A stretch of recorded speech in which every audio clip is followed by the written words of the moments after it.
Chapter 1 Soul Records. In a room belonging to the male dormitory of Beijing University. This weather is really killing me. Baizeman complained lightly as he looked at the world through the window. The rain was falling as if a deluge had beaten down on the world.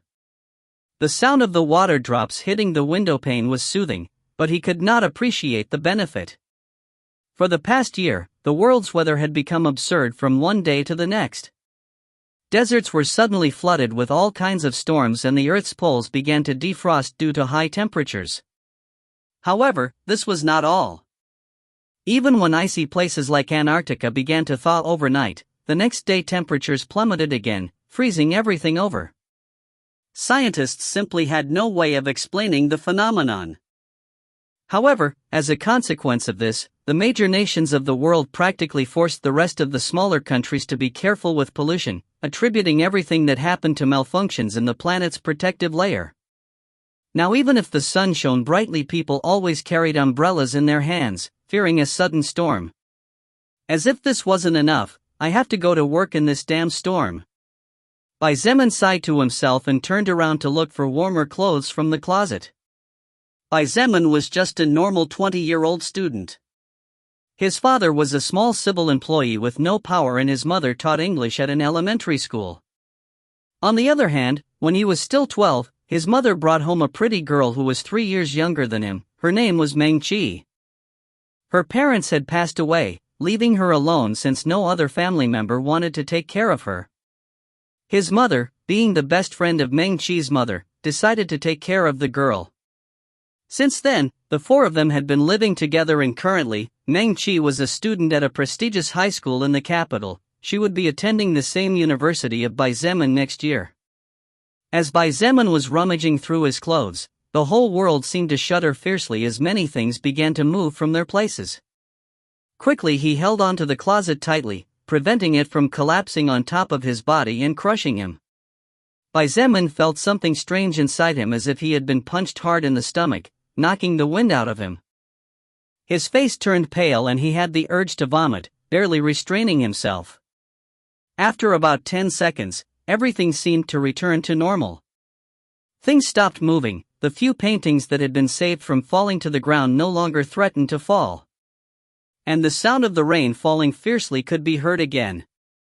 The choking and suffocating sensation that Baizeman had felt a moment ago disappeared and the cold coming through the broken windows embraced his body. However, he could no longer worry about the cold, the rain, or the previous earthshaking. The Soul Records has arrived on planet Earth. You can now view your status window whenever you wish. The first time, the window will open as a test. What is this? He muttered to himself as he read the strange green message that had appeared on his retina. Baizeman. Level, 0. Race, human. Job, none. Title, none. Strength, 12, 10/agility, 11, 10/health, 10, 10/stamina, 10, 10/mana, 109, 0/magic, 109, 10. Baizeman's body was slim, but under his clothes were hidden very nice muscles due to his constant work as well as training. Considering that the number in parentheses shown in his status window was the base for a normal human being, the condition of his body was quite decent. Magic. He looked at the word magic with wide eyes. Magic. A classic element of fantasy movies and light novels. Now, not only had a strange window appeared that seemed to display his physical talents, but the attribute magic had also appeared on him. Interesting. To think that I would meet a human with a high aptitude for magic as soon as I arrived in this lower world.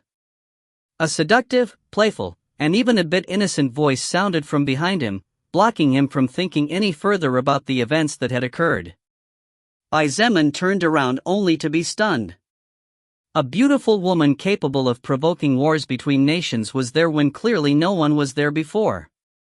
Her skin was pale white with no imperfections and seemed to glow in the light, contrasting with her black hair that fell like a waterfall to the bottom of her back.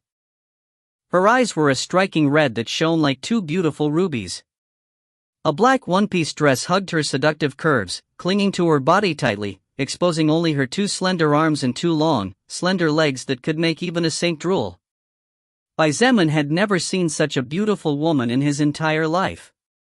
The woman before him not only had a seductive and charming aura but also had an innocent expression that did not seem to match with her body. However, before he could even ask for anything, several sounds and cries coming from outside made his body instinctively move to the window to see what was happening. Outside, the whole world he knew had changed, and what his eyes saw now was no longer the same thing he had seen just a minute ago. People were running everywhere, screaming and begging for help as they tried with all their might to get away from other people. However, the scariest thing was that there were many people eating other people as if they were beasts. Help! A pretty girl was running for her life as she looked behind her, getting as far away from one of those strange people as possible. In an oversight, she tripped against a stone and fell to the ground. Watch out! Bai Zemin unconsciously shouted. Unfortunately, it was already too late. One of those strange people, with its bloody mouth, caught the girl who had fallen and fiercely bit one of the young girl's arms, making her cry out in pain. Save me! The young girl screamed painfully as she tried to free herself. Her expression was truly pitiful. Unfortunately for her, none of the people running could be bothered with her as they were too preoccupied trying to save their own lives. Soon, her body stopped moving. However, a few moments later, the girl stood up and began to stagger slowly as she chased after the noise. Seeing this, Bai Zemin's complexion turned pale as he suddenly realized that these strange creatures were practically identical to the zombies from the Resident Evil movies. Ah! What's that? Bai Zemin was shocked when he saw a bee the size of a human fist suddenly buzzing toward a zombie. The zombie didn't even react to the attack when the bee's huge stinger pierced its head, directly crushing its brain and killing it on the spot. The bee opened the zombie's head and began to eat something. After a few moments, its body seemed to grow a few more inches before it stopped. As if sensing something, the bee left the zombie's corpse and shot straight towards the male dormitory. Bai Zemin's face changed when he saw that strange bee charging towards him. The bee's speed was really fast, and in just a few blinks it had crossed the broken window, aiming its sharp blood-stained stinger at his face. Bai Zemin reacted on instinct. His right hand reached out and grabbed a wooden chair next to him. Without even taking a second to think, he struck forward with all his strength. The wooden chair impacted hard against the bee, sending it flying against the adjoining wall. Seeing that the bee had fallen to the ground but was still moving, Bai Zemin raised the chair above his head and struck the bee's body fiercely 3 times before the creature stopped moving. A white energy orb shot out of the giant bee's body and entered his body. You gain level 5 Big Bee's soul power. Agility +2, strength +2. You have reached level 1. You acquire 2 status points to distribute freely. 2 messages flashed before Bai Zemin's retina. He was surprised to discover how that strange energy seemed to nourish his muscles and bones, making his body more powerful quickly. What is this? Bai Zemin quickly stepped forward to pick up what was next to the bee's corpse. Blood manipulation, first order skill, level 5. You can control the blood flow of your body or the blood of your enemies to some extent. The effect of the skill depends on the user's magical power, mana, and imagination. A strange blood-red scroll was in his hands. The scroll emanated a sinister aura, and although it was clean and smooth, it gave off a faint smell of blood from its interior. That's a really powerful skill. A somewhat surprised exclamation brought him out of his thoughts. Because of everything that happened and because he had almost lost his life a few moments ago, Bai Zemin had forgotten the woman who had suddenly appeared in his room. He turned around and looked at the beautiful woman cautiously. Even if she was beautiful, with all the strange things going on, he didn't care. Who are you? Bai Zemin asked in a deep voice as he gripped the chair in his hands. Temporarily it was his only weapon, there was no choice. Hee, the beauty giggled softly, her face changed from innocent to charming like a seductress. My name is Lilith, a 6th-order succubus belonging to the demon faction. Chapter 2 Blood Manipulation, Part 1. Bai Zemin was confused when he heard the beautiful woman's unusual introduction to him. However, although confused, he came to accept it rather easily. I see. Bai Zemin nodded. His expression was indifferent and his guard was still up. Even if he couldn't win, at least he didn't want to be slaughtered without fighting for his life. So, what are you doing here? Lilith blinked her beautiful ruby eyes and her long eyelashes fluttered for a split second. She looked at the human in front of her with growing interest and said a little surprised, "You're not surprised by what I just told you? You believe me so easily?" "Believe you?" Bai Zemin smiled bitterly and pointed towards the window before looking at the fist-sized bee he had just killed as he said, "The world outside is already a mess. A bee that should normally be the same size as 2 or 3 human fingernails is now the size of a grown man's fist. As if that wasn't enough, these strange messages keep flashing before me in a strange way. Why wouldn't I believe you? Even though you are just a lower existence, I like you. A person who knows how to accept reality as it is, the sooner the better. You can probably live a long time, human." Lilith's lips curved into a charming smile. She looked at Bai Zemin as if she was a maiden in love and said with an innocent expression but in a seductive tone, "How about you become mine? I promise to take good care of you. I'm sorry, but I don't want you to suck my life essence to death," Bai Zemin said indifferently. But only he knew that saying those words had cost all his willpower. The woman before him was simply too beautiful. Every gesture, every word, every frown and smile was fatal to any man. However, his life was the most important thing at the moment. Lilith wanted to say something but soon realized that Bai Zemin was ignoring her, his gaze fixed on the red scroll in his hands. "You only have to wish to learn it and you will naturally learn it," Lilith pointed out as if she knew about his doubts. Bai Zemin nodded slowly before closing his eyes. He wished to learn the scroll in his hands and as if by magic, his brain seemed to receive a flood of information as a strange deep red rune appeared in his conscience. Bai Zemin felt the blood inside his body circulating rapidly as a result of his agitated emotions. He could even hear the blood inside Lilith's body rushing normally, showing how calm she was. At the same time, he indistinctly felt that if he wanted to, he could affect the movement of his own blood. As for Lilith's blood, he didn't feel that he could do anything to it at the moment. "You have learned an external active skill. You can learn 4 more external active skills." As he opened his eyes again, green letters flickered on his retina and the blood-red scroll that was in his hands just a moment ago disappeared as if it had never been there. Bai Zemin frowned trying to understand the meaning of the message, but it was impossible for him to comprehend it unless he sat there to study everything carefully. Unfortunately, he didn't have that time. Bang!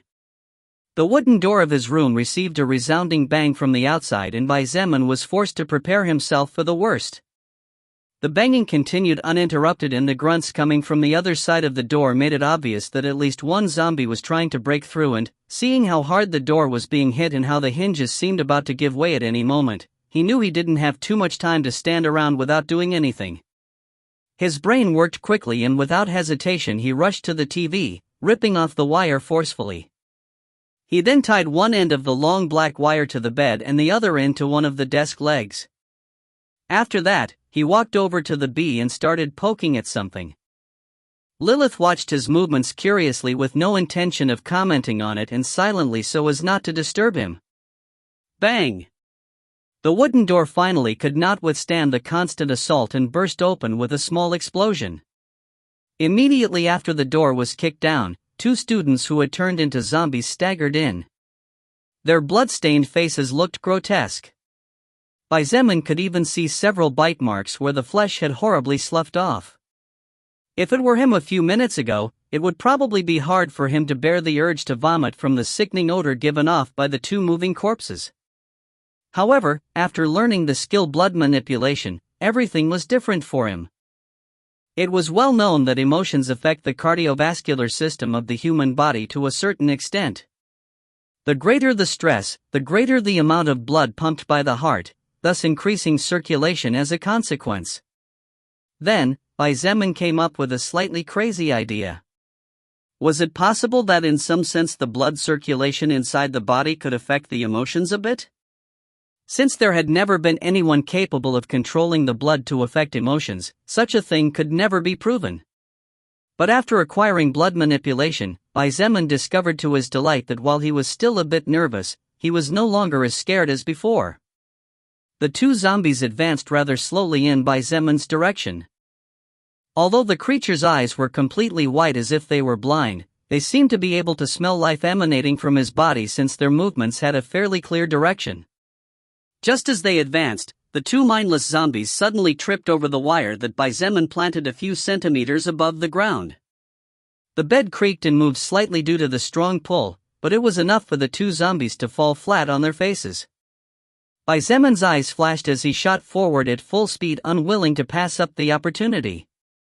Reaching in front of the first zombie, he mercilessly stabbed the head of the now helpless creature with the sting of the bee he had killed not long ago. The mutated bee's stinger had a length of 2 human fingers and a width of at least 3 fingers, so it easily pierced the zombie's head, crushing the brain and killing the creature. Before the second zombie could react, Zeman quickly stabbed its head ruthlessly, killing it in a second as well. You have acquired soul power of normal zombie level 4. You get +4 stamina. You have acquired soul power of normal zombie level 3. You get +1 stamina. You have leveled up to level 2. You get 2 status points to distribute freely. Before Zeman could sigh in relief and relax his nerves, 2 more zombies staggered into the room while growling in his direction. Due to the strong pull of the other 2 zombies, the wire was currently practically dragging on the ground, making the small trap completely useless. However, Zeman did not panic and quickly concentrated. With a thought, he mobilized the mana within his body according to the instructions of the skill blood manipulation. After spending 20 mana points, Zeman used the blood of the 2 zombies killed by him earlier and, just as the 2 new zombies passed by the corpses of their kind, 2 arrows of red blood shot out at full speed towards the back of the creatures' heads. The congealed blood arrows were extremely sharp after being controlled by Zeman and easily pierced through the head of the 2 zombies, crushing part of the brain and killing the 2 creatures easily. You have acquired soul power of normal zombie level 3. You get +1 stamina. You have acquired soul power of normal zombie level 3. Strong. Zeman's eyes flashed as he looked at his hands. However, he soon noticed that from the corpse of the second zombie, he did not gain any stamina boost or other attribute. Seeing his frown, Lilith, who had been silent, patiently explained, "The more creatures of the same type and level you kill, the less benefit you will get as your soul power acquires some resistance against them. Only by killing other creatures will you be able to acquire more benefits. Of course, you can still level up by killing those low-level zombies, but you will only get 2 status points when you level up, no extra benefits." Zeman looked at her gratefully, which his doubts were cleared. However, he soon asked again, "Why are you here?" Only now that his nerves had calmed down a bit did he finally dare to ask more questions. If he had done so earlier, he might have died in a zombie's mouth or been killed by the giant bee from before. Lilith puckered her lips and giggled playfully as she pointed to the door and said, "I'll explain everything later. For now, don't you think it's better for you to look for a safe place?" Zeman looked at the broken-down door and finally nodded. In fact, this was not the best place to ask questions, so he quickly said, "You're right. Let me pick up a few things and then we'll leave this place." He quickly grabbed a mountain backpack and stowed the cable he had used earlier, 2 large bottles of pure water, and some snacks he had bought earlier. He had nothing else of use there. Then, Zeman looked out the window and couldn't help but complain, "Really me and my bad luck." Zeman's room was on the 5th floor. It was impossible for him to climb down through the window. With no other option, he had no choice but to walk to the door to get out of the building. Lilith's beautiful ruby eyes had a strange glint in them as she looked at the headwound of the 2 zombies that Zeman had killed with his blood manipulation skill. Her full red lips curved into a charming smile before slowly following him out. Chapter 3: Blood Manipulation, Part 2. As he walked down the hallway of the guy's dormitory complex, Zeman had the nerves in his body tense and his muscles bulged slightly due to the tension. Because today was Saturday, most of the guys in the dormitory had gone out to enjoy the good life. Most of them could have fun during the times when studying was not necessary as their families supported them from behind. Unfortunately, Zeman's life was not so good. The salary of his father and mother together could only afford to pay for the college expenses of one of them, Zeman or Meng Qi. Because of this, Zeman strongly refused to accept his parents' money and started working in a repair shop near the university. That way, he could study and his younger foster sister could study as well. Although she felt guilty, there were not many options for a poor family. Lilith, who was following him step by step, suddenly said in a casual voice, "How about using the 4 free status points you have?" Zeman did not look back and replied while he shook his head, "No. If I used them casually now, I might regret it later. Right now I don't know which attribute could save my life in times of need and a sudden impulse might be my only hope." Lilith was silent for a few seconds before nodding in understanding. She licked her lips as she looked at his back with glittering eyes and purred, "I like you more and more." Zeman's breathing became slightly heavy as he heard the charming tone of voice and it took all his willpower not to turn around to rip the clothes of the beauty behind him. Something told him that if he tried to do something like that, he would probably regret it for the rest of his life. Besides, even though she seemed to be helping him, Zeman was a careful person by nature. Therefore, he was still with his guard slightly up against Lilith. Suddenly 3 male zombies appeared at the end of the corridor, crawling towards him with trembling steps. Although these creatures gave the feeling that they might fall at any moment, their steps never missed and they held steady as they walked slowly but surely. Zeman could feel himself becoming somewhat anxious at the appearance of the 3 threats and quickly used his skill to forcibly calm himself.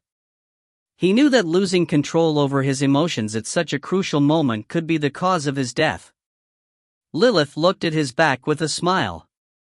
She was really curious to see how he would come out of this situation. Currently, there was no trap set up nor was there any blood in the vicinity to use. While Zeman could turn around and go back to his room to make use of the corpse of the zombies he had killed earlier, that would leave him exposed to more zombies coming out of the locked rooms as the sound of banging could be heard uninterrupted. Obviously, at this rate, many zombies would soon come out and seal the way out. Zeman took a deep breath and slowly walked forward while watching the movement of the zombies. They moved really slowly, but that didn't stop them from being terrifying in their own right and, as far as Zeman had seen so far, a scratch meant death. He tried to make use of his blood manipulation skill only to discover to his consternation that it seemed to have no use against these zombies. Lilith felt the flow of mana and knew what he wanted to do, so she quickly explained, "Although your skill is really strong, dead creatures are practically your nemesis during the initial stages as these zombies feel no pain. Try to warm their blood and then guide it to the eyes." Zeman's eyes flashed and he quickly understood what the succubus behind him meant. With a thought, he spent 15 points of mana fiercely reheat the blood inside the zombies' bodies and guided it to the eyes. The results showed immediately. The eyes of the 3 zombies exploded due to the internal heat and blood began to gush out like a fountain. Zeman did not pass up the opportunity and spent another 30 points of mana to create 3 frozen blood arrows from the blood the creatures spilled, killing the 3 zombies at the same time. You have acquired soul power of normal zombie level 3. You have acquired soul power of normal zombie level 3. You have acquired soul power of normal zombie level 3. You have leveled up to level 3. You get 2 status points to distribute freely. Zeman had killed 2 other zombies after reaching level 2 in his room, one of them was level 4. With the accumulation of 3 other level 3 zombies, he leveled up again. The only regrettable thing was that he could not acquire benefits from these level 3 zombies other than experience. Every time Zeman leveled up, his stats would recover to the maximum point immediately. In short, even though he had spent 20 mana points in his room and another 45 just now to defeat the zombies, his mana recovered because he had leveled up. After thinking for a moment, Bai Zemin took out a bottle of water and emptied its contents on the ground. Enduring the urge to vomit from the foul smell and bad appearance of the dead zombies, he walked over to the corpses and filled the bottle with blood. Previously he was forced to spend 15 points of mana to force the zombies' blood out. This kind of consumption was one he could not afford. After all, he was now leveling up fast, but he knew that things would not always be so easy. ******. Bai Zemin's hunting became much more efficient as he went down floor by floor. Making use of the blood he had saved, he created small strings by spending only 2 points of mana, binding the movement of the zombies for a moment. Bai Zemin would take advantage of that brief moment to approach and stab the zombies' brains with the mutated bee stinger. So far, Bai Zemin had killed a total of 33 zombies from the moment he left his room. A thin strand of blood slid silently across the floor, catching one of the legs of a zombie, causing its body to almost fall and stopping it in place. Taking advantage of his 13 points of agility, which made him almost 50% faster than a normal person before the apocalypse, Bai Zemin quickly circled around and stabbed hard at the back of the zombie's head, raising the sum to 34. You have acquired soul power of normal zombie level 4. You have leveled up to level 5. You get 2 status points to distribute freely. Reading the green message flashing on his retina, Bai Zemin let out a sigh of relief. To climb from level 4 to level 5 he was forced to kill about 16 zombies, which had drained his stamina quite a bit in several mana points. Upon reaching the first floor, Bai Zemin's footsteps stopped and he looked at the zombie blocking his path in shock. This zombie had 2 grotesque and powerful arms the size of a grown man's thighs. It was also taller, at least 2 meters tall.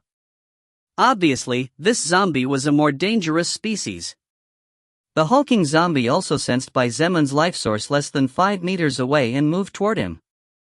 Although this particular zombie was slower than Bai Zemin, it was at least twice as fast as normal zombies. Taken by surprise, Bai Zemin panicked and quickly moved his head to the side, dodging the zombie's fist by a notch. Bang! The zombie's fist caused a hole in the wall behind Bai Zemin and his face turned white as he realized that if that attack had hit him his head would have exploded like a watermelon falling from a 10th floor. In the moment of crisis, Bai Zemin kicked with his 14 strength points forward, forcing the burly zombie back a few steps. Before the zombie could attack again, Bai Zemin threw a wave of blood into the air and directly spent 40 mana points to create 4 blood chains. Unlike the small strings of frozen blood, these blood chains looked much more robust and sturdy. After all, Bai Zemin only needed 2 or 3 mana points to create a blood string, but for these chains, he had used 10 points each. Under his control, the blood chains tightly wrapped around the corpulent zombie's body, throwing it to the ground. Seeing his opponent incapacitated, Bai Zemin advanced and stabbed with the mutated bee stinger. However, to his surprise, the stinger that was even sharper than a knife had only managed to pierce a few centimeters before being stopped by the zombie's flesh. The strange zombie began to struggle in an attempt to break free, but the chains of blood clung tightly and would not allow it to break free. Still, Bai Zemin dared not relax and stabbed non-stop at the same spot over and over again. It was only after nearly 20 stabs with all his strength that he finally managed to crush the zombie's brain into a bloody mess. You have acquired soul power of strength zombie level 15. Strength plus 6, health plus 5. You have leveled up to level 6. You have leveled up to level 7. You have leveled up to level 8. You get 2 status points to distribute freely. Bai Zemin felt his body become much more powerful than before in a matter of seconds, and the tiredness he felt after stabbing with all his might 20 times disappeared completely. Ah! What is this? Bai Zemin advanced and picked up a strange orb that had fallen from the corpse of the strength zombie. Rare treasure orb, contains a rare category treasure inside. Chapter 4, Xian Yuan Sword. The orb was about the size of a baby's fist and orange in color. Just by grasping it, Bai Zemin immediately knew how to use the orb naturally, as if it had been something he had known all his life.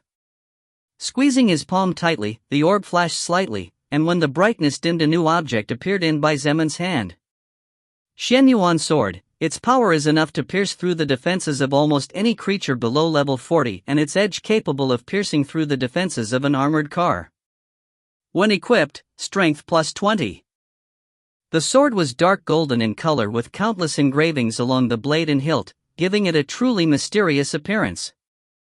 It measured just over a meter in length and its width was approximately 4 fingers of an adult's hand. Zeman slashed a couple of times and nodded in satisfaction. Although he was not at all skilled with a sword since he had never wielded one, with this Xianyuan sword he could finally kill enemies without having to get too close, risking his life in the process. Moreover, just by wielding the sword, his strength had directly increased by 20 points. He could feel terrifying strength circulating in his body and felt that he could crush a stone with a single fist. Curious about his current attributes, he called up his status window and soon several green letters flashed in his retina. Zeman. Status points, 16. Level, 8. Race, human. Job, none. Title, none. Strength, 20, plus 20, /agility, 13 /health, 15 /stamina, 16 /mana, 109 /magic, 109. With his current 40 strength points, Zeman was basically as strong as 4 people combined before the apocalypse. The feeling of growing step by step and seeing his progress before him was so intoxicating that even in such a setting he couldn't help but smile. Thanks to the fact that there were no more zombies on this floor, Zeman allowed himself to rest for 5 minutes. Although he was not physically exhausted, his mental fatigue was there. 5 minutes might not be much, but it was better than nothing. Because he had used more than half of the blood he had stored against the strength zombie earlier, Zeman refilled the bottle with blood and walked to the exit. At this moment, the campus was as if hell had descended on Earth. Students were rushing about in a disorderly manner while being chased by zombies, oversized insects, and animals of terrifying size. These strange creatures were also killing each other. The defeated were being devoured by the victors, becoming nothing more than sources of power for others to become stronger. Many students were also bleeding while screaming and crying, constantly asking for help. Seeing this, Zeman could not help but tighten his grip on the Xianyuan sword. Even if he was normally indifferent, even if he wasn't a social person with too many friends, seeing his own kind being devoured wasn't exactly pleasing to the eye. Humans kill pigs, sheep, cows, goats, and many other species to consume them and live.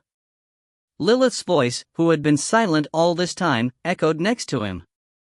Now that the world has changed, humans are no longer the only ones who will hunt to survive. The sooner you accept this fact, the easier it will be for you. Zeman just continued to be silent. Even if he knew that Lilith's words were the truth, it was not so simple to change his mind in a matter of minutes. However, he also knew that his number one priority was to survive.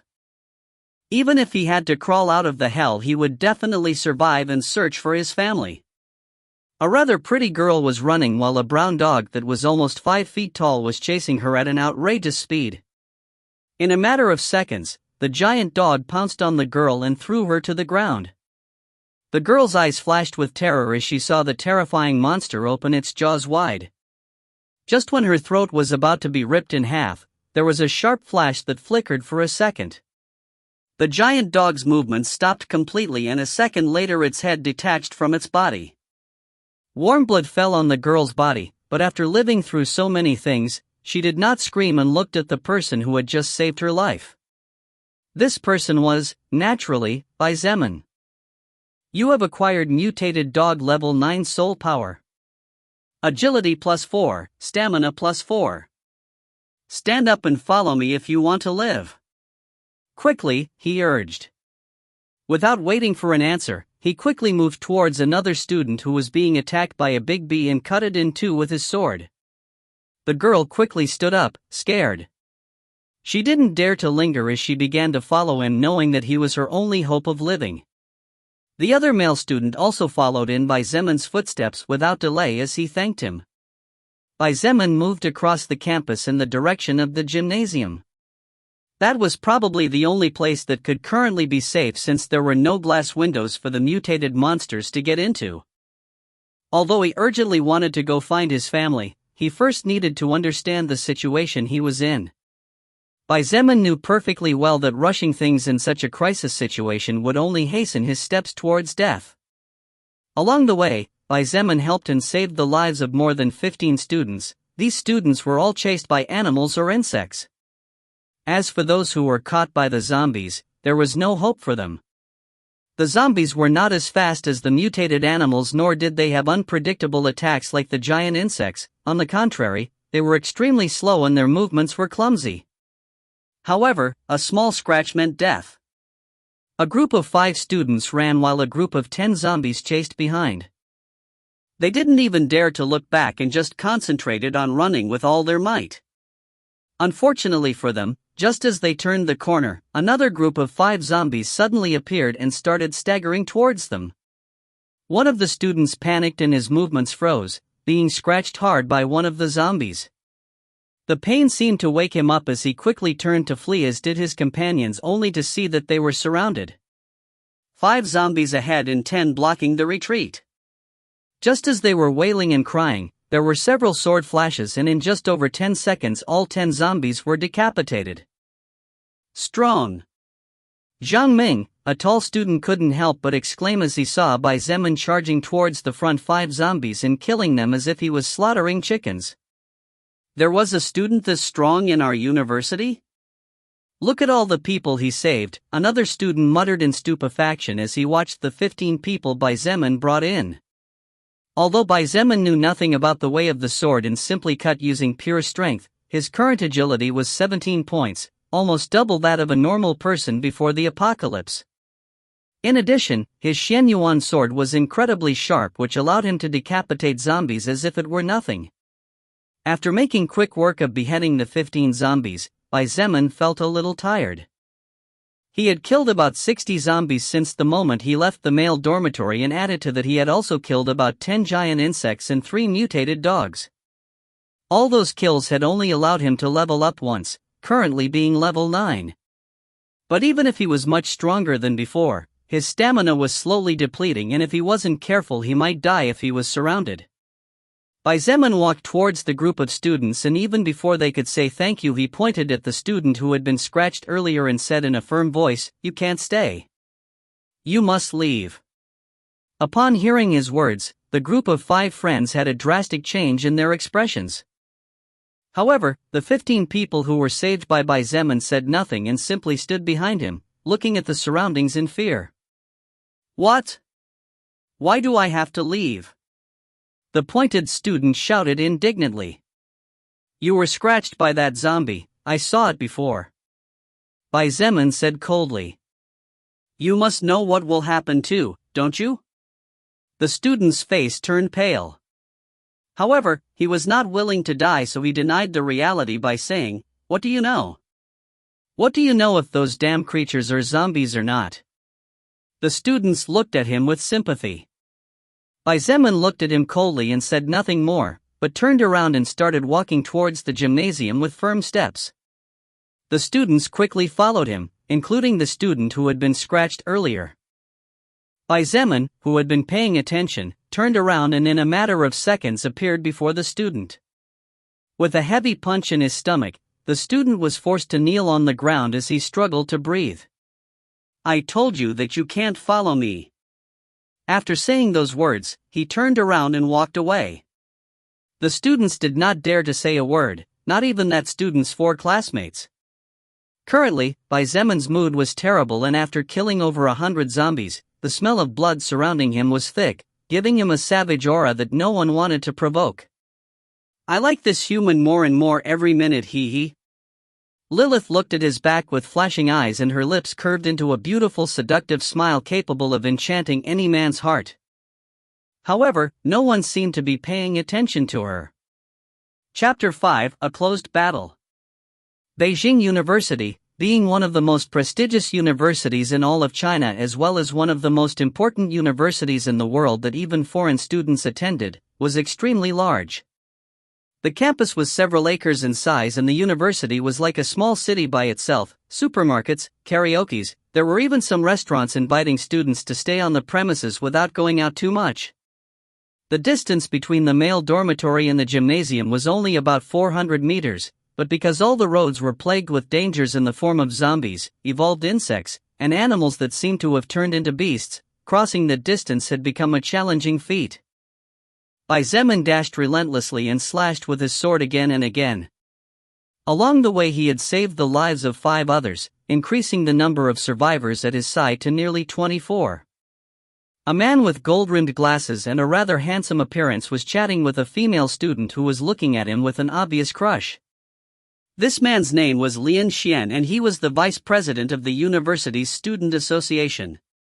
Before the apocalypse, Lian Xian was a model student with excellent grades and in addition to his good looks he had many female suitors. Even now that the world had changed there were some surviving girls who looked at him with strange glints in their eyes. Lian Xian had also dared to fight since at that time he had no other options if he wanted to survive. He was currently level 3 and could handle 2 or 3 zombies by himself.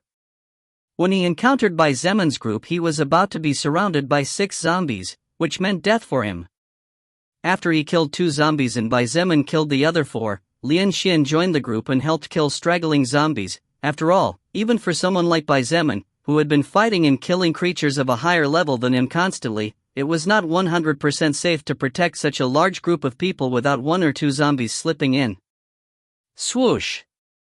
Suddenly, a green shadow appeared in the distance charging towards the group of over 20 people at astonishing speeds. Zeman had just killed a mosquito that was almost 20 centimeters long and before he could react, that green shadow had already passed beyond his defense perimeter, appearing in front of Lian Xian. Lian Xian's face turned pale and he took a step back.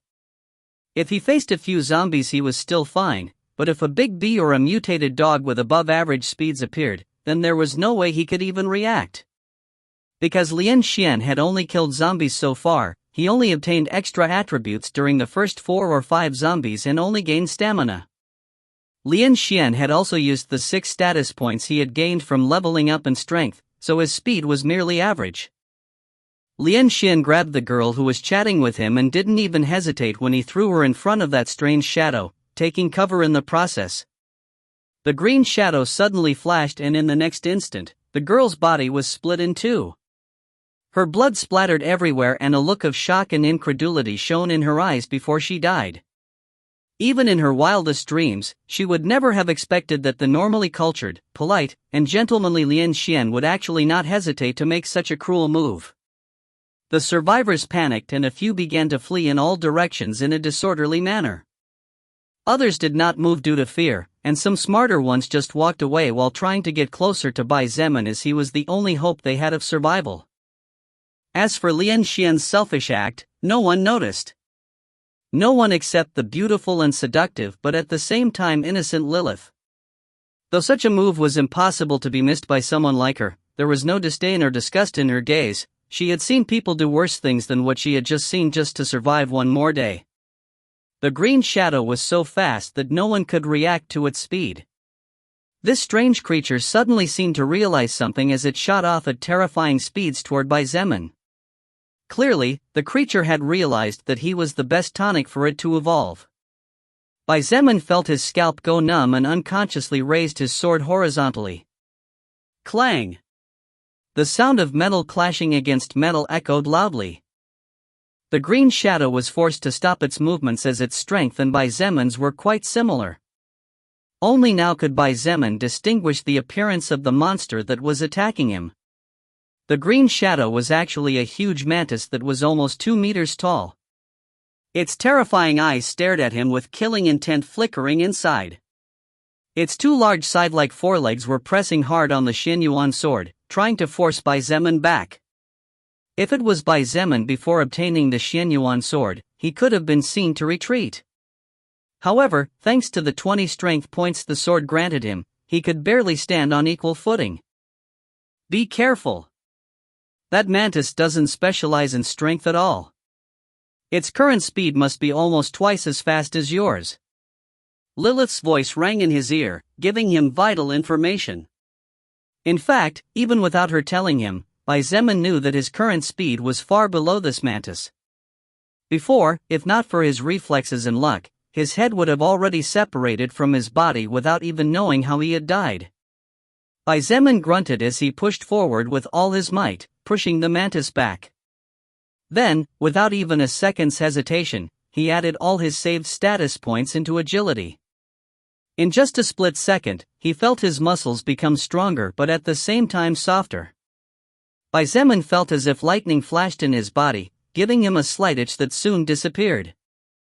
Swoosh! The nearly 2-meter mantis disappeared and in the next instant appeared before Zeman again, slashing downward with its scythe-like legs. However, the current Zeman could finally see its movements clearly. Clang! Zeman and the mantis engaged in close combat with the intention of slaying the other. To survive, to evolve, to become stronger. From the other people's point of view, they could only see two silhouettes flickering constantly and hear the constant sound of metal clashing against metal. For them, it was hard to think that a human being could actually fight in such a way against such a terrifying creature without losing ground. It was only then that they realized Zeman's strength. Although Zeman's combat experience was average and his sword skill deficient, the Shenyuan sword was a rare grade treasure capable of piercing through the defenses of almost any creature below level 40. The mantis obviously had not yet reached that level as its sides had small cracks that slowly spread with each collision. However, the mantis was a natural hunter who made use of its sides from birth, so it was naturally more skilled than he was in combat. Each had their own advantages and for an instant, the battle was deadlocked in what appeared to be a stalemate. Several zombies, apparently attracted by the sound of battle as well as the strong smell of life, began to stagger over. Zeman quickly spotted them and knew that at this rate not only would all the survivors die, but even he would also fall when they surrounded him. After all, the mantis might not be afraid of infection, but he was. Strengthening his determination, Zeman surveyed the battlefield and slowly backed away, luring the mantis to a specific spot. Upon reaching that spot, Zeman spent 60 points of mana and created 6 bloody chains using the blood of the dead zombies. The mantis was clearly taken by surprise and the chains wrapped tightly around its body. Its movements were stalled and its two sides were stopped in midair by 2 bloody chains. The beast struggled fiercely trying to free itself and the chains restraining its sides began to stretch taut as if they would break at any moment. Zeman's face changed slightly when he saw this and he quickly rushed forward and slashed towards the creature's head with all his strength. After a flash of sharp light, the mantis movement stopped for a moment before its head fell to the ground followed by a fountain of blood shooting out of its neck. You have obtained the soul power of Great Fast Mantis level 25. Agility plus 14, Strength plus 10, Magic plus 10, Mana plus 10. You have leveled up and reached level 10. You get 2 attribute points to distribute freely. You have leveled up and reached level 11. You have leveled up and reached level 12. You have leveled up and reached level 13. You get 2 attribute points to distribute freely.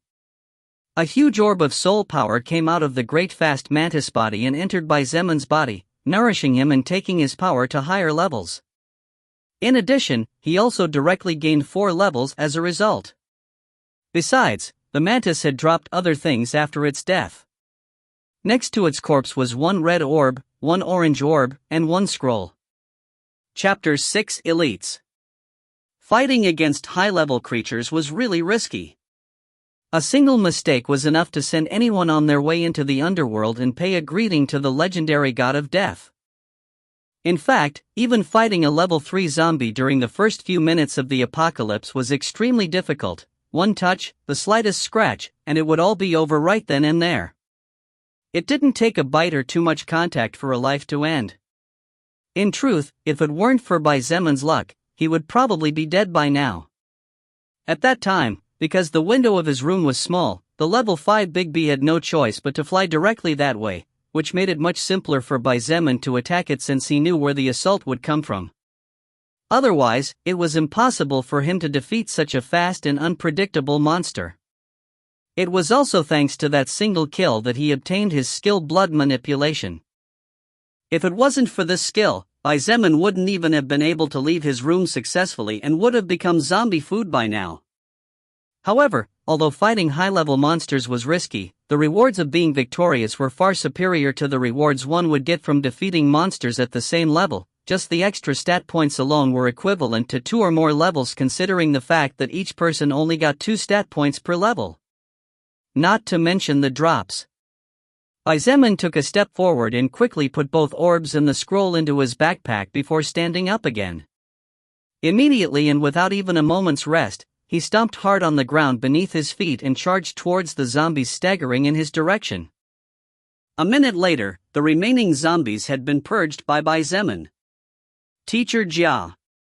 What happened to everyone else?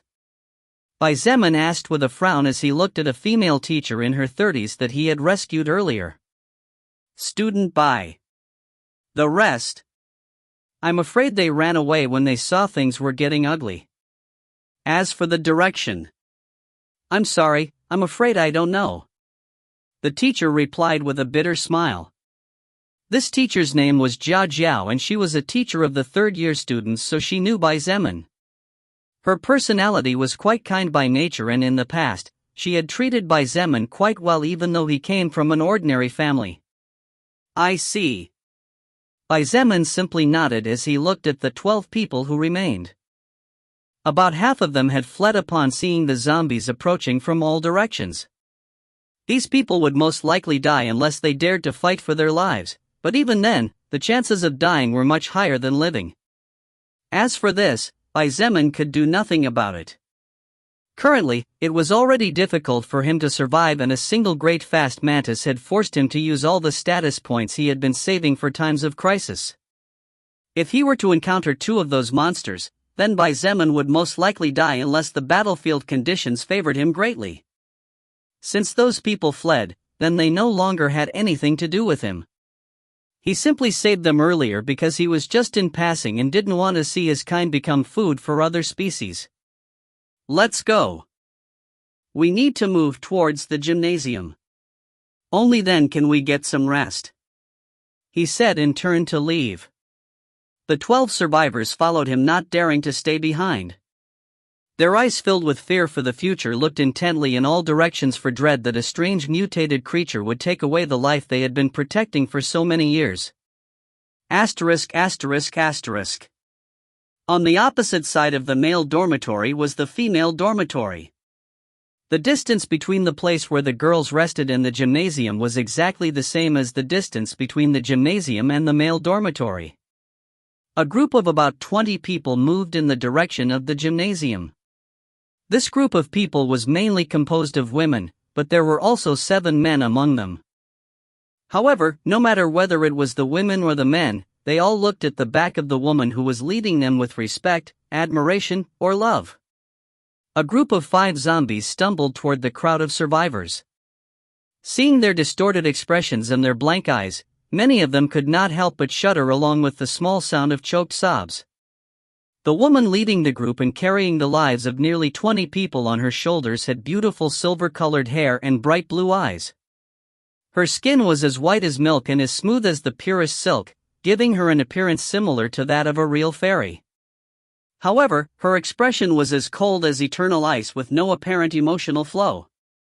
Yet, although her expression was as cold as ice, her body was as hot as fire, filled with curves in the right places and extremely charming. Upon seeing the 5 zombies, this young woman of only 22 did not panic, her gaze did not change in the slightest. She waved her hand and 5 ice pikes appeared floating above her head. With another wave of her hand, the 5 ice pikes shot towards the incoming zombies. With great precision, the 5 ice pikes struck the heads of the 5 zombies that were moving at embarrassingly slow speeds, creating a hole the size of a small fist in the head of each target. However, no blood came out of the wounds as a small layer of ice sealed them. When the rest of the survivors saw this, their expressions changed for the better and their idolatry towards this woman increased several folds immediately. On the other hand, the woman's expression was still as cold and indifferent as ever. Asterisk asterisk asterisk.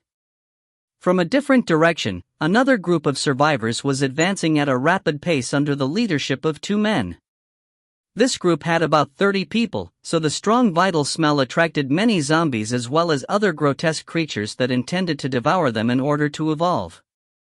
Two zombies suddenly appeared from inside a building and staggered towards the survivors.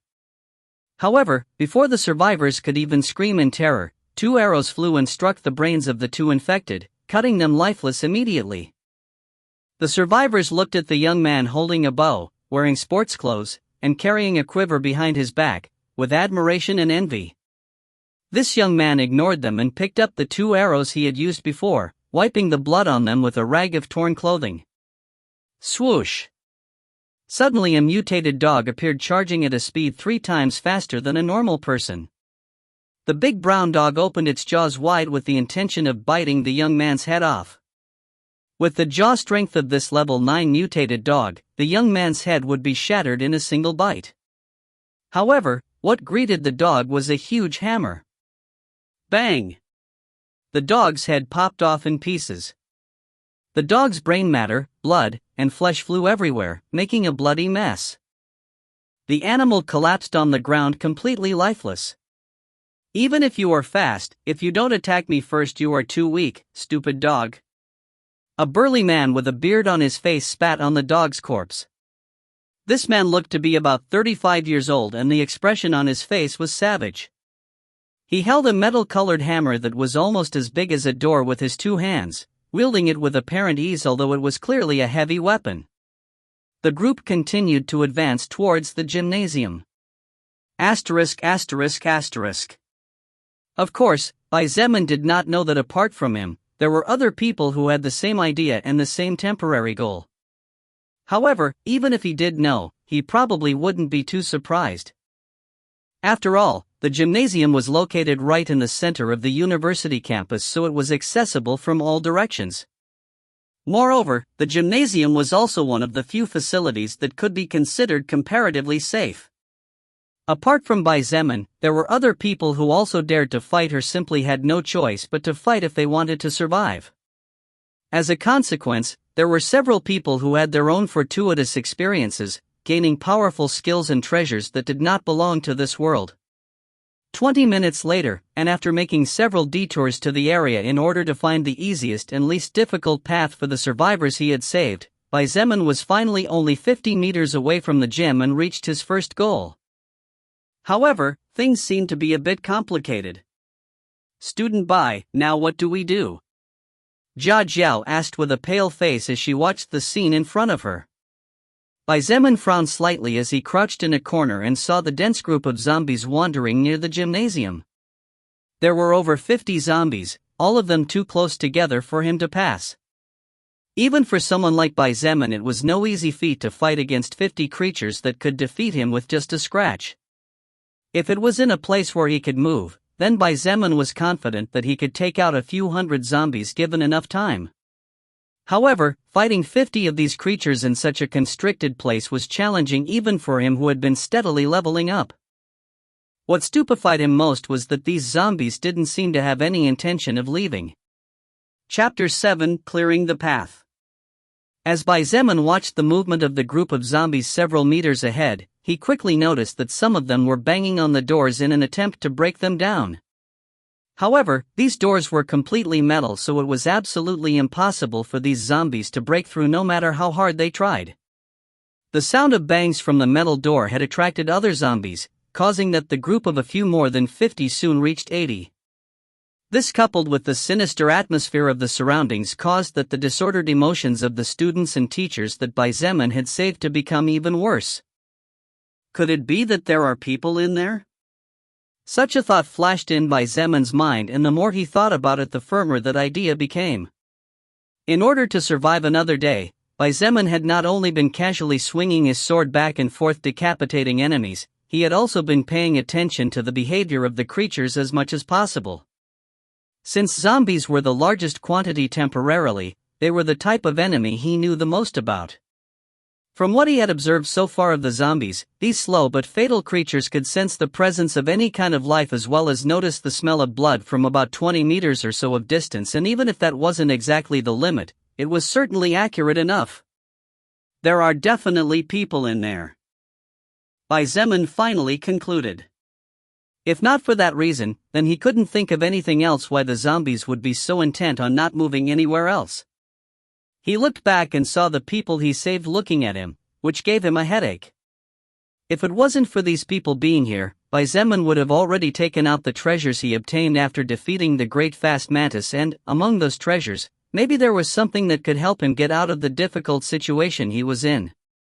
However, he did not trust these people enough to bring out such treasures in front of them. It was precisely because he did not want to reveal his strength completely that he merely used his blood manipulation for a moment in order to defeat the mantis before stopping as quickly as possible. As if she knew his thoughts, Lilith, who was standing next to him, smiled and said casually, "How about you just abandon them? Everything will be much easier for you if you leave behind these burdens that could stab you in the back at any moment." Zeman looked at her with a frown without saying anything. "Don't look at me like that, just saying." Lilith shrugged her shoulders and didn't say anything else. She knew it was impossible for Zeman to do something like that. After all, it had only been about an hour since he had been forced to fight for his life wielding a sword. There was no way he could change that much without experiencing the cruelty of the world. However, Lilith was sure that he would adapt soon. Otherwise, then he would just die unless he had the strength to back up such a mentality. Just when Zeman did not know what to do, the group of now more than 80 zombies suddenly became hectic. One arrow flew from a distance, accurately striking a zombie's forehead. Before the zombies could react, another arrow shot out from the same direction and another zombie collapsed. Strong. Zeman was a little surprised. He didn't know who the attacker was since there were several buildings blocking his view. However, that person's archery skill was really top-notch. Unfortunately, after 5 arrows, the assault was temporarily stopped. Apparently, the attacker was quite close and the zombies were surrounding that person. "All of you wait here," leaving those words behind, Zeman jumped out from his hiding place like a tiger and charged towards the zombies. In a matter of seconds, the distance of 50 meters separating him and the zombies had been crossed. Zeman slashed with his sword twice at lightning speed and the heads of 2 zombies flew into the air. "You have acquired level 4 normal zombie soul power. You have acquired level 4 normal zombie soul power." Within 5 seconds, 7 zombies had been decapitated by Zeman. Liang Pang, who carried a huge 2-meter hammer, swung it at a zombie, sending it flying 10 meters. The zombie fell to the ground with the upper half of its body deformed and its head completely crushed. However, he soon noticed a man several years younger than him slaughtering zombies like ants and his eyes widened. F***CK, D***MN. What's wrong with that insane speed? Liang Pang cursed. Zeman's current agility had already reached 54 points. This meant that he was more than 5 times faster than the average person before the apocalypse.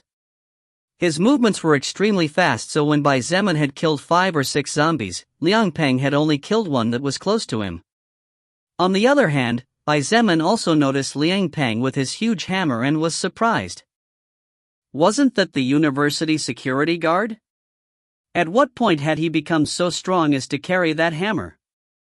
However, just as his mind was beginning to wonder, another change swept the battlefield. "Ice bullets." A cold but pleasant-sounding voice echoed.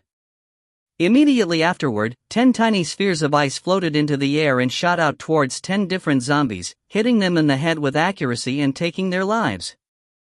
"Oh. That woman's control over mana is greater than yours." As if that wasn't enough, her current magic power is only slightly less than what you had when the soul records reached this lower world. How strange. Lilith's surprised and somewhat confused voice sounded next to Zeman. Since the time he had saved other people and these people didn't even look at Lilith, Zeman had come to the silent conclusion that she was invisible to others and only he could see her. Therefore, he wasn't too surprised to see her casually strutting around the place. Zeman looked at the woman who had joined at the fray and his eyes could not help but light up. What a beautiful woman! Her silver hair and blue eyes had made her look like a snow lotus, but at the same time, she was like an ice fairy. However, although he appreciated her beauty, that was all. After all, Bai Zemin had already seen the incredibly beautiful, seductive, and innocent Lilith. Bai Zemin's movements did not flinch in the slightest as he continued to decapitate zombies, and for every second that passed one or two fell at his feet. As if the arrival of the silver-haired woman marked a new beginning, the arrows resumed their slaughter. However, for some reason, the shooter's speed increased without losing accuracy in the slightest. The group of more than 80 zombies was terrifying. Anyone would be overwhelmed by them, and even an evolver would die if surrounded. The danger from these creatures was further heightened as the gymnasium was enclosed by buildings, making it a bad place to launch an attack but a good place to defend. In this case, since the humans were the attackers, they had no choice but to suffer. However, no matter whether it was Bai Zemin, the silver-haired woman, Liang Pang, or the archer hidden among the buildings, they all had their own qualities of which they could be proud and could be considered the cream of the crop among the students and professors of the university. Thus, less than 2 minutes later, all the zombies, including the most separated of the group, had been annihilated. Blood had formed several puddles and flesh was scattered randomly all over the place. The smell was extremely repulsive and the sight could scare anyone. However, the people who fought this time had to fight against death and crawl from dozens or even hundreds of corpses to make their way here, therefore, none of them had too much of an overreaction. The three fighters in sight looked at each other with a hint of caution in their eyes. Now that the world had changed, it was hard to tell if people's hearts had not. In consequence, none of the three trusted each other too much. The silver-haired woman with the ability to control ice looked at them coldly. In her gaze, there was even a hint of disgust that was hard to notice. The atmosphere had become somewhat strange, neither of them seemed willing to speak. At that moment, the sound of hurried footsteps coming from the distance caused Bai Zemin's gaze to turn in that direction. Chapter 8: Stronger and Stronger. A handsome young man of 22 or 23 in blue sportswear, with a bow in his left hand and a half-empty quiver on his back, hurried over. So that guy is the archer from before. Bai Zemin thought silently. When the young archer saw the silver-haired woman, his eyes lit up and as if a weight had been lifted from his shoulders, he smiled. Bing Shui, I'm glad you're okay. Bing Shui? Bai Zemin blinked before he finally realized the reason why this woman looked familiar. Shangguan Bing Shui, a fourth-year student, and current Student Association president. She was not only the most beautiful woman on campus, but also the #1 person in grades. Bai Zemin knew a little about her because he had met her a couple of times when she, as student president, organized student assemblies to report important information and events. However, since she was not important to him, he had simply forgotten about her existence. I'm glad you're okay too, Chen-He. Shangguan Bing Shui's cold and indifferent gaze did not change very much when she saw the young man. However, Bai Zemin noticed that the strange glint of hatred or repulsion had dimmed greatly when she looked at him. Anyway, since the zombie problem was fixed, Bai Zemin did not stay to listen to this group's conversation and turned around, walking away quietly. Wait a moment, little brother. Liang Peng quickly shouted when he saw him walking away. His words had attracted the attention of the other pair. Bai Zemin stopped and turned around to look at him silently, waiting for his next words. How about you stay here with us? Liang Peng offered. With the strength of the four of us together, we can easily wipe out those creatures and live a better life. Bai Zemin had a strange glint in his eyes. He simply turned around and as he walked away said casually, I am simply going to look for a dozen students and teachers whom I saved earlier. I didn't go out of my way to clean up this place to casually leave. Eh? Liang Peng was puzzled. On the other hand, Shangguan Bing Shui looked at him coldly before turning around and walking away as well. The young archer, Chen-He, quickly followed her as they chatted with each other. 10 minutes later, the group of survivors rescued by Bai Zemin, Liang Peng, Shangguan Bing Shui, and Chen-He joined together to form a large group of about 70 people. Because the storm was still raging with no apparent intention of stopping soon, the blood and metallic smell it gave off were washed away by the rain in a few minutes. This could prevent other creatures from approaching this place in search of food. However, it also had its disadvantages. One of these disadvantages was that everyone's clothes were completely wet.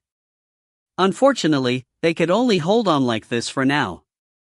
After arguing for 5 minutes, the people hiding inside the gymnasium were forced to open the doors regardless of their fear.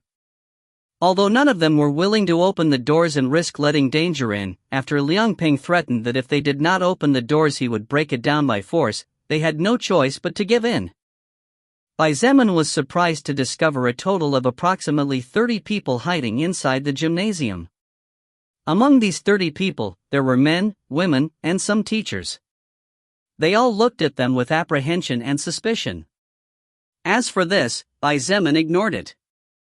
He separated from everyone and walked around the premises, making sure that there was no hidden danger of any kind. The Beijing University Gymnasium was really huge, and although it was called a gymnasium, it was a huge building with all kinds of functions. There was a large indoor basketball court, a sports equipment room, and a cafeteria. The cafeteria was Bai Zemin's target on this occasion. Bang! Bang! The metal door was closed tightly. Bai Zemin, who had moved away from the group, could hear the sound of banging coming from inside. He could not help but frown slightly as he thought. Since the cafeteria had glass windows, some insects probably managed to get in. As for bigger creatures, that was impossible since there were metal bars on the windows. Unless a monster with a lot of strength or sharp weapons like the great fast mantis appeared, there was no way they could get in. Therefore, that sound could only be from zombies. Bai Zemin looked to the left and right to make sure no one else was there. After making sure, he opened his backpack and took out the 2 orbs he had obtained earlier as well as the scroll. How does this color thing work? Bai Zemin thought aloud, forgetting that there was another existence there who could hear him. It's the colors of the rainbow. Lilith pointed out with a beautiful smile. Seeing Bai Zemin's questioning look, she explained, from lower rank to higher rank, treasures are divided as follows. Red orb is equivalent to a normal grade treasure. An orange orb equals a rare grade treasure. A yellow orb is equivalent to a magic grade treasure. Green orbs are equivalent to epic grade treasures. Cyan color means legend grade treasure. Indigo colored orbs are equivalent to semi-god grade treasures. Finally, violet colored orbs mean god grade treasures. The corner of Bai Zemin's mouth constricted several times and he couldn't help but complain, "You should have stopped your explanation on magic grade or epic grade treasures. Now that I look at this red orb suddenly I don't think it's worth much." I think you're misunderstanding something. Lilith smiled and reminded him of something important. Even a red grade treasure is more valuable than a high-tech machine gun. Let me explain something to you. When you defeat a creature, you absorb its soul power. When that creature's soul power is much higher than yours, the soul record concentrates all the power you were unable to absorb in the form of treasures. The higher the level of your enemy, the higher the chances of getting a higher quality treasure, and the higher the remaining soul power, the higher the probabilities go up even more. Therefore, even the red-colored orb in your hands is more valuable than you think at the current stages. Lilith concluded.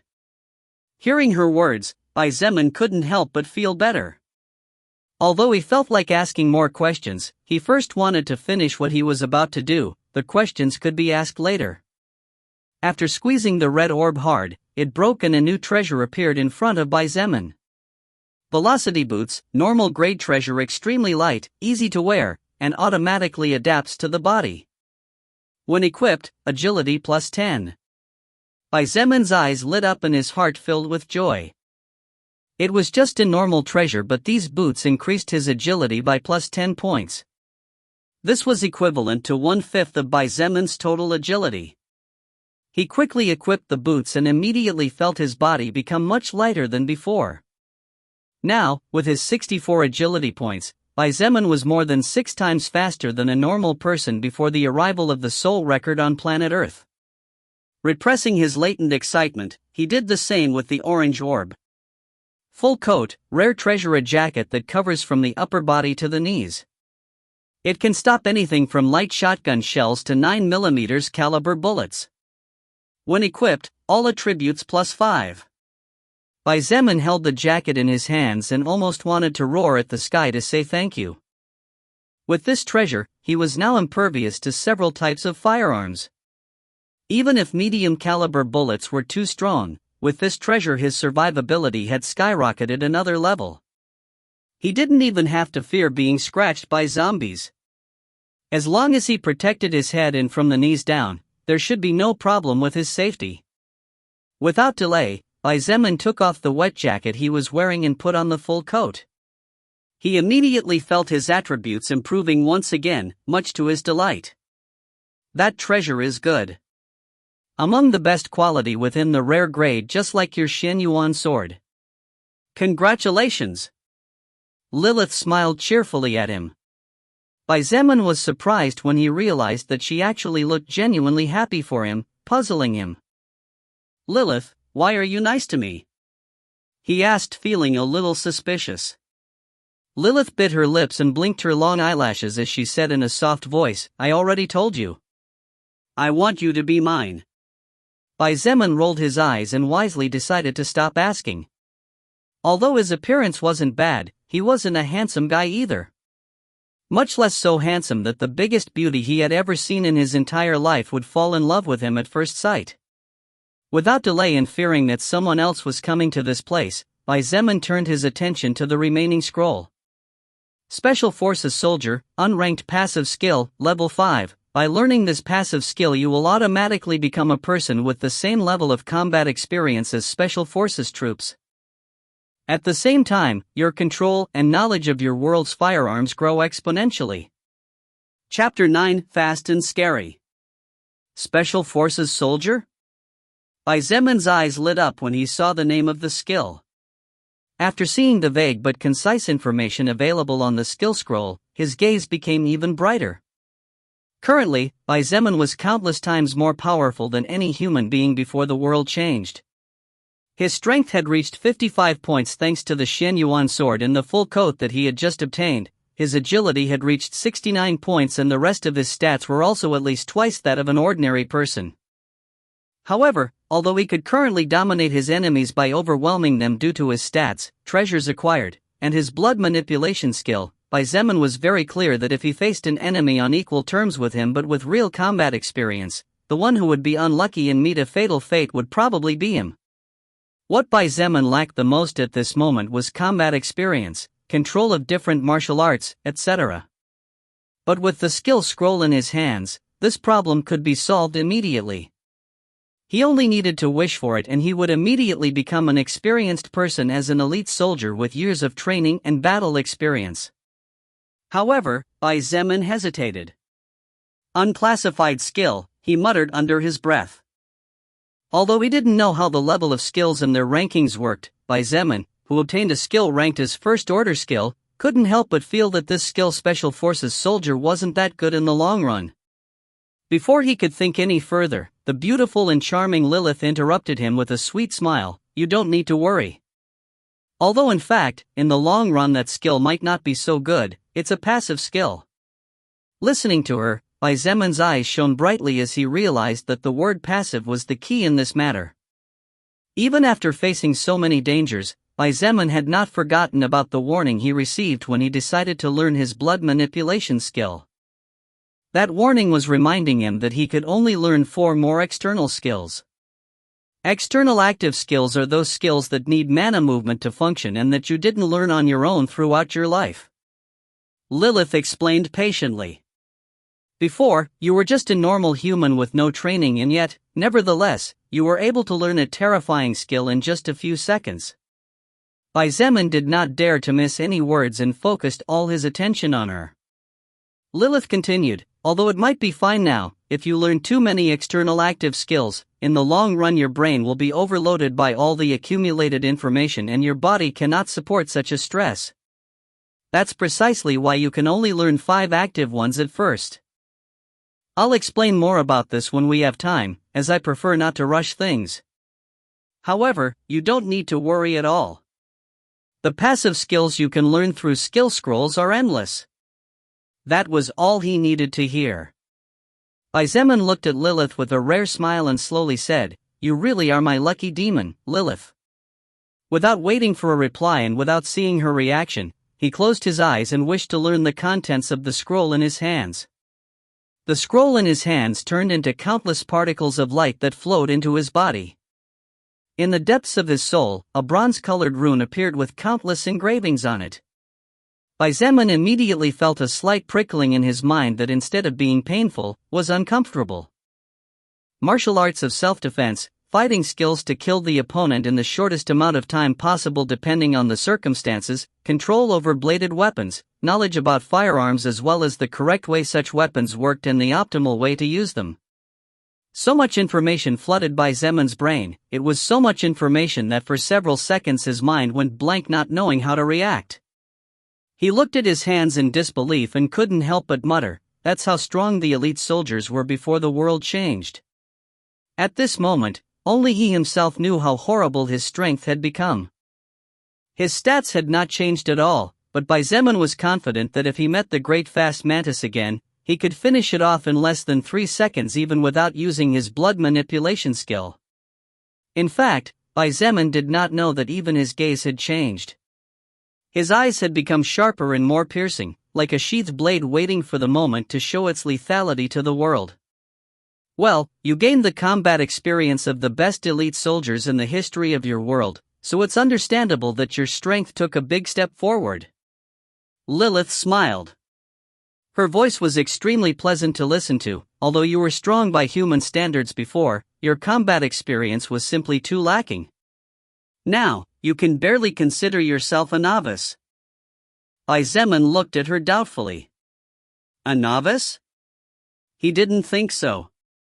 Lilith looked at him with a smile that didn't seem very friendly and said slowly, "In your world, you could consider yourself an elite among humans. But that is limited to your world. There are countless other worlds with countless other fighters and different cultures. In my eyes, you are similar to a baby just learning to walk." In the end, Zeman raised both hands in surrender and his emotion cooled. Although being proud and arrogant was good, Lilith was right. Currently, he had merely just begun to take his first steps. Too much arrogance or confidence could end up killing him, and he definitely had no intention of dying. Lilith also noticed that Zeman had put his feet back on the earth and could not help but smile. If he became too proud just because of something so small, it would be too disappointing for her. Fortunately, it didn't turn out to be like that. Zeman looked at the metal door in front of him. He could still hear the frenzied banging of the creatures inside, trying to forcefully break down the door. If the floor gets too stained, it will be a headache to clean it up later. Zeman said casually and opened the door without even hesitation. Immediately, like wild beasts released from their confinement, zombies staggered out from inside the cafeteria. Their hands trying to capture their target as quickly as possible, and their blood-stained faces gave them an extremely horrible appearance. Zeman did not even unsheath his sword. He took a big step forward and raised his right foot, directly striking the first zombie in the throat. The sound of bones breaking into countless pieces was extremely scary, and anyone who heard it would undoubtedly be shocked beyond what any words could describe. The struck zombie flew several meters away, hitting the zombies behind it in the process. When it hit the floor, it was no longer moving. The zombie was still alive since the brain was intact. However, Zeman's kick had destroyed the jaw and crushed the upper bones of the spine. Therefore, although its brain still functioned, it could no longer use its mouth to bite, nor could it move its hands or feet. The zombie was no different from any other zombie killed by Zeman before.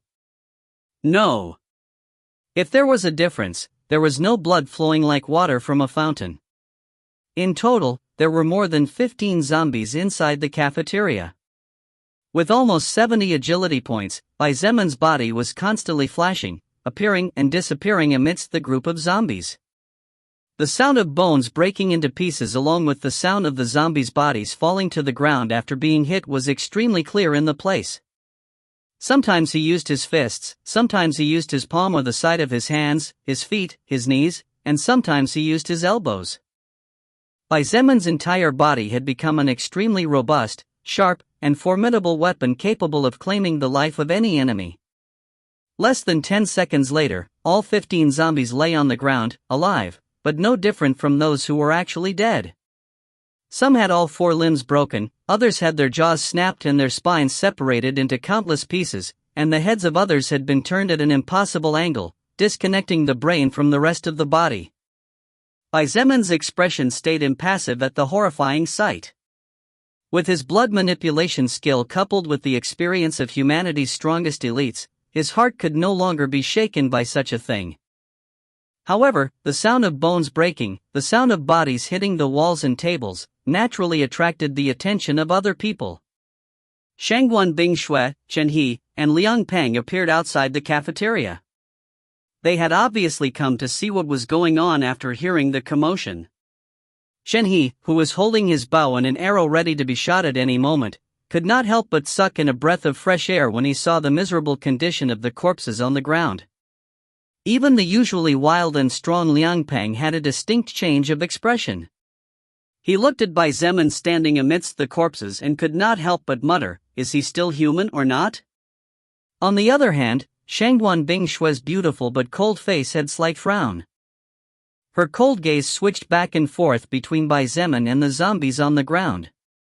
She had noticed that, apart from the miserable condition their bodies were in, there were no bleeding wounds there, even the creatures' heads were practically intact. Chapter 10, Calling Home. The basketball court was quite large and the stands had enough seats to fit a few thousand people without any problem. Currently, sitting in different seats, students and teachers looked in the direction of the cafeteria with fearful eyes. "Big sister Sure, do you think something bad happened?" A small-built female student asked in a low voice as she hugged her knees and cuddled tightly in an effort to give herself warmth. "Xiulan, don't worry. You also saw how strong Big Sister Bingshui is. Even if some zombies appear, they won't be a problem against her." Wuxia said in a firm tone, trying to sound as confident as possible not only to convince her friend, but also to convince herself. Zi Xiulan bit her lips tightly as her body trembled constantly. In the end, she could not hold back her tears and began to sob, "Big sister Sure. I am so scared." Song Qing turned into a zombie suddenly and Zhang Na was bitten to death. "Many people died and I won't be able to talk with them anymore." Wu Shi, who was barely containing her own emotions, finally couldn't help but start to cry. She had just tried to communicate with her family. Unfortunately, she got no response. She already feared the worst. "I'm cold. I want to wear dry clothes. I want to feel warm. I want to hear my mother's sermons again," Wu Shi whispered in tears. This kind of conversation could be heard everywhere inside the gymnasium. The students were terrified, waiting for a dark and unknown future. A few hours ago, they were all laughing and chatting happily, worrying about what kind of clothes they should buy to look their best. However, now all they wished for was dry clothes to relieve the bone-chilling cold. Even the teachers, who were the responsible adults, were in no position to relieve others when they themselves did not know if the next moment a strange creature would walk through the doors and claim their lives. Asterisk. What happened here? Shangguan Bingshui's cold voice was the first sound to break the silence of the place. Bai Zemun did not answer immediately. Instead, he gathered several tablecloths on the floor and tied it end to end, thus forming a huge square of cloth. Then, he began to carefully move the body of the immobile zombies on top of the cloth square while slowly explaining. "There is enough food in this cafeteria to sustain about 100 people for approximately a week. Besides, I don't feel comfortable in crowds either, so I'm planning to make this place my temporary resting area. So, I'll take care of these zombies." "You took care of these zombies, you say?" Shangguan Bingshui muttered in a strange voice as she watched Bai Zemun work. Except for the initial glance, he had not looked back at them again and simply continued to work tirelessly. Many thoughts were constantly flashing in Shangguan Bingshui's mind, making it extremely difficult to comprehend her. Chen Yi was not thinking as many things as she was. He simply looked at Bai Zemun's back and asked, may I ask how? Right, we still don't know your name. You are. Bai Zeman. He casually replied. Bai Zeman wasn't trying to act cool, this was his real personality. Even before the world became chaotic, he was not good at dealing with many people due to certain past incidents. I see, Bai Zeman. It's a pleasure to meet you. Chen He said politely with a smile. Chen He was extremely handsome, his archery skill allowed him to become the best in his club and his grades were in the top 10 every semester. All these excellent qualities together with his unknown but powerful family made him the Prince Charming of countless beautiful girls. Even among the boys, he was popular because of his kindness. Same here. Bai Zeman replied without much interest. His top priority now was to fully ensure his safety, then make a call home to check on his family's safety, and finally understand the rules of the new world better. Therefore, he was not interested in making friends with anyone just as he had not been in the past. Chen He's expression became a little uncomfortable at Bai Zeman's clear coldness and a bitter smile appeared on his handsome face. How did you deal with them? Shangguan Bingshui asked. She could see some blood stains on the ground. However, that blood was obviously from the 4 large mosquitoes that were dead and torn to pieces on the ground. Then, Shangguan Bingshui was curious to know how it was possible that the young man in front of her killed the zombies without injuring them. They are not dead. They are still alive. Bai Zeman replied, finally finishing dragging the 15 bodies. What? Shangguan Bingshui's cold and indifferent expression broke for a moment when she heard his words. Bai Zeman began to drag the large square of cloth towards the exit with a bit of difficulty but with steady steps. Although his strength was 55 points in total, he had not yet reached a level where he could drag 15 adult people casually. As he walked, he replied, these zombies are still alive. It's just that I destroyed all the connecting bones of the body, so even if the brain is intact, they are no different from dead zombies since they can't do anything. I didn't want to stain the ground where I will sleep with blood. Shangguan Bingshui's eyes lit up and she finally understood the reason why the zombies' bodies were in such a terrible condition. Previously, she had assumed that Bai Zeman was simply a barbaric and violent person, but after listening to his explanation she understood that she had been wrong. Although she somewhat admired his strength, that was all. From her point of view, there was no trustworthy person in this place. To Shangguan Bingshui, the only person she could trust a bit was her childhood friend Chen He. As for the rest, they were all useless. Especially the men. Currently, Shangguan Bingshui was surrounded by both men and women. Lian Xian, the vice president of the student association, and Chen He, the skilled archer, were constantly trying to engage her in conversation. Liang Pang, the strong man with a terrifying hammer, looked at the bodies of some female students and teachers casually without caring too much about the world outside. After carrying the 15 zombies out of the place and dragging them to a nearby building, Bai Zeman returned to the gymnasium. He simply ignored the stares he was receiving and walked away quietly with no intention of chatting with anyone. Upon arriving at the cafeteria, Bai Zeman used his blood manipulation skill to remove the blood that stained the floor, sending it through the broken window to the outside. Because the glass was broken, rainwater was constantly pouring in and the areas near the windows were soaked. In addition, the cold was really unbearable. After a few minutes of consideration, Bai Zeman ripped the legs off several tables and used the tops to cover the windows one by one. To prevent the wood from falling off, he used several cabinets and refrigerators inside the room, thus sealing out rain, wind, and decreasing the chances of an insect getting in. Then, Bai Zeman closed the door and locked himself inside the cafeteria. He turned on a dim light and sat on a chair away from the window and door to rest. 5 minutes later, he took his cell phone out of his backpack and, with trembling hands, called his mother. The number you wish to reach is out of service or out of battery. Please try again later. Bai Zeman took a deep breath to calm himself, not wanting to think about the worst-case scenario. With lingering fear, he dialed Meng Qi's number. The number you wish to reach is out of service or out of battery. Please try again later. Receiving the same message again, Zeman couldn't help but put down the cell phone and leave it on the table. He slumped gently onto the chair and, as he listened to the steady sound of lightning, his eyes flooded slightly with tears. Although he did not want to think about it, it was clear to Zeman that the probability that his family had died was very high indeed. After all, many people had turned into zombies without warning, zombies had started attacking ruthlessly, insects had evolved and even domestic animals had turned wild. However, he really wasn't willing. The only real thing he had was his family after all. Barely resisting the urge to cry, Zeman picked up his cell phone again and dialed his father's number. Sitting in a nearby chair, Lilith felt a bit sad for him as she watched him act like a small child about to cry. Even when he was forced to fight for his life, even when he had no choice but to raise a sword and bathe in blood, even when his entire life was collapsing in front of him, Zeman was always decisive and did not hesitate.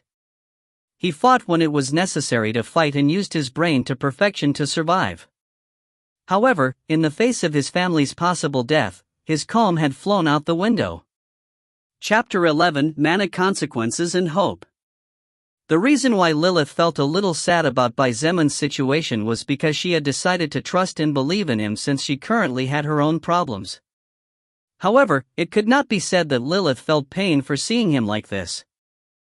They had only known each other for about 2 or 3 hours and the amount of interaction they had with each other was not much either. Besides, Lilith had seen many things worse than the loss of a family during her lifetime. To her, even the fall of an entire race where tears of blood were shed was not such a strange sight either. Now, she could only hope that his family was safe and had not experienced any accidents. Otherwise, if he fell and did not get up again, his death was a matter of time. This was something Lilith hoped would not happen. Unfortunately, people's fates sometimes turned out to be extremely cruel. The number you wish to reach is out of service or out of battery. Please try again dash. Bang! Zeman didn't even wait for the message to end when he smashed the cell phone against the wall in front of him, completely destroying it with no way of salvation. Without even waiting for all the parts of his phone to fall to the ground, Zeman grabbed the chair he was sitting on and slammed it with all his might against the floor. The wood broke into countless pieces and splinters flew everywhere. As if he had gone mad, Zeman grabbed everything near him and destroyed it without caring about the quantity of noise he was making or if his attitude could scare the people outside the cafeteria. Now that he could not contact any of his 3 family members, he had assumed the worst. How could he care about other people's fear at this point?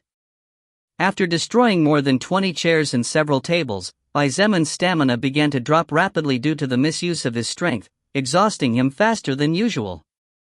He slumped on the floor, leaning his back against the wall, and covered his face with one hand. Lilith looked at him silently and waited for him to vent all the frustration, sadness, anger, and pain he felt. The cafeteria fell silent and the only sound that could be heard was the sound of thunder coming from outside. The faint distant light that acted as illumination could barely provide a scarce source of heat, practically non-existent in the midst of such a gloomy environment.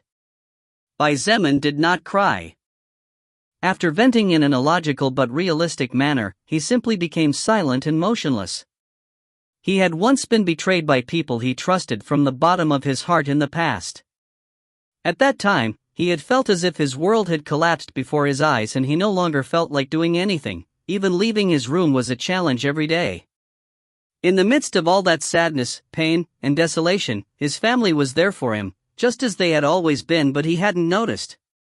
From that moment on, Zeman had changed drastically. He stopped going out with friends, didn't spend time worrying about having a relationship with a woman, and devoted all his time to studying and working hard to give his family a better life. However, in about 3 hours, everything he had been fighting for many years was gone. His family, the only source of warmth that made him feel comfortable, had probably died. Every time he imagined his father, his mother, or his adopted younger sister crying and asking for help before they died, his blood boiled furiously as if a volcano was about to burst. 20 minutes later, Lilith finally spoke. Zeman, your family is probably still alive. His body shuddered softly, but he did not respond. He stayed silent, longing to hear her next words. Although Zeman did not know how strong Lilith was, even after becoming much more powerful than he was in the past, he felt that a snap of her fingers was more than enough to erase his existence if she really wanted it. Therefore, her words at this moment were very important to him. When the soul record arrives in a new world, the mana that was always in that world but was inactive finally begins to move. Now, imagine you spend 20 years in bed and suddenly you abruptly get up and start running at full speed. What do you think will happen? Zeman raised his head softly and looked at her. In a slightly hoarse voice, he replied, everything would collapse. The muscles can't support the weight of the body, the ligaments can't withstand the pressure, and the heart can't pump enough blood after beating so smoothly for so long. Right. It would all come crashing down. Lilith nodded softly and continued, that is precisely what is happening now. After countless years of silence and tranquility, the mana of this world finally began to move everywhere, causing the world order to fall into a mess. As Lilith explained, Zeman struggled to stand up and looked for a healthy chair to sit on. He kept his senses focused on her, not daring to miss a single word. Humans have a weak body by nature, so most of them failed to withstand the shock of the mana wave, turning into those mutated creatures, stronger and with unlimited stamina fueled by the world's mana, but without any intelligence. On the other hand, animals possessing a more resilient body and plants with superior life expectancy are much more likely to adapt to the mana, evolving and growing to become terrifying creatures.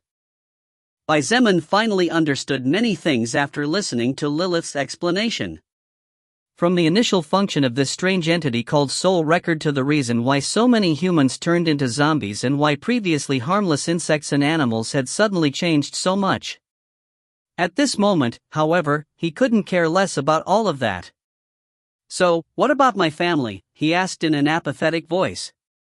Although Zeman's voice was practically impassive, Lilith, who had seen countless lives throughout her wandering, could notice the waver in his gaze when he asked that question.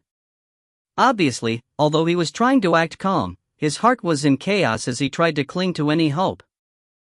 In addition to living beings, there is also the possibility that electronic objects will suffer from the mana wave.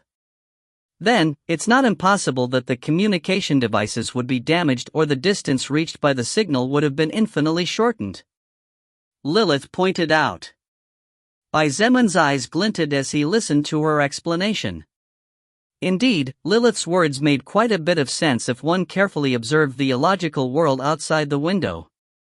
Seeing the change in his expression and his eyes regaining their color, Lilith quickly added, besides, don't forget that during the chaos your family might have also lost their cell phones or simply didn't have time to pick it up. Zeman finally couldn't help but stand up.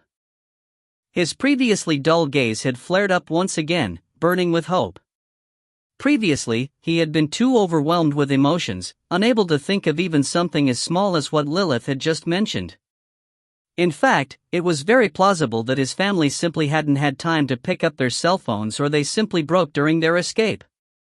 Even if it was all a fleeting hope, Zeman was not willing to let it slip away. He advanced with a big step to the chair where Lilith was sitting and hugged her gently as he said softly, "Thank you." Unconsciously, he couldn't help but be amazed at the exquisite scent of roses that Lilith's body exuded. Her soft dark hair lightly caressed his face as if it were his lover's caress. After experiencing hell and then being ascended back to the heavens, even his first-order blood manipulation could do nothing to calm his heart. With unstable emotions, he simply wasn't thinking with complete rationality. Lilith knew this perfectly well, so she didn't bother to push him away.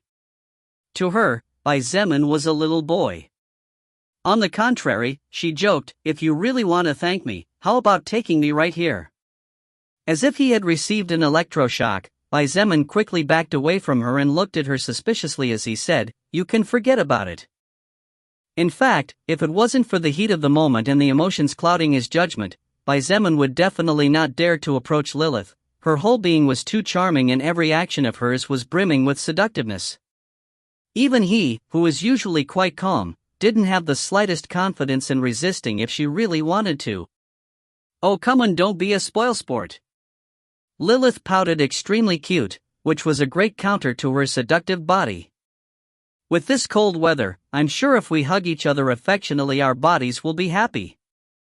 Bai Zemin rolled his eyes and was about to respond when the metal door was knocked softly. Chapter 12, Meeting and Plans. Hearing the sound coming from outside, Bai Zemin and Lilith stood in silence for a moment before he walked to the door and opened it without saying a word. Standing on the other side was a female student who, though not a great beauty, was considered quite pretty. However, her expression at the moment was rather haggard and the fear in her eyes made her look quite miserable. The student seemed surprised at the sudden appearance of Bai Zemin, who had opened the door with a bang.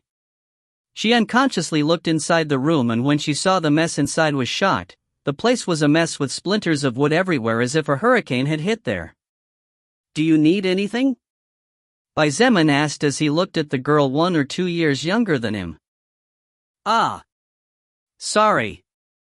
The girl apologized for something that Bai Zemin didn't understand and continued quickly, "Big brother Bai, some of the teachers, big sister Shangwon, big brother Chen, and the rest are about to have a meeting to decide what to do next, therefore they would like you to participate as well." This student's name was Kai Jingyi and before the world changed she was a student of international relations. She was very smart about human relationships and emotions. Now that everything changed, Kai Jingyi was also clear that she would be more likely to survive by following someone powerful. At the same time, it was essential to be careful not to offend anyone, because the rules would not necessarily remain the same as before. Hearing her words, Bai Zemin was silent for a moment before nodding. "All right. Thank you for informing me. I'll be there in a moment." He was not surprised that the girl in front of him knew his name. After all, he had worked. It was only natural that someone would start spreading his name around, especially those people whose lives he had saved. Kai Jingyi quickly excused herself and left. She could sense that the young man's mood before her was not particularly good, so she was worried about saying the wrong word. Before Bai Zemin could say anything, Lilith advised, "Bai Zemin, remember that the world you live in has changed and will no longer be what it once was. Although it might not be so obvious now since it is only the beginning of a new era, gradually people will change.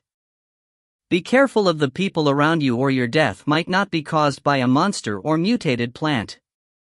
Bai Zemin looked at her silently, pondering her words. After several seconds, he nodded slowly and thank you for your advice. I will remember it." Lilith threw him a flying kiss and gave him a charming smile in response. Bai Zemin didn't dare look at her for too long and quickly closed the door behind him as he walked away in the direction of the basketball court. At his reaction, Lilith giggled softly, causing her ample breasts to sway invitingly. Fortunately or unfortunately, there was no man to witness such a wonderful but at the same time dangerous spectacle. Asterisk. After Bai Zemin's nerves calmed down and the tension he felt on his body due to the constant dangers and seemingly endless battles, he finally paid more attention to the people around him and easily noticed many things on his way to the basketball court. Most of the people, regardless of whether they were male or female, teachers or students, had eyes filled with apprehension and looked at their surroundings with constant vigilance. Some of them even had signs of insanity, clutching their hair tightly and muttering incoherent things before they started laughing out loud as if something funny had happened. Seeing all this, Bai Zemin couldn't help but agree with the advice Lilith had given him before. Unconsciously he lifted his guard a notch higher, not wanting one of these people to stab him in the back. Bai Zemin had no intention of dying, let alone dying by the hands of another human. As he approached a corner far away from the rest, Bai Zemin saw Shengwan Bing Shui, Chenhe, Pang Liang, as well as 4 teachers, 3 men and 1 woman. The woman was Jia Zhao, whom Bai Zemin had rescued earlier. Seeing him approaching, the group of 7 people stopped their conversation and looked at him with different emotions: gratitude, curiosity, indifference, kindness, mistrust, and many other emotions coming from different people. When he finally joined the group, Liang Peng smiled carelessly and greeted him casually, "Yo! Little brother Bai Zemin." "Hey." Bai Zemin greeted him back with a brief nod. Although Liang Peng possessed terrifying strength, his thoughts seemed to be too simple. Now that teachers with the ability to think without being affected by the fear as well as people capable of fighting are here, let's start this meeting. Shangwan Bingshui did not dawdle and immediately went to the point. She also did not give another glance to Bai Zemin, nor did she say anything about him keeping a room for himself. Currently there were many people sleeping in the same place, and although they were not crowded together, it was definitely not as comfortable as having a private place to themselves. Even Shangwan Bingshui and the rest had no such benefit. Many people were naturally dissatisfied with him taking such a large place for himself. It was just that no one dared to express it after witnessing his strength or hearing about it. As for Shangwan Bingshui, she simply didn't care. Wait a moment. Bai Zemin stopped her before she continued. Shangwan Bingshui frowned slightly but said nothing and simply looked at him silently, waiting for his next words. If you want to gather people with the courage to fight and some ability, Vice President Lian Sun should be here too. Bai Zemin pointed out. Oh? Shangwan Bingshui's beautiful blue eyes had a strange glint in them when she heard his words. She looked in the direction of where Lian Sun stood, and seeing him smile charmingly at her filled her heart with disgust. I don't think that's necessary. Shangwan Bingshui said coldly. Her tone contained a hint of mockery and disdain as she said, he even hid from me that he could fight those creatures, which means he is a coward. Such a person, instead of helping, will only become a burden in times of need. Bai Zemin simply shrugged his shoulders and did not comment any further. Then, let's continue. Shangwan Bingshui frowned and explained her concerns. Currently, the storm is quite fierce. As each of us headed in this direction, saving other people in the process, it was inevitable that we and the others would get wet. Indeed. Currently everyone was shivering with cold and many people were sneezing with signs of possible colds. With their clothes completely wet in the cold weather, the body temperature had plummeted all at once and the arrival of illnesses was only a matter of time. Even Shangwan Bingshui's white dress was soaked and clung tightly to her seductive body. This had attracted the attention of the local men regardless of whether he was a teacher or a student. Even the handsome and kind Chen He could not help but sneak several glances at her secretly. Shangwan Bingshui continued, at this rate, the arrival of illnesses like influenza and fever is only a matter of time. At this moment we don't even know exactly the situation of the world outside the university. I tried to communicate with my family but apparently there is some kind of problem with the signal. Chen He nodded, I also tried to communicate with my family but got no results. Hearing their words, Bai Zemin's eyes lit up imperceptibly. Since they had the same problem, Lilith's words were probably real and, although he didn't know if his family was alive, hope burned fervently. Then, I would like to form different teams to perform different tasks. Shangwan Bingshui finally pointed out her real purpose. One team will be in charge of searching for clothes from the male dormitory and the female dormitory, saving the people who are still alive in the process. Another team will be in charge of going to the university pharmacy in search of cold medicine, fever medicine, and whatever else is possible. Chen He added, in the cafeteria, Bai Zemin found enough food to feed more than 100 people for a week. Even if we add more people, the ration should be able to last about 3 days. That's more than enough time for the army and police to make their move. Hearing his words, almost everyone let out a small sigh of relief. Even if the zombies were many, or even if those strange mutated creatures were powerful, in the face of the power of modern firearms they were nothing to fear. Only Bai Zemin and Shangwan Bingshui had indifferent expressions and kept their own thoughts to themselves. Seeing that no one had anything against her words, Shangwan Bingshui nodded and continued, now we should form teams and divide tasks. The teams should be formed in the best possible way to avoid unnecessary losses. Wait a moment. I'd like to move alone. Chapter 13 New Skill, Stone Heart. So far, Shangwan Bingshui's speech and explanations were extremely logical. It was precisely for this reason that no one had interrupted her until now, and even the teachers only watched from the sidelines without saying anything about it. She was truly worthy of being the student association president of one of the most prestigious universities in the whole country. What no one expected, however, was that a voice would abruptly interrupt. Wait a moment. I'd like to move alone. Everyone's eyes automatically turned to the person who had just spoken with different expressions. Shenhe had an expression that looked unsure whether to cry or laugh, Liang Pang looked too stupefied to react, and the teachers had different kinds of thoughts that their expressions gave away. On the other hand, Shangwan Bing Shui gave Bai Zemin a slightly weary look and said coldly, "You want to go alone? Are you crazy?" Bai Zemin remained unperturbed and did not care about the expression of the beautiful woman in front of him. Calmly, he slowly said, "Whether I am crazy or not, you need not worry about my mental health, Miss Shangwan." Jia Jiao, Bai Zemin's teacher, could not help but try to persuade him, "Student Bai, why don't you consider it a little more? With the strength of the four of you together you should be fine against anything and the chances of survival would certainly be higher." Bai Zemin shook his head and said nothing more. Obviously he had already made up his mind. It was a pity that none of these people knew him, otherwise they would know that once Bai Zemin took a decision it was practically impossible to make him change his mind. You're just acting selfishly and risking your life pointlessly. Do as you please." Shangwan Bing Shui looked at him coldly. In fact, her gaze was so cold that it seemed to have the capacity to pierce into people's souls and freeze them completely. "Then that's what I'll do."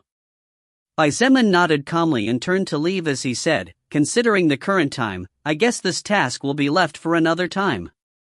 Tomorrow you can tell me what my task is. Good night everyone." Without another backward glance, Bai Zemin left and disappeared to the end of the corridor. "He seems to be a pretty cold guy, doesn't he?" Shenhe scratched his head and said with a forced smile. However, although he looked casual on the outside, inside he was incredibly surprised. Bai Zemin was the first man Shenhe had met who was able to remain completely indifferent to Shangwan Bing Shui. Even Shenhe himself, who was considered an outstanding man by countless people regardless of whether they were men or women, had fallen for her charms even though she never had that intention in the first place. Shangwan Bing Shui's heavenly beauty, her icy personality and otherworldly aura coupled with her mysterious family background undoubtedly made her the greatest beauty not only in the university, even in all of Beijing it was hard to find another woman who could compare to her. Forget it. Let's continue then. Shangwan Bing Shui looked at Bai Zemin slowly disappearing back and said coldly before withdrawing her gaze. She simply had good intentions and did not want anyone to die in vain. However, if that man wanted to act alone, she could do nothing about it and could only let him go to die alone. Asterisk asterisk asterisk. Why do you seem so distant with those people? Lilith questioned when Bai Zemin returned. Even without being present, the group's conversation had been heard clearly by her. Bai Zemin picked up a chair and sat down across from her. As he looked at her, he smiled slightly and remarked, "Who was it that told me to be more careful of the people around me?" Lilith had a strange glint in her eyes. She narrowed her gaze at him and said slowly, No. Although in fact, I did tell you to be careful around other humans from now on. Your attitude towards that group and the rest of the people has been strange to begin with." An idea flashed in her mind and Lilith couldn't help but point out, especially towards that woman named Shangwan Bing Shui. Your attitude towards her is cold and distant. Suspicious. Bai Zemin sighed lightly and closed his eyes as a bunch of memories flashed in his memory at lightning speed. Although those memories no longer hurt, the pain of the past could never completely disappear. A person's past was the foundation upon which the present rested and where the future was built. Slowly, he opened his eyes again. At that moment, several green letters flashed across his retina. Pain from the past, caution in the present, defiant towards the future. You have acquired passive skill, Stone Heart. Bai Zemin was taken aback when he read the message that had appeared out of nowhere. How had he suddenly acquired a skill? Seeing him dumbfounded, Lilith frowned slightly and asked in confusion, "Is something wrong?" Bai Zemin immediately snapped out of his daze and quickly shook his head as he said, "Forget it, Lilith. Why don't you tell me more about the skills and about the soul record?" Lilith looked at him deeply before finally sighing lightly. Alright, since you don't want to talk about it, let me explain a bit about the soul record then. Zeman immediately sat up straight and focused entirely on her, pushing the matter about what had just happened to later. The soul record is an unknown entity that no one has ever come to fully understand. This seemingly formless entity reaches out to different worlds, setting in flux the mana that exists in these worlds, and pushing the different races and species towards the path of evolution.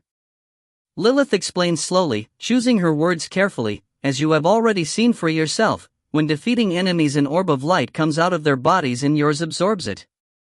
Zeman nodded. In fact, even when he killed zombies, those orbs still reached him even if they didn't give him benefits. Those orbs contain soul power within them. The soul record concentrates a small part of the defeated enemy's soul power and grants it to the winner. The defeated one becomes a source of evolutionary power for the victor, pushing the winner beyond. In addition to this, as long as the enemy's soul power is strong enough, the winner will not only get part of their power in the form of stats, there is also the possibility of getting treasure orbs or skill scrolls. That would basically be a fairly general and simple summary of the function of the soul record. As for what its true motive or purpose is, no one knows. Lilith paused and looked at Zeman in silence. If she continued to talk about it, even 1 or 2 years would not be enough to explain everything. Zeman took a few moments to assimilate the information before slowly asking, is there another method of acquiring skills other than skill scrolls obtained from different enemies? There is. Lilith nodded and explained, aside from defeating enemies, you can also acquire different active or passive skills depending on your lived experiences or qualities. Seeing him look at her with clear confusion, Lilith deepened her explanation. For example, a person who practiced martial arts from a young age would awaken a passive melee skill, and its level will depend on that person's technique. On the other hand, if a man had problems with his sexual orientation, he would awaken a passive skill that makes him immune to female charms. She smiled playfully at him and pointed out, I know someone like that, so if that happens to you, don't worry. I won't discriminate against you. Zeman had finally understood many things that were unclear before. Although there were still many questions in his mind, there was no way he could ask them all together and process all that information at once. Therefore, it was better to go step by step in order not to make mistakes or get confused later on. However, when he heard Lilith's final words, he almost fell to the ground. My sexuality has no problems. You don't need to worry, he said with a grim face. Are you sure about that? Lilith stood up and approached him. She bowed slightly, barely showing a small part of her neckline and almost unnoticeable to the eye. Her rose scent entered Zeman's nostrils and his eyes couldn't help but be drawn to that small patch of white skin. He swallowed audibly and his breathing became slightly agitated as he began to lose control over himself. It looks like there's really no problem with your sexuality. Lilith stopped toying with him and returned to her seat before looking at him with a smile that was hard to comprehend. Zeman bristled with embarrassment and stood up. He moved away from her and lay down against the wall in the corner. Seeing him act like that, as if he was a child who was wronged by his parents, Lilith couldn't help but chuckle as she said, "Oh, don't be angry. I was just making sure you weren't lying." But Zeman didn't answer her. He focused his attention on the green letters flashing in his retina.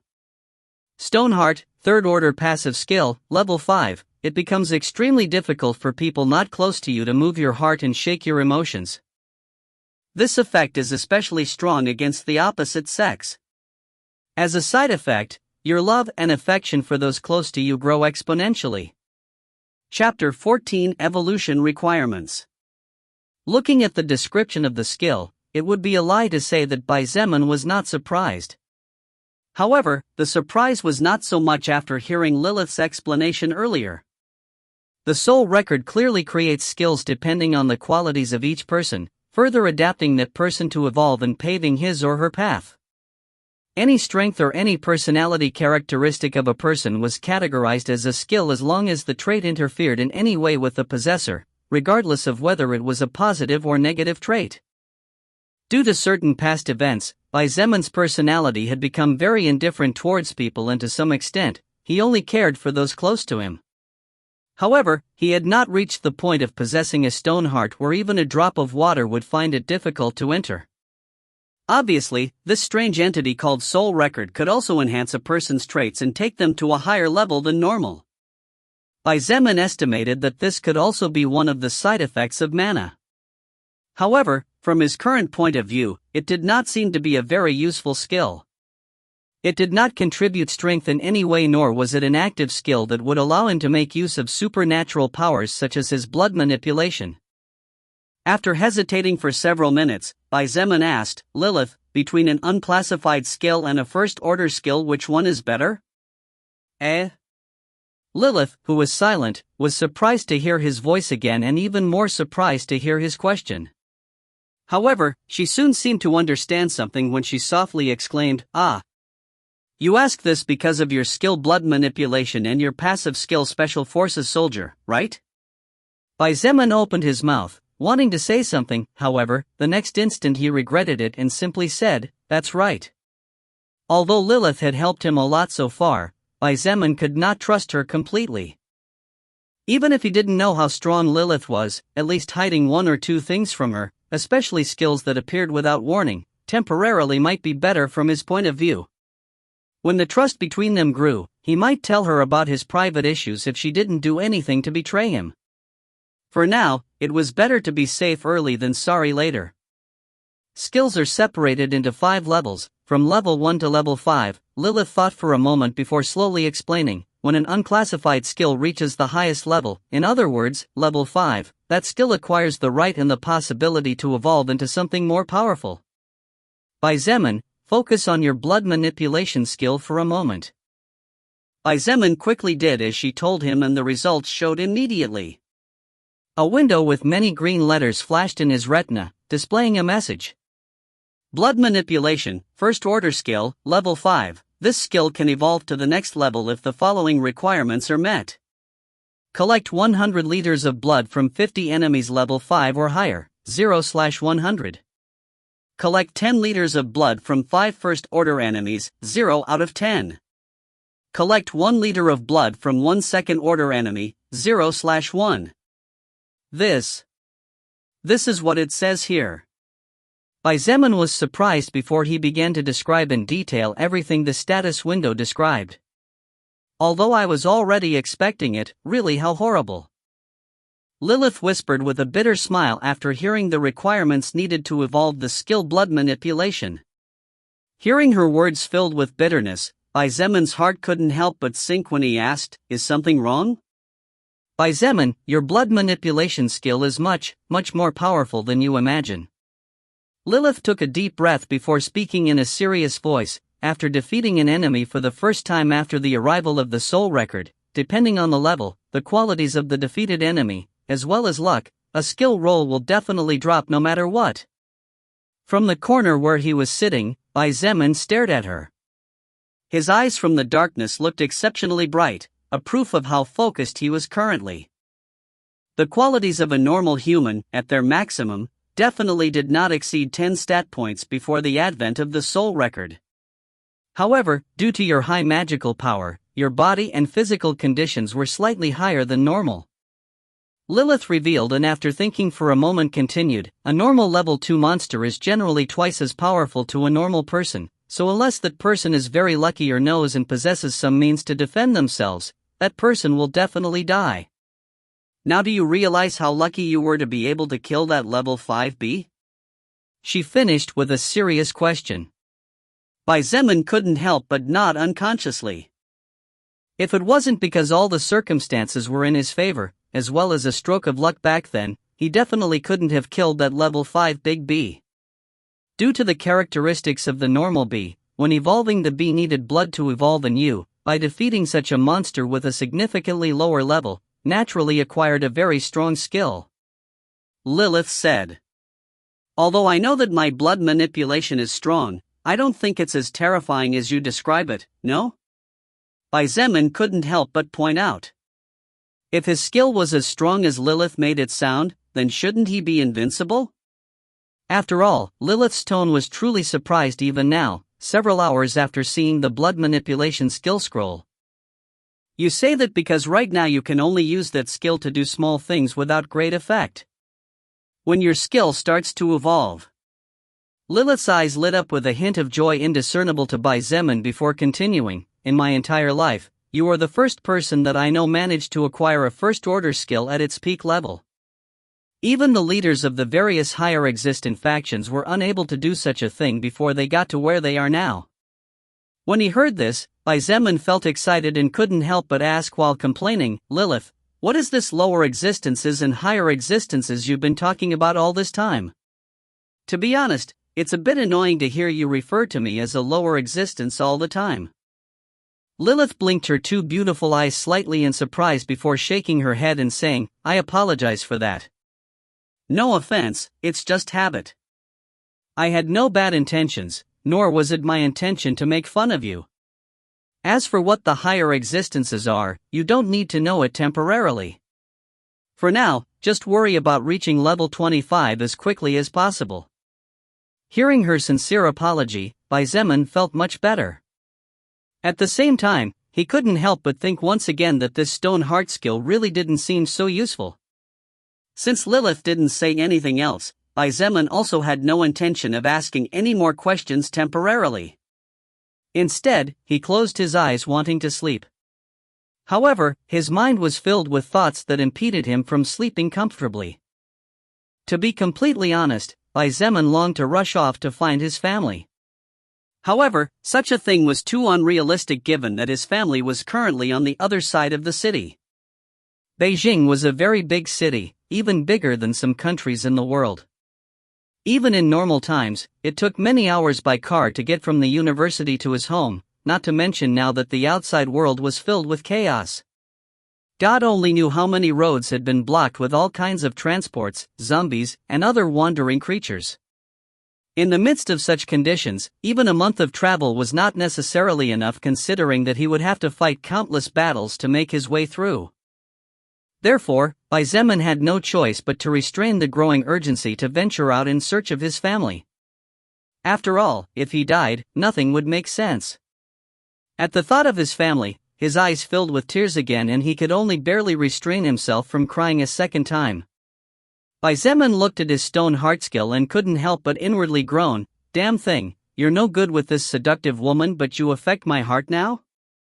As the rain poured down like a torrent and the sound of thunder made the walls of the building tremble softly, exhaustion slowly overcame him and before he knew it he fell asleep.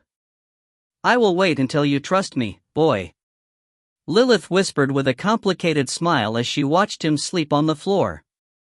Although she did not know what kind of skill he had acquired, it was impossible for Bai Zemin, inexperienced and only 20 years old, to easily mislead Lilith, who had experienced countless hardships and met all kinds of people throughout her life. Chapter 15, Going Out Alone. Lilith's explanation of the skills was very helpful to Bai Zemin. This was because although she had not explicitly told him that a third-order skill was better and more powerful than a first-order skill, he could easily draw conclusions based on what he currently knew and could observe. Apparently, his recently acquired passive skill was a more powerful skill than it appeared at first glance. Although it was temporarily impossible for Bai Zemin to be sure how powerful the passive stone heart was, considering that it was a third-order skill and at its maximum level, it should not be a useless skill. The problem with passives was that, unless the exact circumstances were present that were necessary for a passive skill to shine and show its brilliance, it was extremely difficult to know whether it was useful or not unless the description of the skill was extremely clear and simple about its function. Because Stoneheart did not seem to have any use against Lilith, Bai Zemin had gone to sleep thinking that it was a skill without much value in battle or other aspects. After several hours of comforting sleep, Bai Zemin opened his eyes once again and slowly stood up. Although his stamina was almost full before he went to sleep, the mental fatigue he had accumulated throughout the day was nothing to scoff at. After all, he had experienced a constant up and down of emotions while fighting practically without rest. Sleeping on the floor really isn't the best option. he complained with a bitter smile as he felt his bones creaking one after another. "Good morning." A lovely voice sounded next to him, startling him momentarily. Looking to his right, Zeman saw the beautiful seductress Lilith sitting on a chair 2 or 3 meters away, looking at him with a smile apparently natural. "Good morning to you too." He replied, a little dazed, and couldn't help but think that sleeping on the floor wasn't so bad if such a beautiful woman greeted him as soon as he opened his eyes. He was about to ask if the higher existences, as she referred to herself, needed to sleep or not when a soft knock on the metal door interrupted his words. Followed by the knock, a gentle and caring voice continued, "Big brother Bai, big sister Shangguan and the rest would like to distribute breakfast." Zeman recognized the source of the voice easily. It was the same girl who had talked to him yesterday. Apparently, she feared that he was sleeping and that her call had disturbed him, since her voice was so low that if it were not for the fact that Zeman had been constantly evolving, he could not have heard at all. Without saying anything, Zeman opened the door and said slowly, "I understand. You can go and tell Miss Shangguan that she can bring the students now." Kai Genie nodded hurriedly and went to retransmit his words. *****. The cafeteria was big enough for 100 people to eat inside if they squeezed in a little. Because there were not enough tables and chairs as a result of the destruction caused by the zombies and by Zeman yesterday, many students had no choice but to sit on the floor while eating their breakfast with fervor. Most of them had not eaten anything since yesterday afternoon and really felt as if they were going to starve to death at any moment. The atmosphere inside the room was extremely gloomy, and if it weren't for the electric light still being on, many people probably couldn't help but cower in fear. Add this to the rain lashing the woods that covered the windows and the terrifying creatures roaming outside. No one dared to speak too loudly for fear of attracting unwanted attention. Since Zeman didn't like being around people too much, when everyone went to the cafeteria, he moved to the basketball court and sat quietly while eating a piece of cake. The current situation was bad, to say the least. Not only were they cut off from the outside, but they were also right in the middle of the university campus.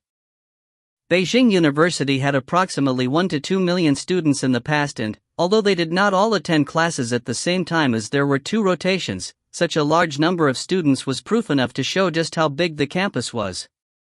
If a person wanted to travel from the center of the campus to the exit, a 30 to 40-minute walk was not unusual. It was for this reason that 90% of the students traveled via bicycle or other transport. However, riding a bicycle in this new world was no different from courting death. Even a normal vehicle was not a good choice. As he ate his meal with a frown, thinking of countless matters, a series of footsteps in his direction momentarily distracted him. Looking towards the source of the sound, Zeman saw the handsome and skillful Chenhe, the beautiful and powerful Shangguan Bing Shui, as well as the strong and seemingly simple-minded Liang Pang, walking towards him with varying expressions. "Good morning." Chenhe was the first to greet him. Zeman had to admit that with how handsome Chenhe was, as well as his dexterity, good demeanor, and kindness, being a magnet for women was only natural.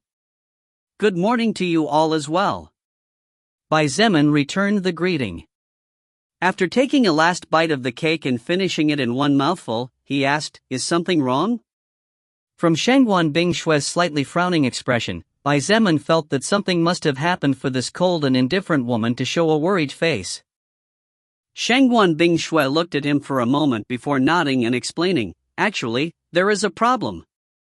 Currently, 15 students have a fever and there are another 20 who are in the process of catching a cold. If we don't get medicine soon, things could get more troublesome." Zeman frowned as well when he heard her speak.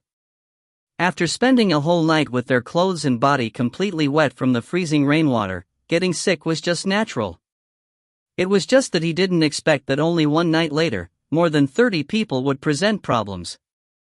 If it continued like this, it would be hard for when everyone wanted to leave to take even weaker students than they already were by nature. Although Zeman was indifferent, he was not a bad guy, much less a cruel person. There was no way he would casually let other humans die in the mouth of a mutated dog or a huge mosquito. If he was that kind of person, he wouldn't have rescued more than a dozen people on his way to the gym. After thinking for a moment, he stood up and picked up the sword lying next to him. "What are you going to do?" Chen, he asked, dumbfounded. "I said yesterday that I would move by myself." Bai Zemin replied as he arranged his meager belongings. "Going to the male dormitory and then traveling to the female dormitory to save people is a task that a large group like the three of you together can do better than me. In that case, I'll go to the pharmacy to get medicines now." Although the sooner the medicines were obtained the better it would be for everyone, Shangwan Bingshui couldn't help but remark, "Are you really going alone now? The storm is still raging and dangers lurk everywhere. I still think it's better if we form teams or if we all move together." Although Shangwan Bingshui didn't particularly like Bai Zemin, she still didn't want him to die just like that. Not only was he a human just like all of them, but he was also brave enough to fight, and his strength was something that could not be ignored either. Precisely for these reasons, she insisted that he should not move alone. From a logical point of view, Shangwan Bingshui was right. After all, moving alone with such horrible weather, the chaotic world, and countless unknown dangers as well as misinformation, was no different from dancing with the Grim Reaper hand to hand. Bai Zemin naturally knew this as well. He looked at her for a moment before shaking his head and slowly saying, "Miss Shangwan, I know you don't like me. To be honest, I don't like you very much either. Still, I know you mean well, so I thank you for that. However, you don't need to worry about my safety." Bai Zemin walked towards the exit and finished his sentence in a low voice. "At least until I find my family, I have no intentions of dying in the mouth of some dog or any cat." As to whether Shangwan Bingshui, Chen He, and Pang Lian heard him or not, he neither knew nor cared. The wind hit him fiercely as he opened the metal door leading to the exit, and the rain fell on him like a wild torrent. Only a few seconds were enough for his head and the front of his body to be completely covered in it. Bang! With a loud bang, Bai Zemin closed the door behind him and disappeared into the thick fog. However, with the loud sound of thunder, the sound he had just caused did not attract the attention of any particular creature. Chapter 16, First Life or Death Battle, Part 1. How cold! Bai Zemin shivered fiercely when he felt the cold temperatures of the outside world. Although the interior of the sports center wasn't particularly warm, the building insulated the strong gusts of near-freezing wind and protected the body from the constant fall of water coming from the clouds. While it was true that Bai Zemin's body had gone through many improvements since the day before, the day the world had become a mess, his stamina and health were his two lowest stats so far in regards to the cold, he wasn't much different from a normal person, just slightly above comparatively. While your strength increased exponentially, hardening and boosting the power of your body's muscles, if you want to become more resistant to different environments as well as to prevent possible diseases among other issues, your stamina and health stats are the most important. Lilith explained as she walked beside him. Unlike Bai Zemin, who was already completely soaked beyond salvation, there was a small barrier covering Lilith's body completely, so she was as beautiful and sensual as ever. Not even a single drop of rain had touched her body. "Lilith, can't you cover me too?" he asked with a bit of envy. The water and wind really were too strong. His body temperature had plummeted only after several minutes, and his stamina was drying up much faster than normal as a result of the strong winds. "I'm sorry, but I can't do that." Lilith shook her head with a bitter smile and explained, "To be honest with you, except for giving you some information, it will be better for you if you assume as if I'm not here. Unless someone attacks me directly, I cannot use my power in any way to help anyone or harm anyone in this world, or the soul record will revoke most of my soul power immediately as punishment." The corner of Bai Zemin's mouth twitched several times when he heard it. Although from the beginning he had not expected to receive Lilith's help, hearing her directly say that she could do nothing but act as a source of information still surprised him. "You're basically useless, aren't you?" After so long of being teased and tempted by her, Bai Zemin couldn't help but counterattack, taking advantage of the moment. However, who was Lilith? An existence with countless experiences. She nodded and made a sorrowful face as she said in a regretful voice, "That's right. I'm just a pitiful useless woman who has nothing else to do but provide information that would sooner or later be discovered by you. Got it. How about I use my body to redeem myself? Zemon's face turned pitch black when he heard Lilith's words. With no intention of replying to her, knowing that it would only end in his loss, he advanced and casually decapitated 2 zombies wandering under the storm.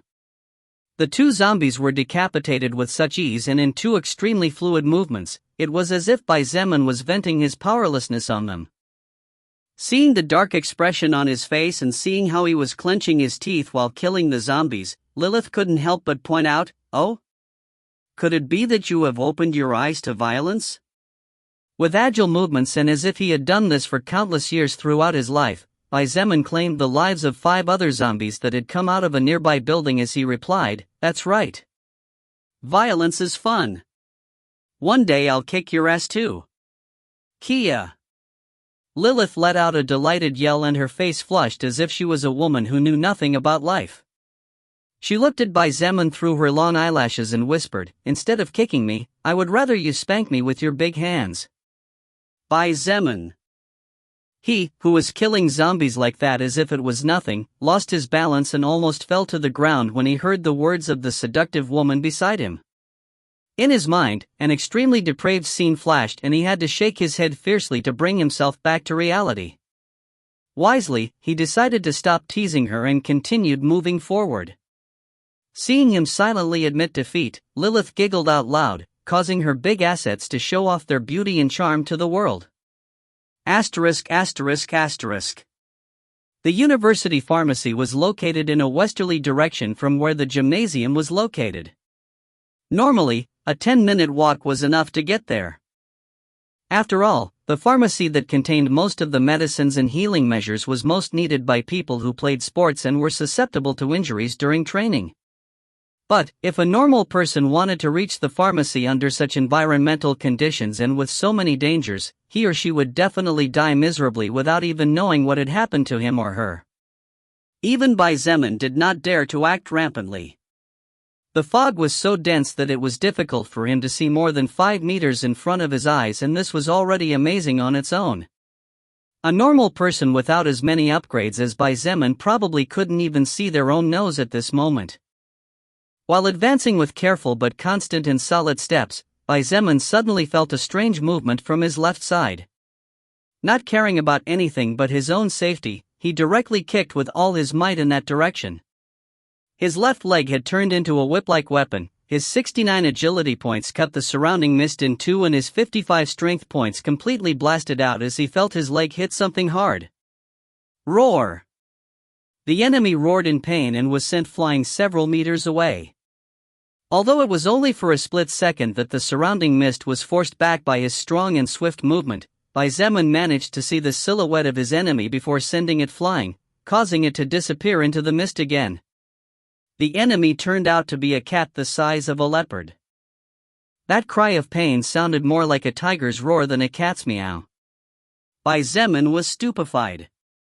His movement stopped completely and he concentrated on the movement of the surrounding mist as his eyes were not too useful under such conditions.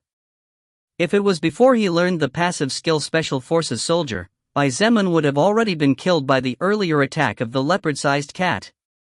After all, his combat experience was deficient, and losing most of his vision would make it incredibly difficult for him to sense and dodge such a surprise attack.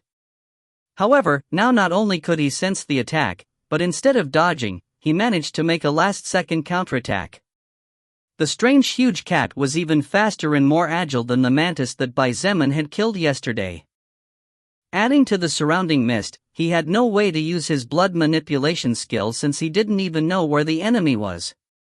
Unlike animals, humans did not have a particularly strong sense of smell in comparison, and, now that animals had become powerful beasts after evolving, their senses had been amplified countless times more than in the past. Swoosh!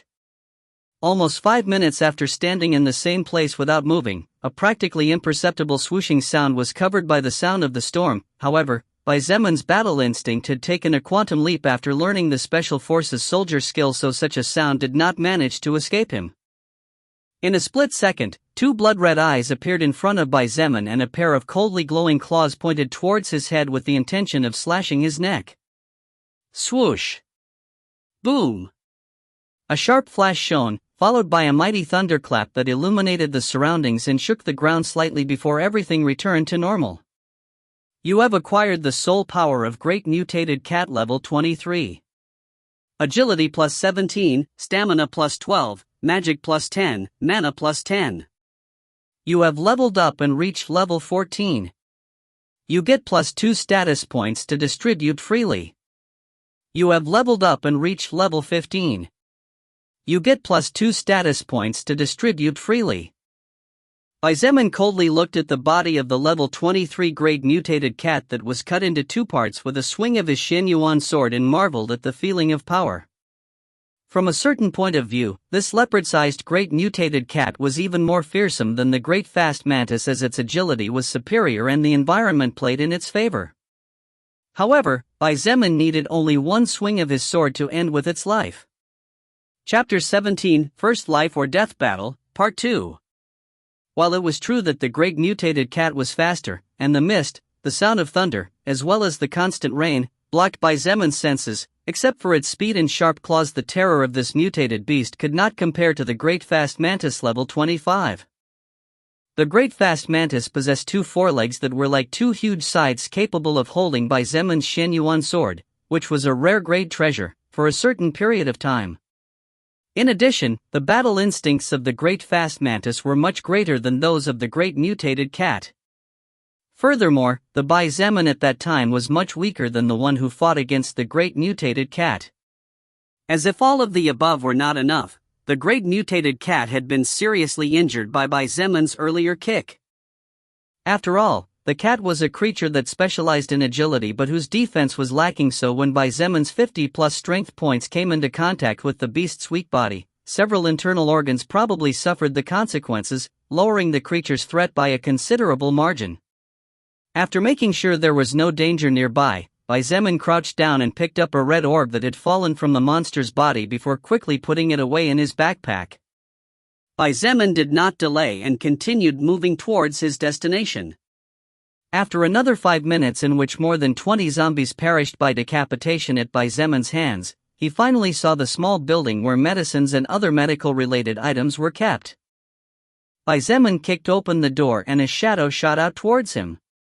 The shadow's speed was slightly above a normal person before the world changed and would probably be the doom of any other human being. Even an evolved person could fall as the attack was too sudden. However, Zeman was currently 8 times faster than a normal person before the arrival of the apocalypse. His reaction speed had become simply dreadful and his guard was always up, so in the face of the sudden attack he did not panic. Taking a step back, Zeman kicked forward with all his might. His foot struck the shadow's chest. However, surprisingly, the shadow was not sent flying after being hit and only retreated a couple of steps. Zeman was astonished. With his 55 strength points, that previous kick could easily kill a person after being hit in the chest. The shadow was actually a huge zombie. The zombie was over 2 meters tall and its body was surrounded by fat that acted as a protective layer. Its two bloodshot eyes glared at Zeman with fury as if it could feel pain and quickly charged towards him. The giant zombie's fist was slow in Zeman's eyes. He took a step to the left at the same time as he kicked the zombie's front foot. The giant zombie, losing its supporting foot and with its forward momentum, fell heavily, creating a small bang when its body hit the ground. Zeman advanced quickly and instead of decapitating the creature, he stabbed with his sword directly into its brain. That way, although blood would flow out of the wound, it would not shoot out like a fountain. You have acquired the soul power of Zombie Wall Breaker level 20. Strength plus 10, Stamina plus 10, Health plus 10. Although Zeman was surprised that he didn't level up even once, his attention was soon drawn to a skill scroll. Health Boost, Unclassified Passive Skill, Level 3. After learning this skill, it permanently increases health by plus 20 points. Oh! This is good. Zeman was excited and quickly decided to learn the skill scroll in his hands. A passive skill that increased stats was no different from obtaining soul power from another living being. Moreover, considering that the boost was of 20 points, not just any insignificant creature would give such an amount of soul power. Bai Zemin couldn't help but wonder if Liang Peng had obtained a similar skill to boost his strength stat. Although he did not believe that his strength was in any way weaker and, in fact, he was confident in surpassing him, it was truly amazing that in such a short time Liang Peng could lift and wield a hammer that clearly weighed over 200 kilograms as if it was nothing. The pharmacy was a multi-story building. However, Bai Zemin had no intention of inspecting the entire building. The first thing he did was to fill his backpack with fever medicine, cold medicine, medicine to relieve stomach pain, even medicine for muscle pain, and some vitamin pills. 10 minutes later, his backpack was filled with boxes containing all kinds of basic but essential medicine for any human being. Next, he found several plastic bags and then began to inspect the shelves one by one. As Bai Zemin searched for gauze, band-aids, alcohol, and other types of first aid utilities, he even kept a syringe and some doses of morphine that could be useful in emergencies. But, suddenly, a wild idea that he had been ignoring until now flashed in his mind. Lilith. Don't tell me that viruses also evolve with mana. If viruses also evolved, then not only was everything he was currently doing pointless, but countless people would die from now on due to diseases. In fact, it was likely that more deaths would be caused by diseases and not by other savage monsters. Fortunately, Lilith's next words eased his worries. You need not worry. Single-celled organisms such as viruses cannot resist mana and their evolutive process is extremely limited, so the world's mana directly ignores them. Bai Zemin unconsciously let out a sigh of relief. If the case was as he had assumed, then he would have no choice but to find his family quickly and help them evolve so that their bodies would become more resilient. As for the rest of the people, Bai Zemin did not think about it. He did not even notice this fact and acted as if his thoughts were normal. Unknown to him, the effect of the skill he still considered useless was changing his perspective of the world little by little. After filling several bags with all sorts of items needed to provide first aid, Bai Zemin took out the red orb to see what it contained. Piercing glove. Normal treasure attacks performed with this weapon allow the user to pierce through the defense of almost any enemy below level 25. When equipped, strength plus 5. This gauntlet was odd in that a 30cm spike protruded from the tip where the knuckles should be by default. Although plus 5 strength points was not as amazing as the increase of other items he had acquired so far, it was free power increase, so Bai Zemin equipped the glove with pleasure. Suddenly the ground began to shake slightly and Bai Zemin quickly realized that this was not caused by the storm. What is that?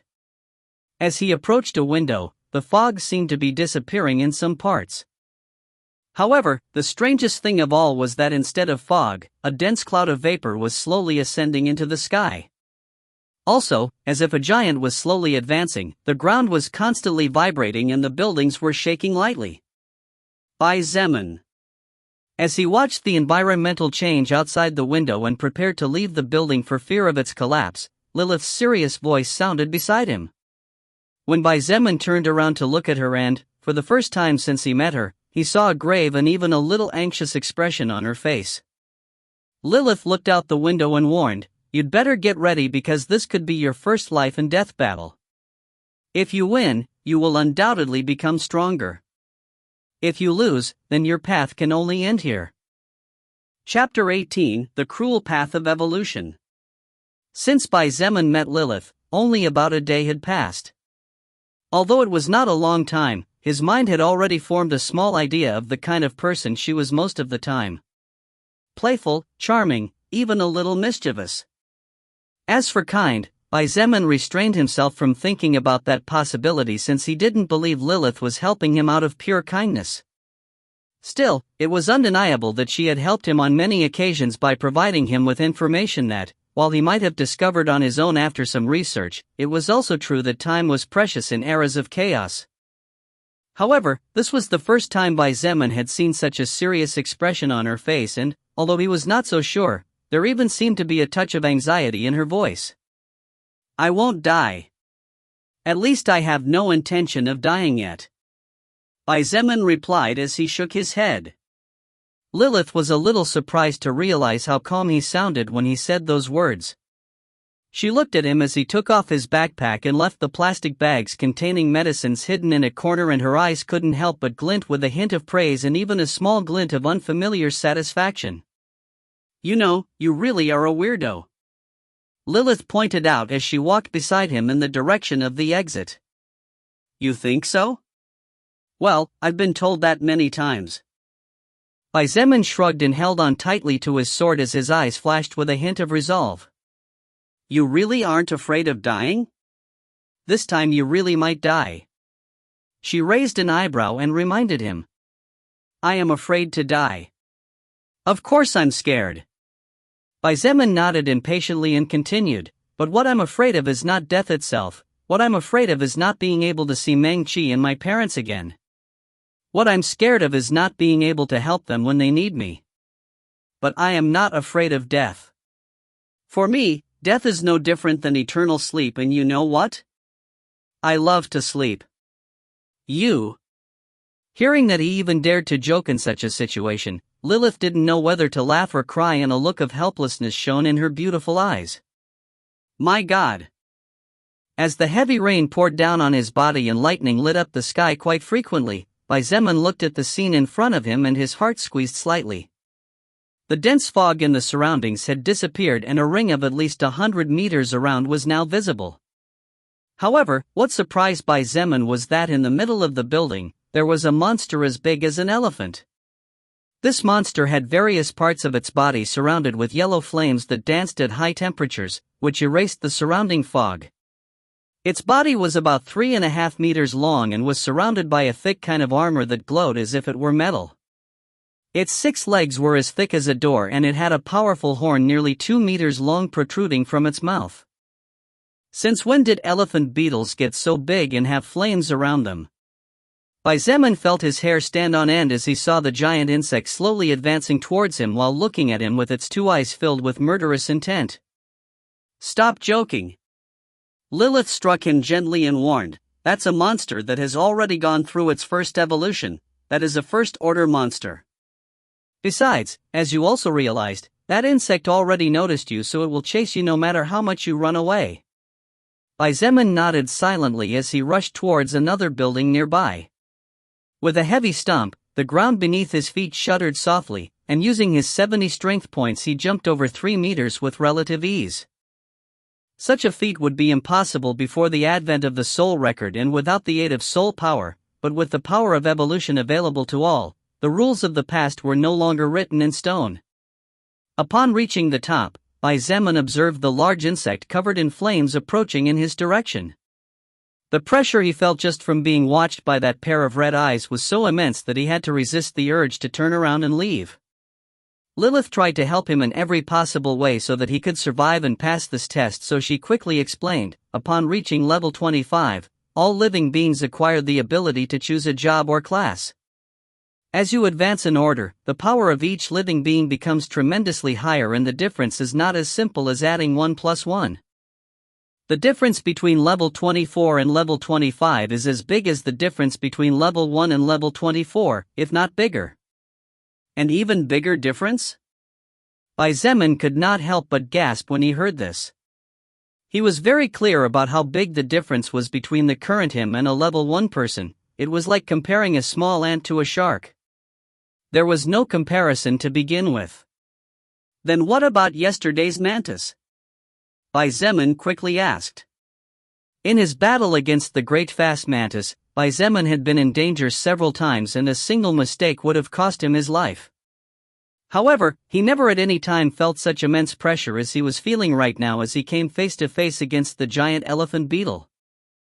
According to what Lilith had just said, the level 25 great fast mantis should already be a creature of the first order as well. But he wanted to know why the difference was so great. To obtain said class and then evolve to become a first order existence, every living being needs to overcome a test and fulfill a challenge. Until said challenge is not overcome, all soul power received will be stored, and leveling up will not be possible. That mantis you killed yesterday was still just an evolved creature, but it had not yet taken the first true step on the path of evolution. Lilith cleared his doubt quickly. However, that giant beetle is definitely a first-order creature. Those flames around it must be its special skill acquired after successfully obtaining its job. Zeman finally understood everything. He nodded and thanked her before half-closing his eyes towards the incoming creature. The giant elephant beetle was currently less than 20 meters away, and strange roars came out of its mouth as it stared at him intently. The murderous intent exuding from its body was so great that even its own flames seemed to grow stronger. Obviously, this creature could sense the soul power inside Zeman's body and was eager to devour him. Although Zeman was barely level 15, because he had been fighting and defeating enemies of a higher level than him since the beginning, stealing some of their soul power in the process, his own soul power was extremely rich at this moment. If the giant elephant beetle could absorb it, it could definitely evolve even further. However, the giant elephant beetle was not the only one who thought like this. Zeman licked his lips and a flash of wildness flashed in his eyes for a split second before disappearing and hiding under that cold gaze. From the first moment he defeated that big bee, Zeman felt drunk at the pleasant sensation of feeling his body and soul growing stronger. The feeling of his muscles hardening, his ligaments strengthening, his flesh becoming tougher and his brain capacity becoming higher. Zeman could feel it all. Humans were creatures that sought power by instinct. The history written in books was proof of this. Zeman wanted power too. To survive, to live a better life, to protect his loved ones, to not have to bow his head to anyone, and to take revenge on those who dared to hurt his loved ones. Lilith thought he was silent because he was nervous or thinking about his next action. Therefore, she stood there, trying to give all her moral support at least. I wonder. Hearing his voice, she turned her face towards him and was so surprised that she, a higher existence, couldn't help her eyes from widening slightly. A big smile graced his face which, although for someone like Lilith was not particularly attractive, at that moment was very striking. I wonder how much I'll grow after killing this beetle, he exclaimed. The surrounding mana moved at his will and the magical power within his body burst forth completely without holding back as he focused on his enemy only 10 meters away. Chapter 19: A Hard-Fought Battle. Zeman's body currently had a mana reserve of 134 points and his magic points were equal. Before the soul record showed up on planet Earth, activating the world's mana and displaying each person's status window, it was precisely his magic stat that caught the attention of the beautiful and charming succubus Lilith. Until now, Zeman had never used all of his magical power to the fullest since he never found himself in need of it. However, in the face of the approaching giant elephant beetle, he had no choice but to give his all if he wanted to survive. With a single thought, Zeman spent his 134 mana points immediately and pushed all that mana with his 134 magic points towards the giant beetle. When the mana under his control flowed into the creature's body, Zeman immediately activated his first-order blood manipulation skill. His face turned as pale as a sheet and his whole body felt weak after the abrupt loss of his mana reserve. However, he endured and began to make the blood burn inside the monster while using all his magical power. The results were immediately evident. Roar! A sound similar to that of a wounded beast roaring came from the mouth of the 10-foot elephant beetle. When it was only 5 meters away from being able to attack with its giant horn, its movements stopped and it raised its head to the sky while writhing uncomfortably as if it was suffering the most terrifying pain of all torments. Zeman's blood manipulation skill was indeed powerful, just as Lilith had mentioned earlier. It was just that until now, Zeman had only faced mainly dead creatures that did not feel pain nor did they know the meaning of the word scared. By controlling his mana to get inside the enemy's body, Zeman could make use of all his magic to activate his blood manipulation. The problem with this was that the cost was too heavy, much heavier than Zeman thought. The elephant beetle writhed in pain and its giant body struck a nearby building. The seemingly sturdy and robust building's foundation couldn't even stand for 5 seconds before collapsing with a loud explosion and raising a cloud of dust. Before the apocalypse, humans had no mana inside their bodies. However, with the intervention of the soul record, Bai Zemun's mana points were especially high. Now that he had used all his mana to execute a powerful attack, he felt as if he had lost all the sugar in his blood and his body felt extremely weak. However, he had no choice but to grit his teeth and hold on. His pale face without a trace of blood looked at his enemy, and a bitter smile appeared at the corner of his mouth when he saw the 3-meter elephant beetle stand up again. Roar! The monster glared at him with murderous intent, and its 2 eyes seemed to spit flames of rage as it headed towards him with somewhat unsteady steps. Its body was stained with blood and its armor-like shell had small cracks through which boiling blood seeped. When the blood came in contact with the yellow flames on its body, the liquid began to evaporate at astonishing speeds, rising in a gaseous cloud into the sky. Seeing this, Bai Zemun inwardly felt happy not to use external blood attacks, or else he would only be wasting mana. After all, flames could be considered the perfect counter to his blood manipulation skill. The wounded elephant beetle reached the building Bai Zemun was standing on and slammed its horn forward with all its might. Bai Zemun's face changed when he saw the creature's intentions, and he hurriedly jumped off the building to the ground and rolled to the side. Boom! As if a demolition machine had hit it mercilessly, the 3-meter-high building collapsed immediately and soon joined with the building previously demolished by the elephant beetle. Stones of all sizes flew everywhere and, although Bai Zemun had rolled to the side at the first possible moment, he was still hit by a considerably large block of stone. Ugh! His body was sent flying 2 or 3 meters as he grimaced in pain, and a small trail slid silently from the corner of his mouth. If it wasn't for the fact that his muscles were much stronger than in the past, that cement block would have left him half dead if not severely injured. Without giving him time to rest, the elephant beetle turned and rushed in his direction, while the fury in its gaze seemed to want to consume him alive. Although its defenses and attack power were quite high, its internal body was weak like that of any other living being. Bai Zemun's previous attack had damaged its organs, its flesh, and much of its blood disappeared due to the high temperatures of its flames. As a monster that had already passed its first evolution, successfully becoming a first-order monster, the elephant beetle could be considered a small overlord in this area. Now that a weaker creature had injured it to such an extent, it was naturally furious. After seeing what the elephant beetle did to the building with its horn, Bai Zemun did not dare to fight it head-on. Taking advantage of the fact that his speed was superior to that of the wounded creature, Bai Zemun endured the feeling of weakness he felt after the abrupt loss of mana and gritted his teeth, fighting against the pain as he ran in search of another building he could quickly climb. One running and turning into different streets while the other relentlessly pursued and crushed everything in its path, Bai Zemun and the elephant beetle sought to end each other's lives in different ways. It was clear to Bai Zemun that he simply could not win in a face-to-face battle against the elephant beetle. All of his body stats were below the creature except for his agility.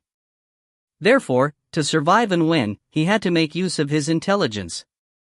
After running mercilessly after its hated enemy for almost 10 minutes, the elephant beetle had demolished more than 7 buildings of different sizes. However, as a consequence, a look of exhaustion flashed in its eyes. The constant loss of blood was something the creature could not bear, and, although its flames were a powerful defensive skill, the elephant beetle could not use it to attack and therefore only served to keep its enemies away from its body. However, to keep its skill active at all times, the elephant beetle had to expend too much mana, and after so many powerful attacks, its stamina was also quickly running out. Bai Zemun also noticed the change of pace in the creature's steps and hurriedly jumped towards a nearby building, hoping to end this battle as quickly as possible. His own stamina had dropped by more than half and he had only recovered a bit more than 20 mana points. After reaching the top of the building, Bai Zemun looked up to see the elephant beetle prepare to strike with its powerful horn once again. However, instead of jumping to the side, Bai Zemun jumped with all his might towards the giant beetle. Boom! Another building fell. However, its previous attack had created a big opening in its defenses and the elephant beetle could not prevent its hated enemy from landing on top of its shell. Bai Zemun had just landed on the mutated insect's upper body when a wave of fire assaulted his lower body at once. It hurts. It Fu asterisk King hurts. He couldn't help but scream in pain as his face constricted horribly at the sensation of being burned alive. He felt as if his lower body was suddenly submerged in a pool of burning lava, and such a feeling of pain was driving him crazy.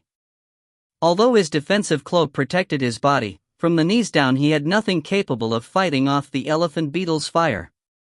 Zeman could feel his legs starting to burn little by little, and the only reason why they had not yet completely caught fire was thanks to the treasure normal velocity boots he was equipped with. However, he could clearly feel the boots melting rapidly without being able to withstand the heat. Gritting his teeth and fighting the urge for his tears to fall involuntarily from the overwhelming pain, Zeman ran at full speed until he reached the creature's neck. The giant elephant beetle's entire body was covered by an extremely hard shell. If Zeman wanted to break through its defenses, he would need a lot of time, and that was what he lacked at the moment, not what he had to spare.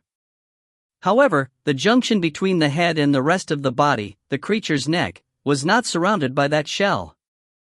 After all, this would limit its natural movements. Zeman raised his sword and slashed fiercely downward, tearing off a large chunk of flesh in the process. Blood splattered everywhere, and fiery steam caused by the struggle between the liquid and the flames surrounded him.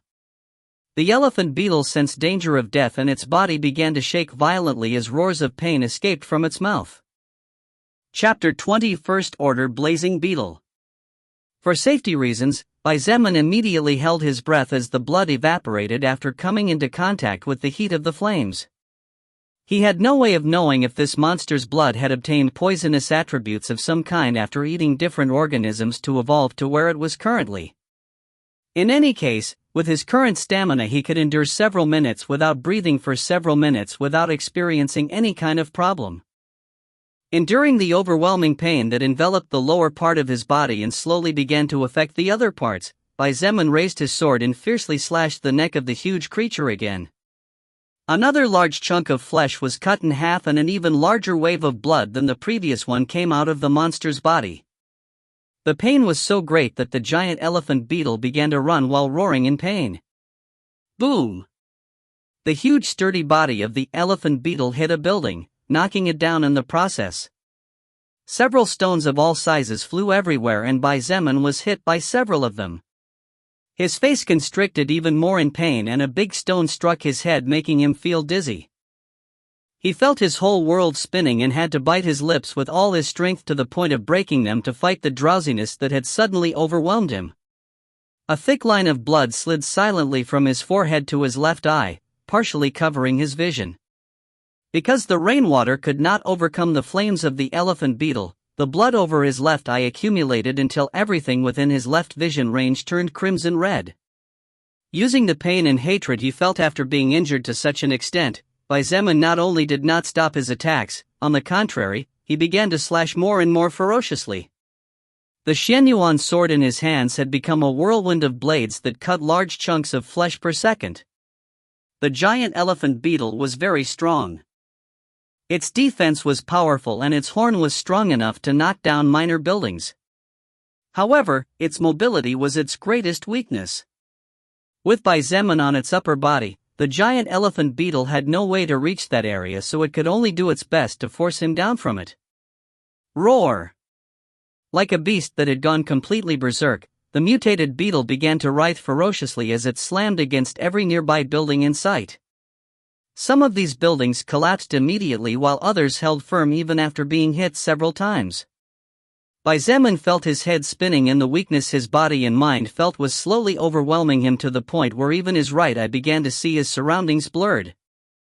With his left eyesight practically blocked by the blood dripping from his head and his right eyesight failing due to exhaustion, Zeman had turned into something similar to a machine, with the glove's protruding thorn firmly stuck into the monster's flesh to prevent himself from falling. He slashed with his sword relentlessly, knowing that stopping meant the end of his path. The thought of not falling to his death was the only thing that kept him steady. Both living beings fought for several minutes for their own survival, trying to defeat the other for a higher evolution. The sound of constant explosions caused by more than 20 buildings collapsing from the giant elephant beetle's mad charge had defeated the sound of rumbling thunder. The area surrounding the pharmacy had become a dead zone. Crushed zombies with their deformed bodies and countless cement blocks were scattered everywhere. Some of them with their brains intact struggled with all their strength, tearing their legs away from the rest of their bodies as they crawled towards the source of the sound. The blood of over 200 zombies in conjunction with the huge amount of blood lost by the giant monster had accumulated to the point where even the fierce storm had no way of washing it away as easily as before. After what seemed like an eternity, the wild movements of the elephant beetle stopped and its charge stalled. After the constant loss of blood, after being attacked again and again in such a delicate and deadly area by Zeman, the beast finally lost all its energy and collapsed to the ground. Boom! An explosion similar to that of a collapsing building shook the surrounding ground and Zeman's body was almost sent flying. However, although he was not sent flying, the price he had to pay was high. A heartbreaking cry of pain slipped out of his mouth as he felt the bones of his left hand cracking. To hold himself steady, Zeman had no choice but to rely on his left hand as well as his piercing glove. However, suffering from such a sudden and abrupt impulse, his wrist that was not so flexible had bent backward. The flames on the giant elephant beetle's body had stopped as the beast could not withstand the energy consumption and the new pain made Zeman's mind clear for a moment. Making use of the sudden surge of clarity, Zeman wielded his sword and slashed at an even faster speed than before. After cutting more than 50 times, several green letters flashed in his retina. Since the birth of all the chaos after the arrival of the soul record, Zeman had never felt so happy to see those strange messages. His mouth opened and closed several times as if he wanted to say something, but in the end, he was so exhausted that he did not manage to utter any words. Before the whole world went out of control, Zeman was just a normal student who lived his daily life striving for a better future. Although he was still striving to secure a better future, everything had changed. The bones of his left hand had broken, his left eye had closed due to all the accumulated blood running from his forehead, some of his dark hair had turned crimson red, his feet hurt and burned horribly, and his single open eye could hardly take in any information from the outside world. When had he ever suffered so much? Zeman had once heard in the past that when the pain reached a certain point the brain turned off those receptors as an automatic defense mechanism so that it was no longer possible to feel pain. Before he was not so sure about this, but now he had confirmed it. Although he was in terrible condition, his mind was so exhausted that he no longer felt any pain. The flames surrounding the elephant beetle's shell were extinguished after its death and the rain began to fall on the area once again after losing the burning heat that suppressed it. Standing over the 3+ meter creature, Zeman could not help but lifted his face to the sky as he felt the raindrops falling on him. Although the battle was already over, his grip on the Shenyuan sword had not loosened as this sword was the only way he had to feel safe at the moment. Tired, his feet wobbled and he could not help but fall downward. In fact, he was so exhausted that he didn't even notice he was falling to the ground. All he felt was the wind in his surroundings and that was it. However, fortunately for him, someone caught him just as he was about to hit the ground and make his already horrible condition even worse. An extremely soft body held him gently. The sweet scent of roses so familiar but at the same time so unfamiliar to him enveloped his exhausted body and as if it was the best medicine to relieve his situation he couldn't help but breathe a bit more as if he was intoxicated. Good job, Zeman. A soft and innocent voice like that of a baby without impurities reached his ears. However, he could no longer distinguish what was what. That was a wonderful victory. You can rest now. As if they were the words of his mother and most beloved being, Zeman obediently closed his eyes as exhaustion finally defeated him and a smile rose unconsciously on his face. You have acquired the soul power of First Order Blazing Beetle level 30. Magic plus 50, mana plus 70, health plus 40, stamina plus 28, strength plus 15. You have leveled up and reached level 16. You get plus 2 status points to distribute freely. You have leveled up and reached level 17. You have leveled up and reached level 18. You have leveled up and reached level 19. You have leveled up and reached level 20. You get plus 2 status points to distribute freely. Chapter 21, Serious Injuries and New Enemy. Lilith looked at the not-so-handsome face resting shamelessly on her bosom, and a strange smile appeared on her lips as she recalled the entire process of the previous battle. Just one strike from the first-order blazing beetle was enough to kill Zeman, or, at the very least, knock him out and render him helpless like a fish out of the ocean.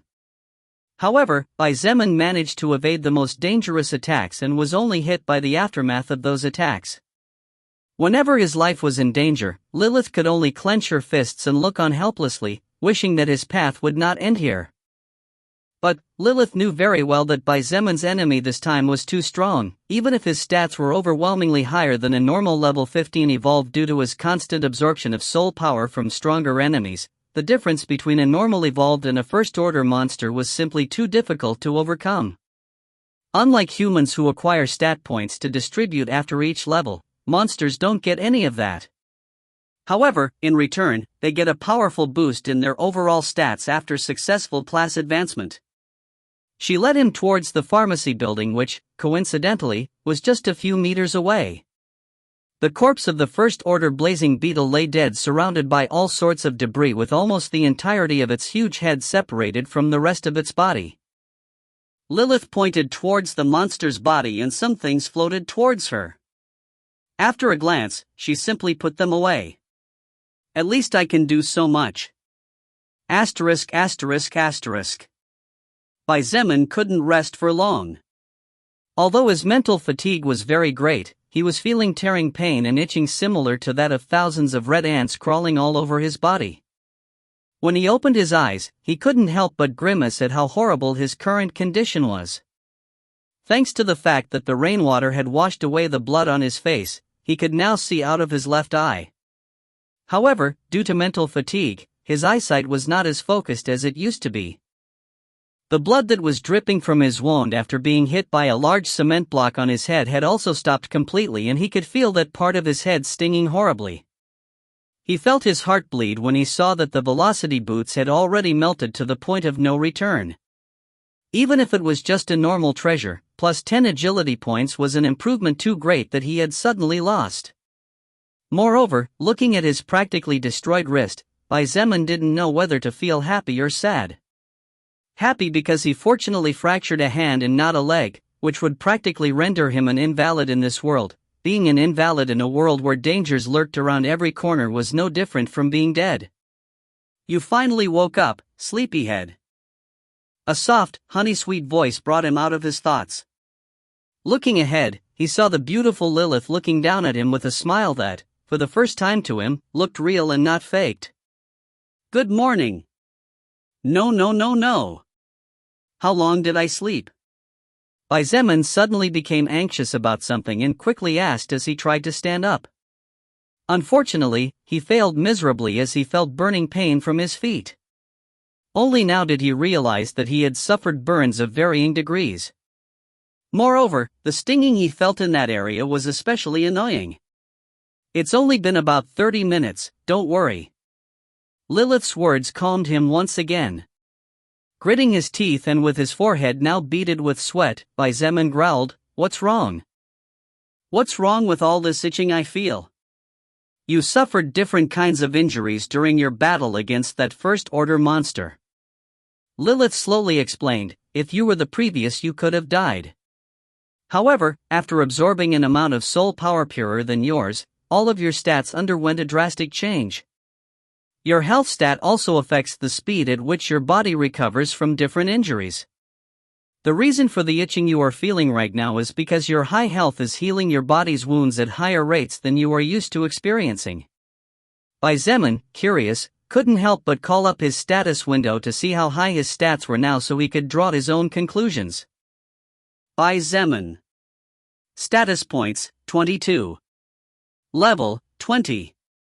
Race, human. Job, none. Title, none. Strength, 55, plus 30, /agility, 71, plus 5, /health, 85, plus 5, /stamina, 75, plus 5, /mana, 199, plus 5, /magic, 179, plus 5. These stats are mine? Level 20? He couldn't help but be surprised to the point of asking a meaningless question. Previously, because he had become unconscious, Zeman did not know how many stats he had gained after killing and absorbing part of the First Order Blazing Beetle's soul power. His current stats were a completely different world from his stats before he ended the First Order monster's life. Even his level had increased by so much. Your stats right now are really scary for someone of your level. Lilith giggled softly and looked at him with glittering eyes. I have high expectations and a lot of hope in you. I hope I wasn't wrong. Zeman looked at her deeply before closing his eyes and saying casually, you don't need to worry. I will do my best to repay you for the help you have given me so far. He already knew from before that there was no way an existence like Lilith was helping him out of the goodness of her heart alone. All intelligent beings generally acted with a goal in mind, and she had lived for who knows how many years so far, so it was natural not to act casually and waste her time pointlessly. However, it was better for him as well. That way, Zeman didn't need to feel indebted to her either. You know, men who are too smart are not very well liked. Lilith pouted charmingly, acting like a little girl. Soon, however, she smiled softly and assured him, you don't need to worry, though. After all, my goals and your ultimate goal will align perfectly, you'll see. If you say so. He replied, rolling his eyes. His only two current goals were to survive and find his family. As for the rest of the goals, they were only secondary goals. Suddenly, several zombies appeared at the entrance of the building, staggering around with their white eyes showing no sign of life. Thanks to the heavy storm, the blood on their bodies had mostly been washed away and they currently did not look as terrifying compared to before. Zeman tried to stand up, but the pain he felt in his feet had reached the point where he could not move. With no other choice, he expended some of his mana and activated his First Order blood manipulation skill. Bang! Bang! Bang! The eyeballs of more than 10 zombies exploded and blood began to flow uncontrollably from the sockets. However, that blood turned into 20-centimeter long thorns and fiercely stabbed the brains of the 10 zombies. Before Zeman could let out a sigh of relief, another 5 zombies appeared at the entrance and began to slowly slide towards him. Just like before, he had no choice but to spend some of his mana to end the lives of the incoming zombies.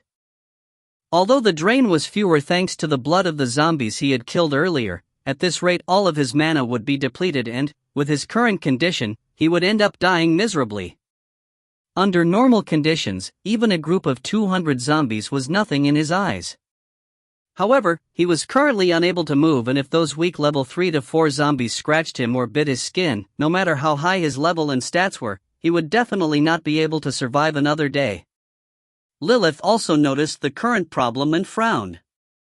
Previously, the reason why she was able to help Zeman just as he was about to hit the ground was because the battle had already ended and did not count as her interfering. However, the current situation was completely different and she could not interfere in any way or she would be punished. But there was something that was disturbing Lilith. She was sure there was no way these zombies could get here so fast. After all, most of them had lost their legs or had been incapacitated after being crushed by the debris of the collapsed buildings during the battle between Zeman and the First Order insect. Suddenly she looked at a particular place and saw a person running under the storm in the opposite direction of the gymnasium. This person was clearly not part of the group of survivors of Zeman and the rest, or else Lilith would remember it. However, she understood that this person was an enemy. Chapter 22, Shangguan Bing Shui. Soon, Zeman had taken the lives of the second group of walking corpses almost effortlessly. The only problem was the consumption of mana. Currently, Zeman faced the difficult problem that he did not have good control over his own mana. After all, he had never used or had control over such power. If he wanted to use his mana to perform an all-out attack without caring about the consequences, then there was no problem since he did not need to worry about mana consumption just as he had done against the First Order Blazing Beetle. However, if his goal was to make many weak attacks and with less consumption, then the problem appeared. To end the lives of those 15 weak zombies, Zeman had spent approximately 40 mana points, which was quite considerable since currently his total mana was 204 points. Unfortunately, Zeman did not seem to be in luck today, as after finishing off that group of 5 zombies, another group of 10 appeared at the entrance and started walking towards him. Some zombies stumbled over the corpses of their own kind and struggled to get back on their feet, while others got stuck in the doorway from trying to enter in a group, blocking the path of entry for those behind them.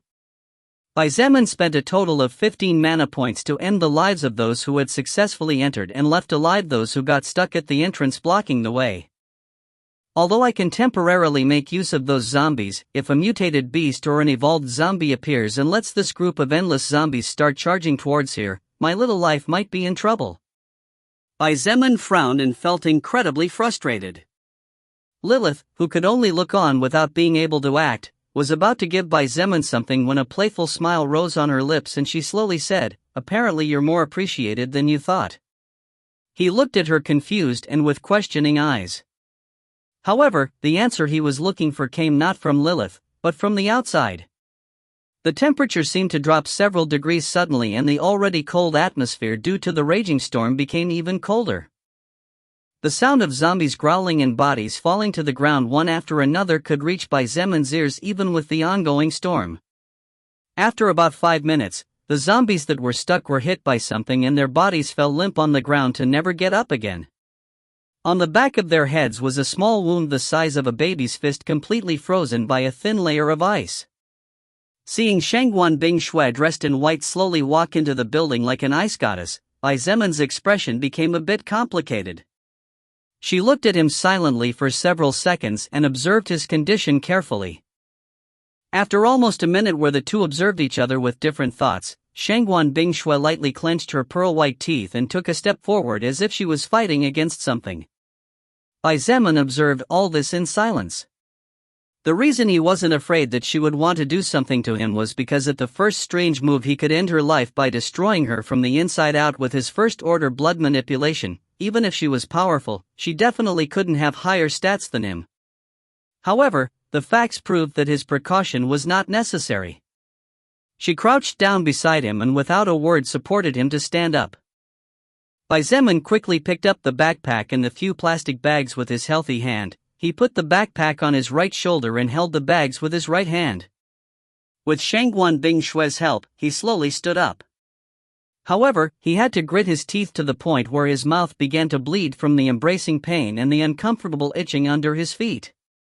When Shangguan Bingshui moved his left arm around her slender gooseneck to support him, her rain-soaked body shivered slightly and her eyes trembled softly. However, she did not say a word and slowly led him towards the exit.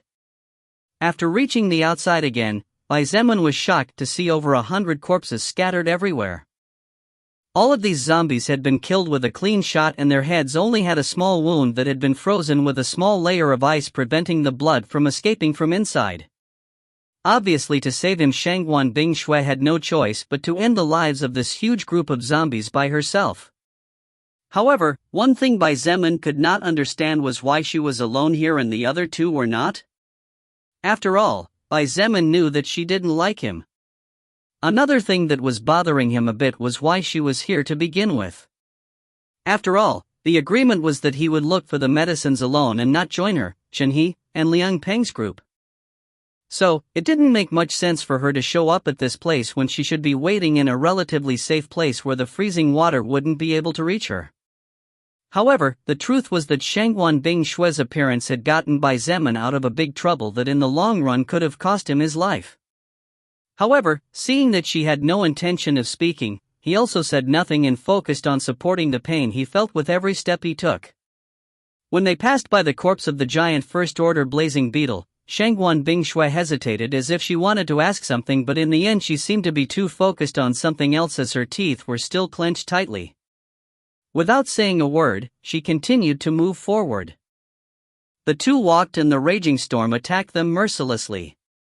Neither of them said anything as they both seemed to be fighting for different reasons, and all the willpower they had seemed to be focused on the single goal of moving forward.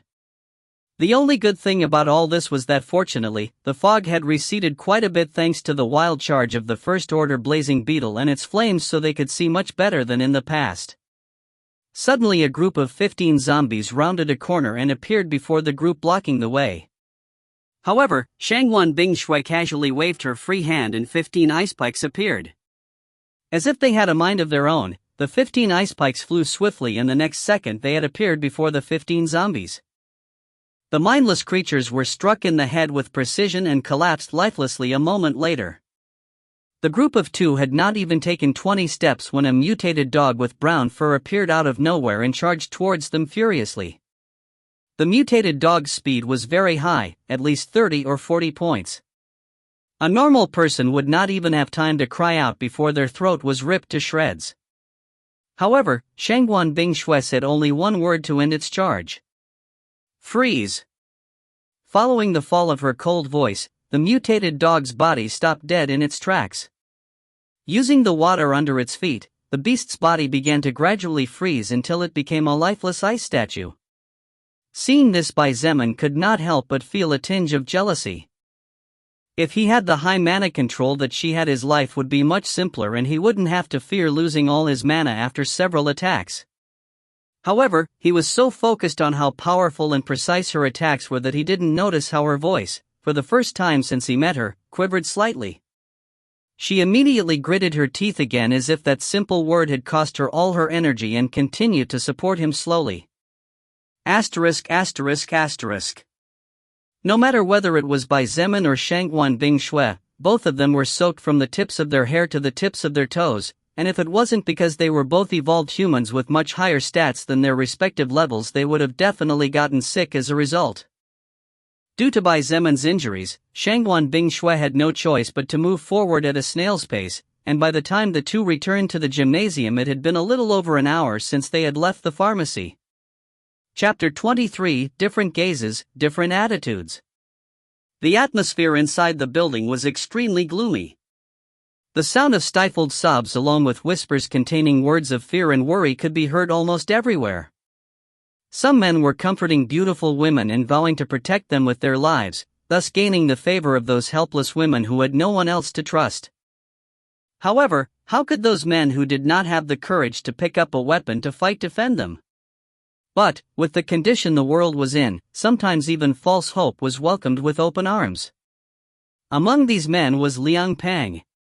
As one of the few men within this group who not only had the courage to fight, but also possessed the ability to protect others, Liang Pang, who was lustful by nature, was surrounded by a group of 5 female university students. Liang Pang's appearance was not brilliant and, in fact, he was slightly ugly rather than handsome. However, what the naturally weaker women needed was to survive in this new world. This was something they had realized after a day of witnessing their friends dying before their eyes like flies. He could also be surrounded by beauties if he wanted to, even more than Liang Pang.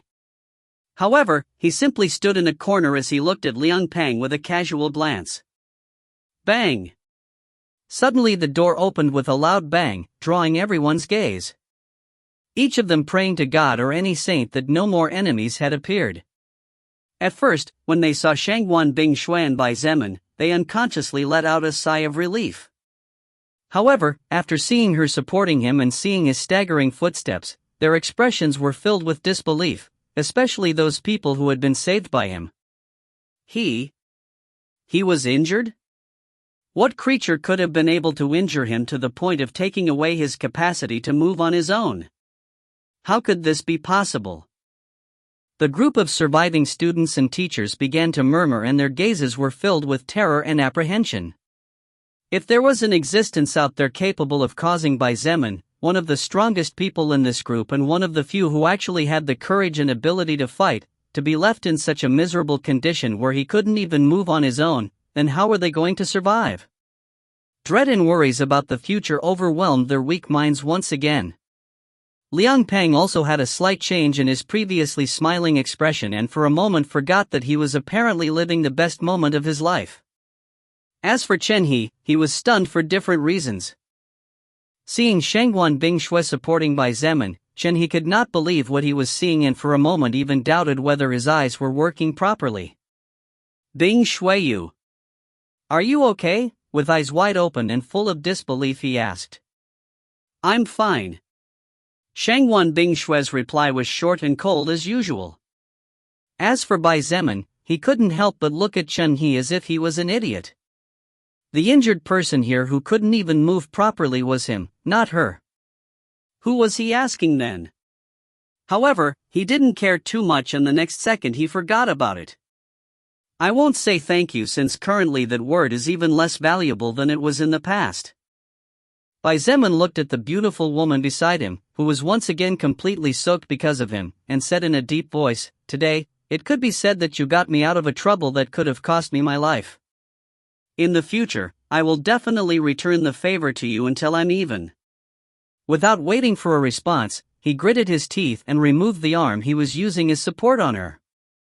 Feeling embracing pain under his feet, pain that even freezing water could not alleviate, he began to walk to his place away from everyone. Every step he took was heavy and beads of sweat began to form on his forehead even though his body was cold.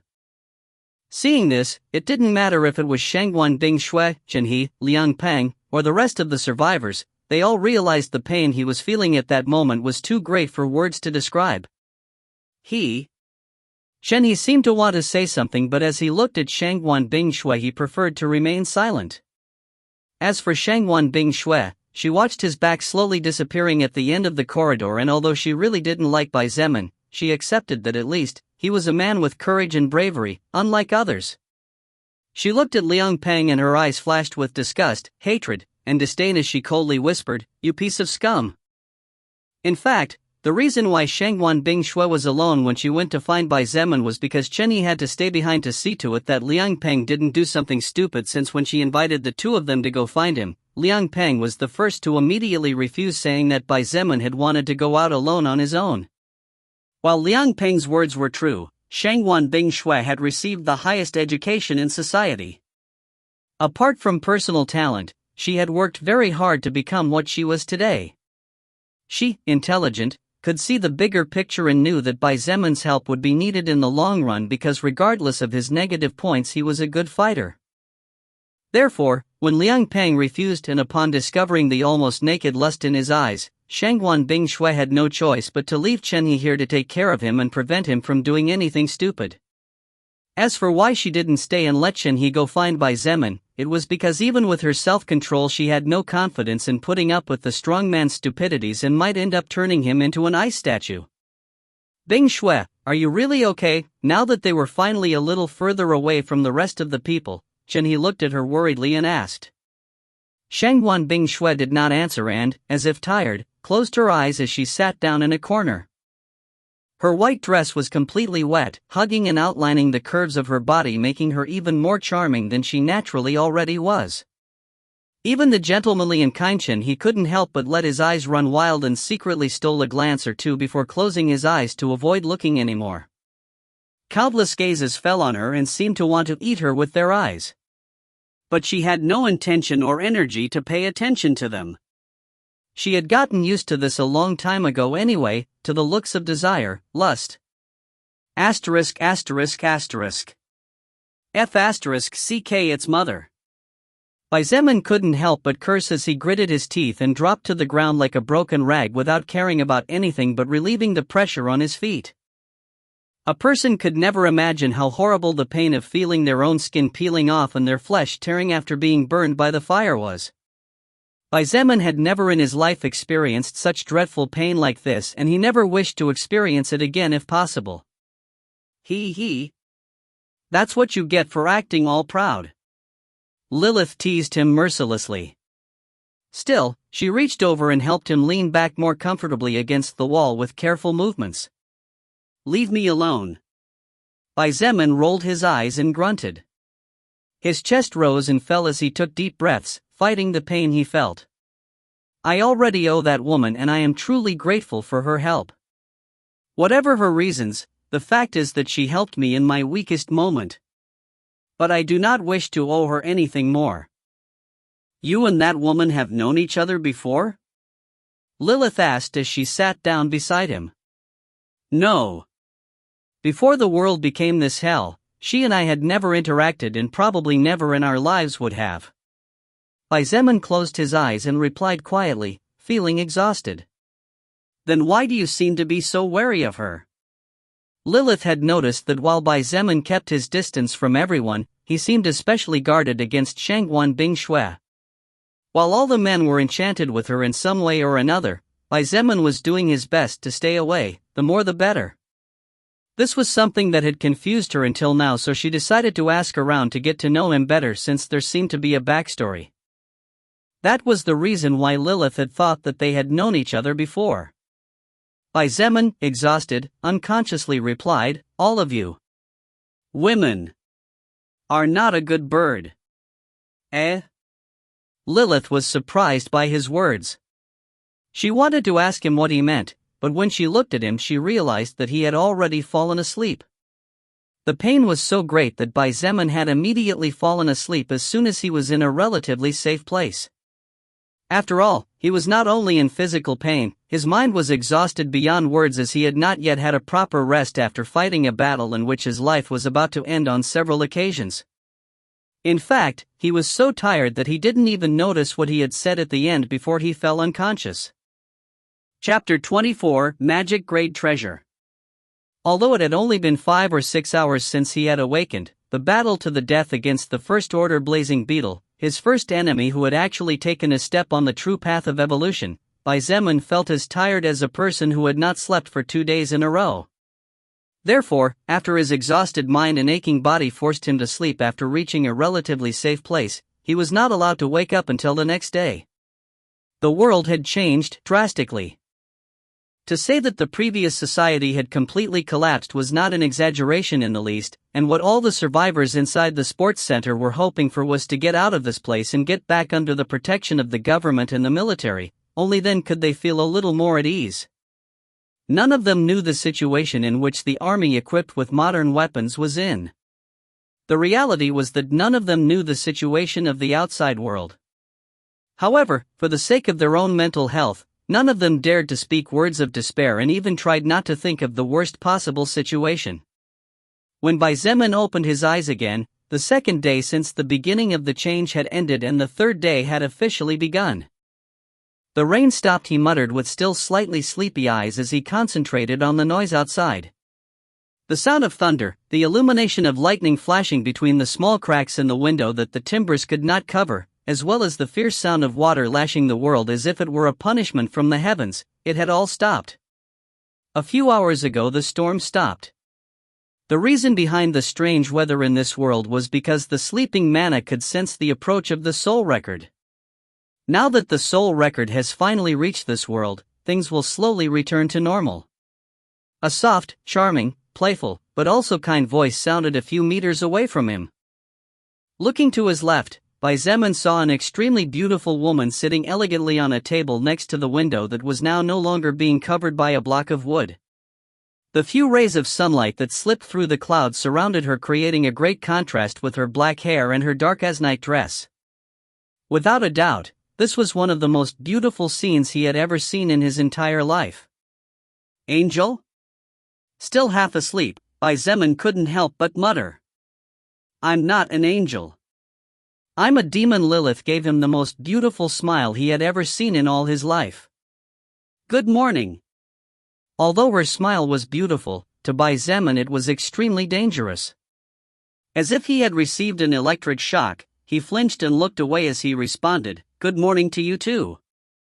Lilith's eyes had a strange hint flashing within them. She blinked for a few seconds before shaking her head as if dismissing an idea. "How about your body?" she asked as she approached him with soft steps like a spring breeze. "Now that you mention it." Zeman ignored her as she sat down next to him. He inspected his condition and was pleasantly surprised to find that the wrenching pain he felt yesterday was at least half gone. Although still painful, it was no longer unbearable for him. But what was most surprising was that, after the flesh burned by the beetle's flames fell off, new flesh had begun to grow and skin was slowly forming on the less affected parts. What is this all about? Zeman was dumbfounded. Didn't I tell you already? Lilith didn't know whether to laugh or cry seeing his expression. Your health is currently several times higher than that of a normal person. If it used to take a person 3 or 4 months to recover from such injuries, you can do it 10 times faster.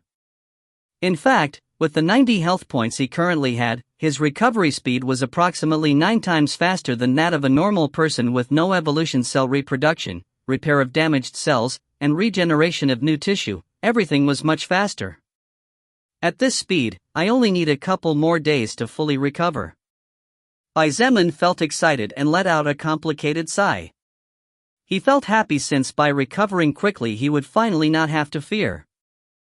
After all, if another monster similar to the first order blazing beetle appeared, with his current physical condition only death would await him. However, in the midst of that happiness, there was a complex emotion as he had finally realized that nothing would be like before. Bai Zemin shook his head softly and looked at Lilith as he stretched out his arms. She raised an eyebrow and teased, "You want me to hug you?" He rolled his eyes and replied, "Give me my damn orbs already." "How do you know?" She looked at him with wide eyes. "Even though I had fallen unconscious at that moment, I know that you won't let go of anything that could help me grow," Bai Zemin said indifferently. "After all, the faster I grow up, the better it will be for you too. Right? Tisk. You really have no good sense of humor." Lilith clicked her tongue and scolded him while pouting cutely. However, the glint in her eyes was one of mirth, as the smarter he was, the greater the odds of surviving and becoming more powerful. "Here, I'll give them back to you, boring man." She waved her hand and 3 objects floated towards him before falling gently into his lap. Bai Zemin looked at her with jealousy. He too wanted to wave his hand and make things float easily, but it didn't seem to be something that would happen anytime soon. "Where did you get this?" he asked as he looked at her in confusion. She stretched out her right hand gracefully, and without needing to say anything, Bai Zemin's gaze was drawn to a beautiful gold-colored ring with silver runes similar to a wedding ring like the ones Earth people wore. "You're engaged," he teased. "Idiot." She rolled her eyes charmingly and replied, "This is a space storage ring. Inside there's a big space where I can save my stuff. Just like in the novels." Bai Zemin nodded with understanding. "How can I have one of those?" How could he not want one? After all, with a ring like Lilith's, he wouldn't need to carry a backpack everywhere and his general life would become much simpler in this world. "If you want one with a large spatial size like this, then forget it." Lilith softly shook her head as she casually said, "This is a legend-grade treasure. Even for you, it's impossible to acquire something of such a level yet." "Oh." Bai Zemin couldn't help but be slightly discouraged.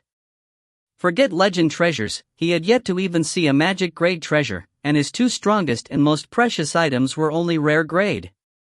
But, seeing him depressed, Lilith continued, "If you're lucky, you might be able to get one of lesser quality. You can also get a green orb, and maybe, just maybe, if your luck is really high, maybe you can get one." "Forget it. I'll make do with what I have for now." Bai Zemin no longer entertained the matter of the ring. Such things seemed too far away from someone like him yet. Turning his attention to the objects in his lap, Bai Zemin's eyes lit up with delight, and all the previous bad thoughts completely disappeared without a trace. The first order blazing beetle had dropped 3 objects. 2 orbs and 1 skill scroll. One of those orbs was orange in color, representing a rare treasure. Surprisingly, the other orb was deep yellow in color. In other words, Bai Zemin had before him an orb that contained a magic-grade treasure. This was his first magic-grade treasure. Although he had just heard something incredible like legend-grade treasures, he had not been discouraged at all, since after seeing how precious his Shenyuan sword and full coat were, he was definitely looking forward to seeing what this orb before him contained. Chapter 25, the first in the universe's history. Before seeing the contents of the orb, Bai Zemin felt mischievous and anxious, as if he were a small child about to open his Christmas present. However, he fought the desire and turned his attention first to the orange orb. "Let's save the best for last, he. You're acting like a child, you know that, don't you? Don't distract me."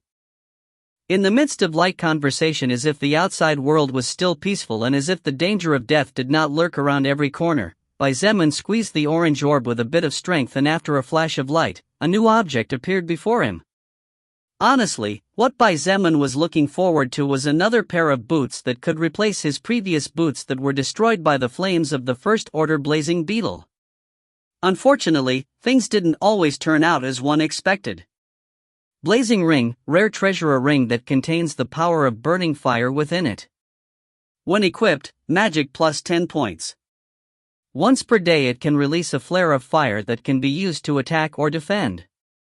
Seeing the deep red ring, Bai Zeman's face turned a little strange. He looked at the beautiful woman a short distance away and slowly asked, "Miss Demon Race, what is this all about?" What do you mean?" Lilith blinked at him and looked at him blankly. What do you mean by what do you mean? Bai Zeman didn't know if she was playing innocent or really didn't understand, therefore he asked patiently, why would a rare orb possess a treasure with magic like this ring? Who said that objects with magic could only come out of magic-grade orbs? Lilith looked at him with amusement and softly explained, while it's true that the chances are low, from rare-grade treasure onwards, objects like the ring in your hands can appear. It's similar to the case of my space storage ring. Even an epic treasure can contain one, but its grade will be much lower. The corner of Bai Zeman's mouth twitched severely upon hearing her explanation, and this time it wasn't because of pain. In fact, he had assumed that the magic-grade treasures meant objects capable of releasing magic spells.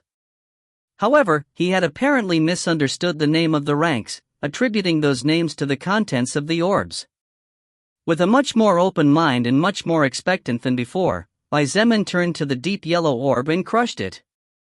A bronze-colored light flashed, forcing him to close his eyes for a second. When he felt that the brightness had disappeared, Bai Zeman opened his eyes expectantly and looked at the object in his lap. However, when he saw the appearance of the object, his expression turned a little ugly. A bronze-colored pocket bell lay in his lap. This bell was dented in several places, and there was even a part that had been forcibly torn off or had fallen off due to how old it was. Basically, it looked exactly like a useless bell.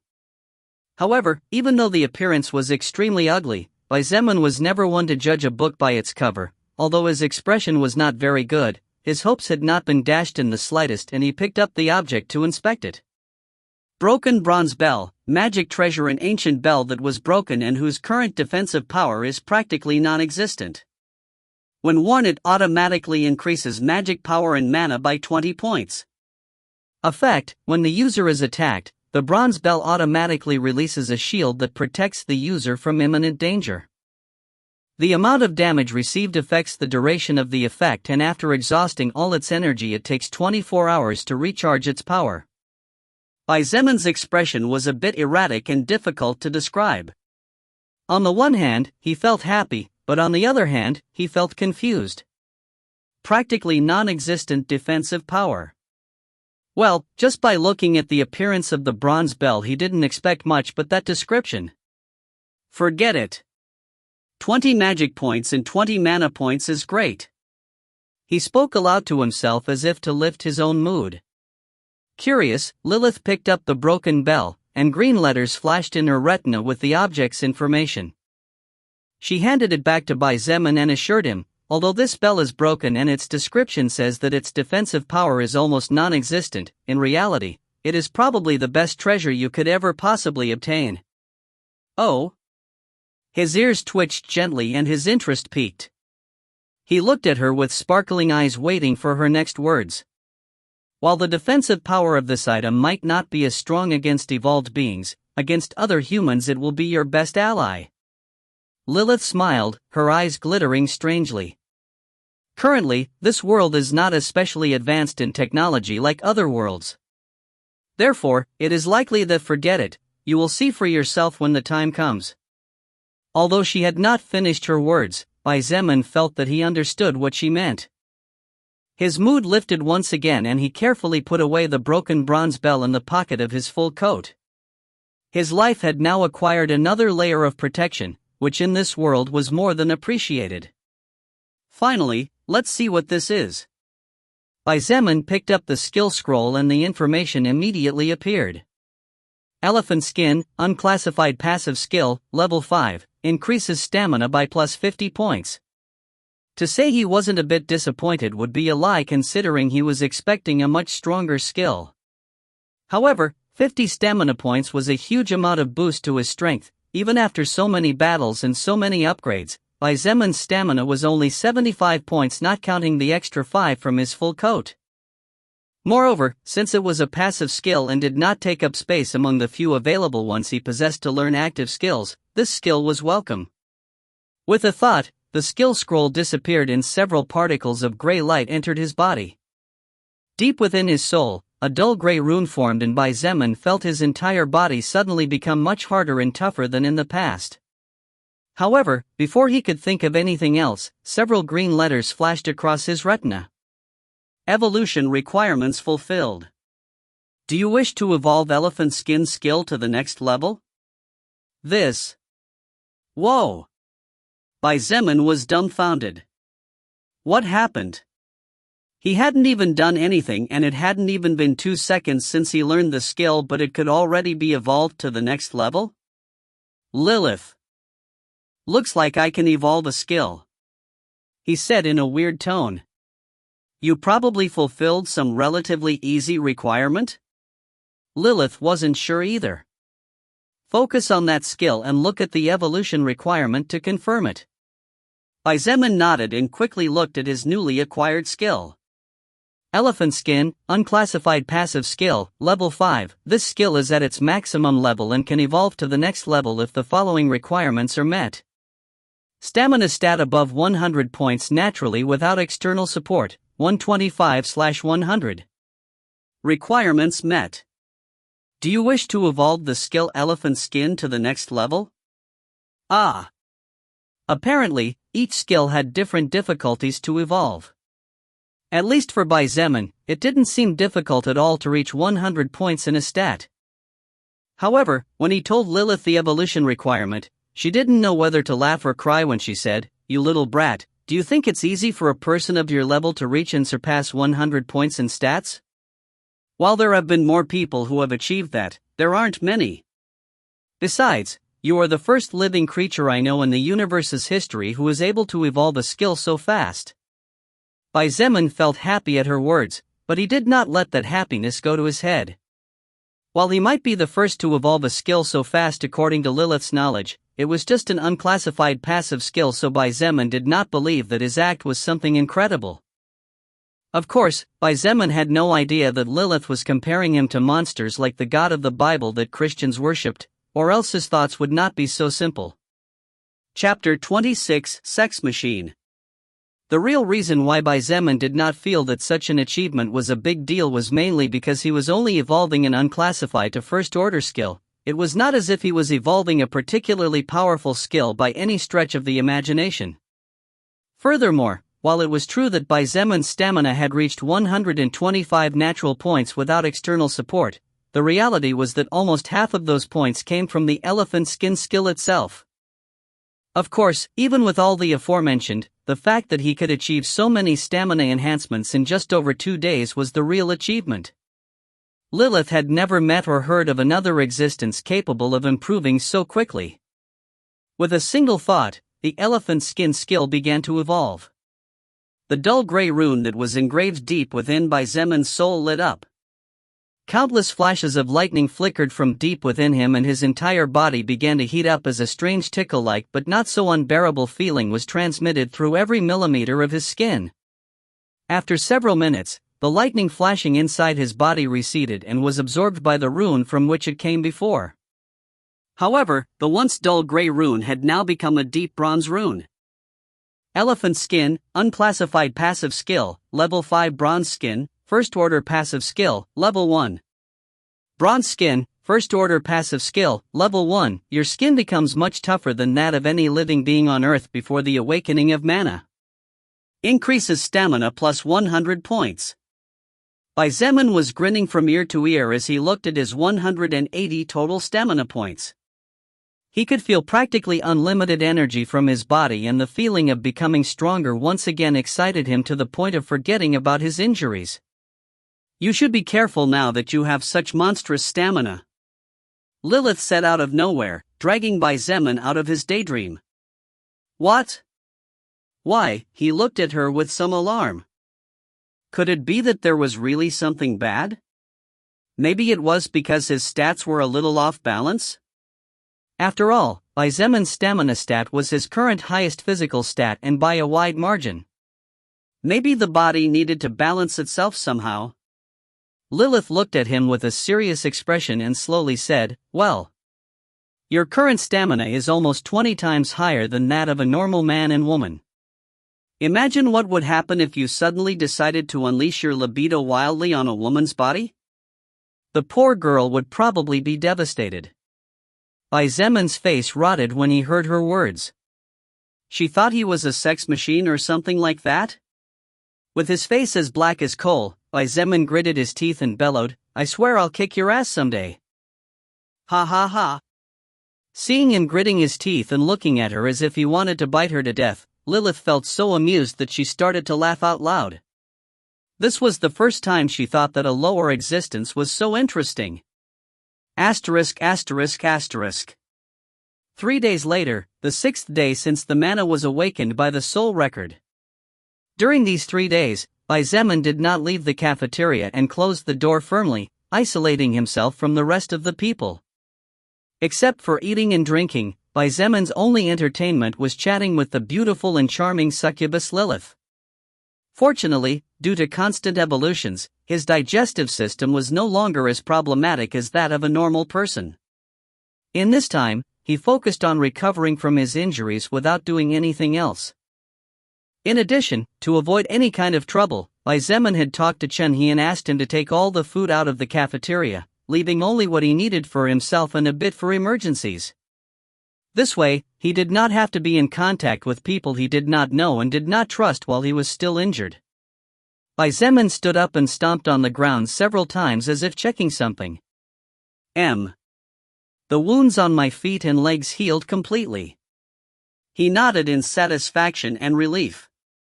Now, even if a second monster similar to the first order blazing beetle appeared, he was confident that at least his chances of victory weren't practically non-existent like when he was injured and unable to move. The only problem was that his left wrist was still broken. However, he only needed to use his right hand to wield the Xianyuan sword, so he was temporarily fine. Bai Zemin estimated that he would need at least another 7 days for his wrist bones to fully recover. Although 7 days was quite a long time and his strength would be affected as a result of not being able to use both hands at the same time, this result was already good enough considering that in normal cases a person would need 2 to 3 months to recover from a bone fracture. Let's see how things are going outside. Besides, I have a debt to pay. His eyes flashed coldly as he opened the cafeteria door for the first time in 3 days. When you act mad you look hot. Lilith, as beautiful and charming as ever, walked behind him as if she was his shadow. Asterisk asterisk asterisk. Unlike 3 days ago, the mood inside the gymnasium had not improved in any way. On the contrary, the hope of many students and teachers began to flicker. The cold and fever medicines that Bai Zemin had obtained from the pharmacy had already been distributed by Shangguan Bing Shui and the help of other teachers. Therefore, those who were sick had improved a lot and those who were about to get sick were able to avoid illness successfully. Each one of the survivors had been well fed and, while it was true that the food was no longer as luxurious or extravagant as in the past, at least all of them were able to have 3 meals a day without fail. However, even under such conditions countless times more luxurious than that of who knew how many people who at the moment could only hide in some dark corner without food, the hope of all the survivors in the gym was shaken. The reason? They, who were waiting for the arrival of the military army or, at the very least, the support of the police forces, had not yet even heard the sound of a siren. In the gymnasium, there was also a big screen, but there was no news and all the channels were dead. As for the radio, it had also collapsed as well as the phone signal. Bai Zemin caught the erratic eyes of the people and when they saw him appear walking some sighed in relief that the group's strength was rising while others had no apparent reaction. However, the most surprised of them was Shangguan Bing Shui. She looked at him and her beautiful blue eyes had a strange glint in them. Are your wounds okay now? she asked with clear surprise in her usually indifferent voice. This shocked Chen He to the marrow of his bones, and his eyes widened in astonishment. In fact, his surprise was no less than when the soul record displayed his status window the first time. She was worried about him? But how could such a thing be possible? Didn't they just meet? Didn't they dislike each other? Chen He's head was full of unanswered questions. While the handsome Chen He looked at Shangguan Bing Shui with surprise and Bai Zemin with caution, he actually did not know that the reason she asked that question was not that she cared about him, it was because she had seen how severe the burns on his feet were. With such dreadful burns, Shangguan Bing Shui had figured that it would at least take him 2 months to walk completely naturally again. After all, Bai Zemin's level was obviously not low, although he had not said anything and she had not asked. Shangguan Bing Shui was almost 100% sure that 3-meter-tall beetle had been killed by him. A person capable of killing such a hideous monster could not have a low level. However, what Shangguan Bing Shui did not expect was that only 4 days later, Bai Zemin would appear again as if his previous wounds had never existed. What kind of immortal monster was this? Chapter 27, Bai Zemin's First Change. My wounds are fine now. Thank you for asking. Bai Zemin took a moment to look at the faces of the people in front of him before looking at Shangguan Bing Shui and replying. Hearing that he was indeed fine and confirming it through his natural voice, Shangguan Bing Shui's eyes had a strange glint in them after confirming that his wounds had effectively healed. I see. She only nodded before looking at Chen He silently. The talented archer understood the intention behind her gaze and slowly began to explain to Bai Zemin the situation.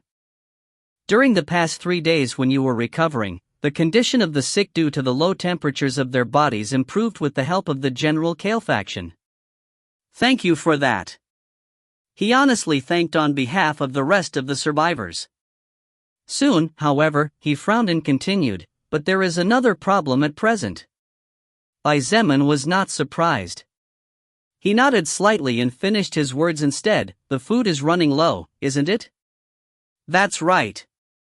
Chen He sighed and scratched his head in frustration.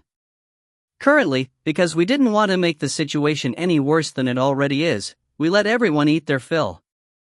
The problem is that now the reserved food finally ran out. We can only last until tomorrow. Liang Peng, who had been silent with his big hammer, interrupted, then why don't we just go get some more? Those zombies are slow as hell and those dogs and cats may be fast but they're too dumb. I don't think we'll have a problem if we all move together. In fact, I'm afraid we have no choice but to go out and forage for food at the university restaurants. Chen He had no choice but to say yes. Food was an indispensable resource that could not be missed. Even the strongest evolvers had no choice but to eat to provide nutrients that the body needed but did not produce naturally. Without food, everyone would weaken to the point where lifting a single finger would be a challenge. Moreover, the chaos resulting from starvation was something no one was willing to let happen. Besides, Kai Jingyi, the same girl who had met Bai Zemin at the beginning of the apocalypse, suddenly seemed to gather the courage to speak. Although she felt a little self-conscious under everyone's gaze, she continued, if possible it would also be good if we can get clothes. Actually, since there are male and female changing rooms for showering, hygiene is not much of a problem. However, after almost a week of wearing the same clothes, it is starting to become a bit unbearable. We will definitely get more clothes. Shangguan Bing Shui was the first to agree as she frowned slightly. Although her clothes were free of dirt stains and her white dress along with her silver hair made her look like an angel, the truth was that after not being able to change even once in 6 days, her mood was not the best. The corner of Bai Zemin's mouth twitched a couple of times but he said nothing. Even he did not feel comfortable with the current situation, not to mention the women who were by nature beings who constantly worried about cleanliness. Seeing that no one disagreed with her words, Kai Jingyi couldn't help but sigh in relief. By the way, taking advantage of the momentary silence, Bai Zemin looked at Chen He and casually asked, the army, the government, the police forces. No word on this?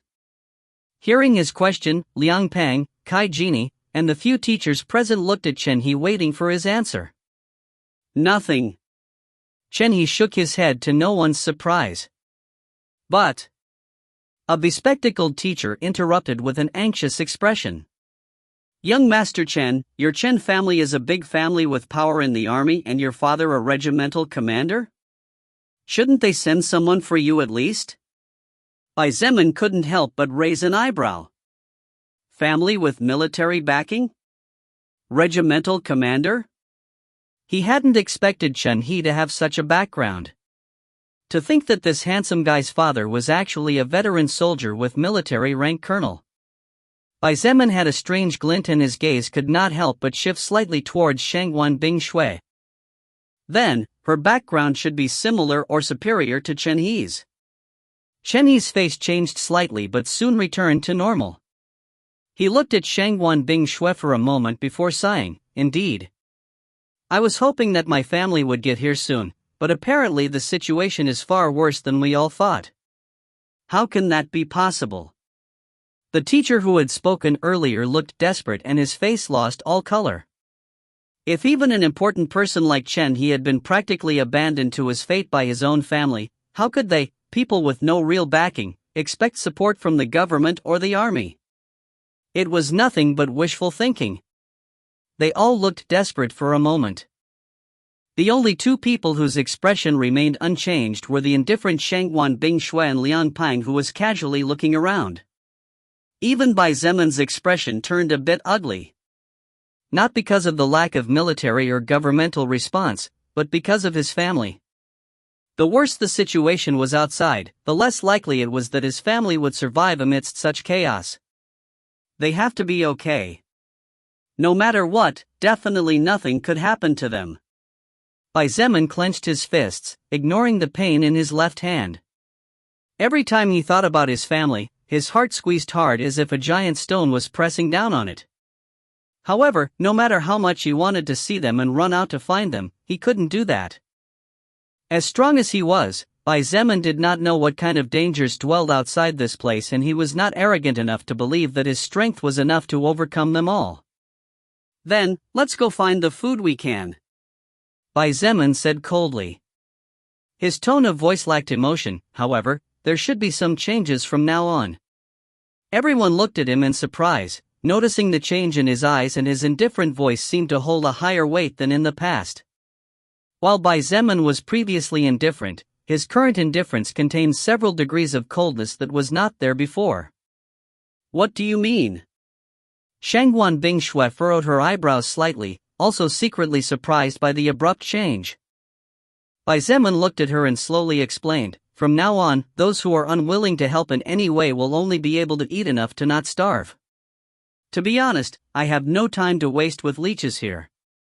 If no one is willing to move to advance and get out of this damn place, then I will start moving on my own with people who really want to get out of this hellhole. But I definitely won't get dragged down by anyone. Lilith, who was visible only to Bai Zemin, stood silently beside him.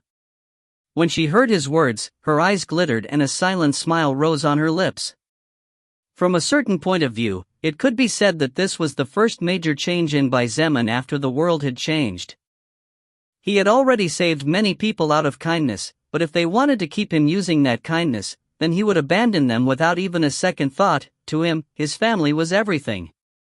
As long as he had such an impulse, then he would not be held back by anything. Lilith's only worry was that if Bai Zemin's family did not survive, it was probable that he would not be able to rally a motive to fight for. Therefore, she had to think of countermeasures. No matter what, she couldn't just let him fall in this place. Wait a moment. Liang Pang raised his voice and looked at Bai Zemin with wide eyes. Are you crazy? Bai Zemin casually looked him up and down before looking him in the eyes and asking coldly, and you are what? My previous words were not a question. What I said is what will happen, whether you like it or not. You don't have a choice here. Chapter 28, Cowardice and Courage. Bai Zemin's words stunned everyone present. Regardless of whether they were teachers or students, the people able to participate in this small meeting and express their opinions stared straight ahead with blank expressions.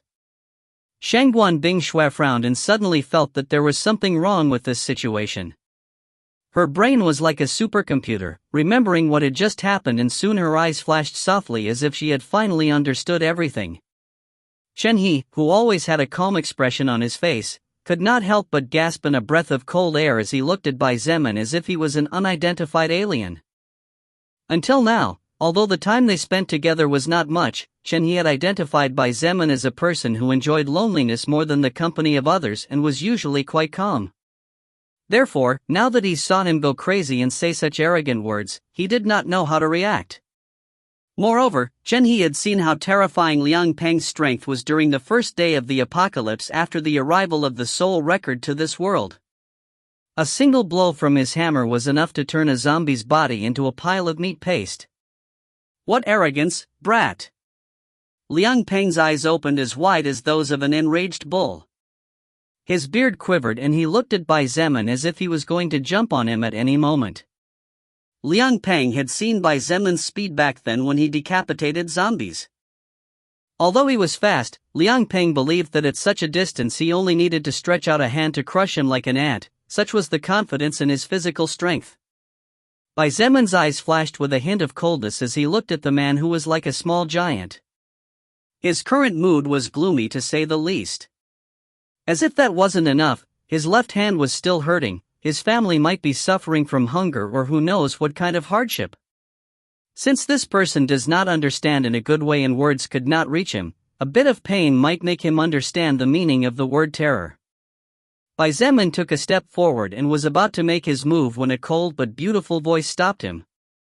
Okay, let's do as you say. Everyone looked at Shangguan Bingshui in surprise and disbelief.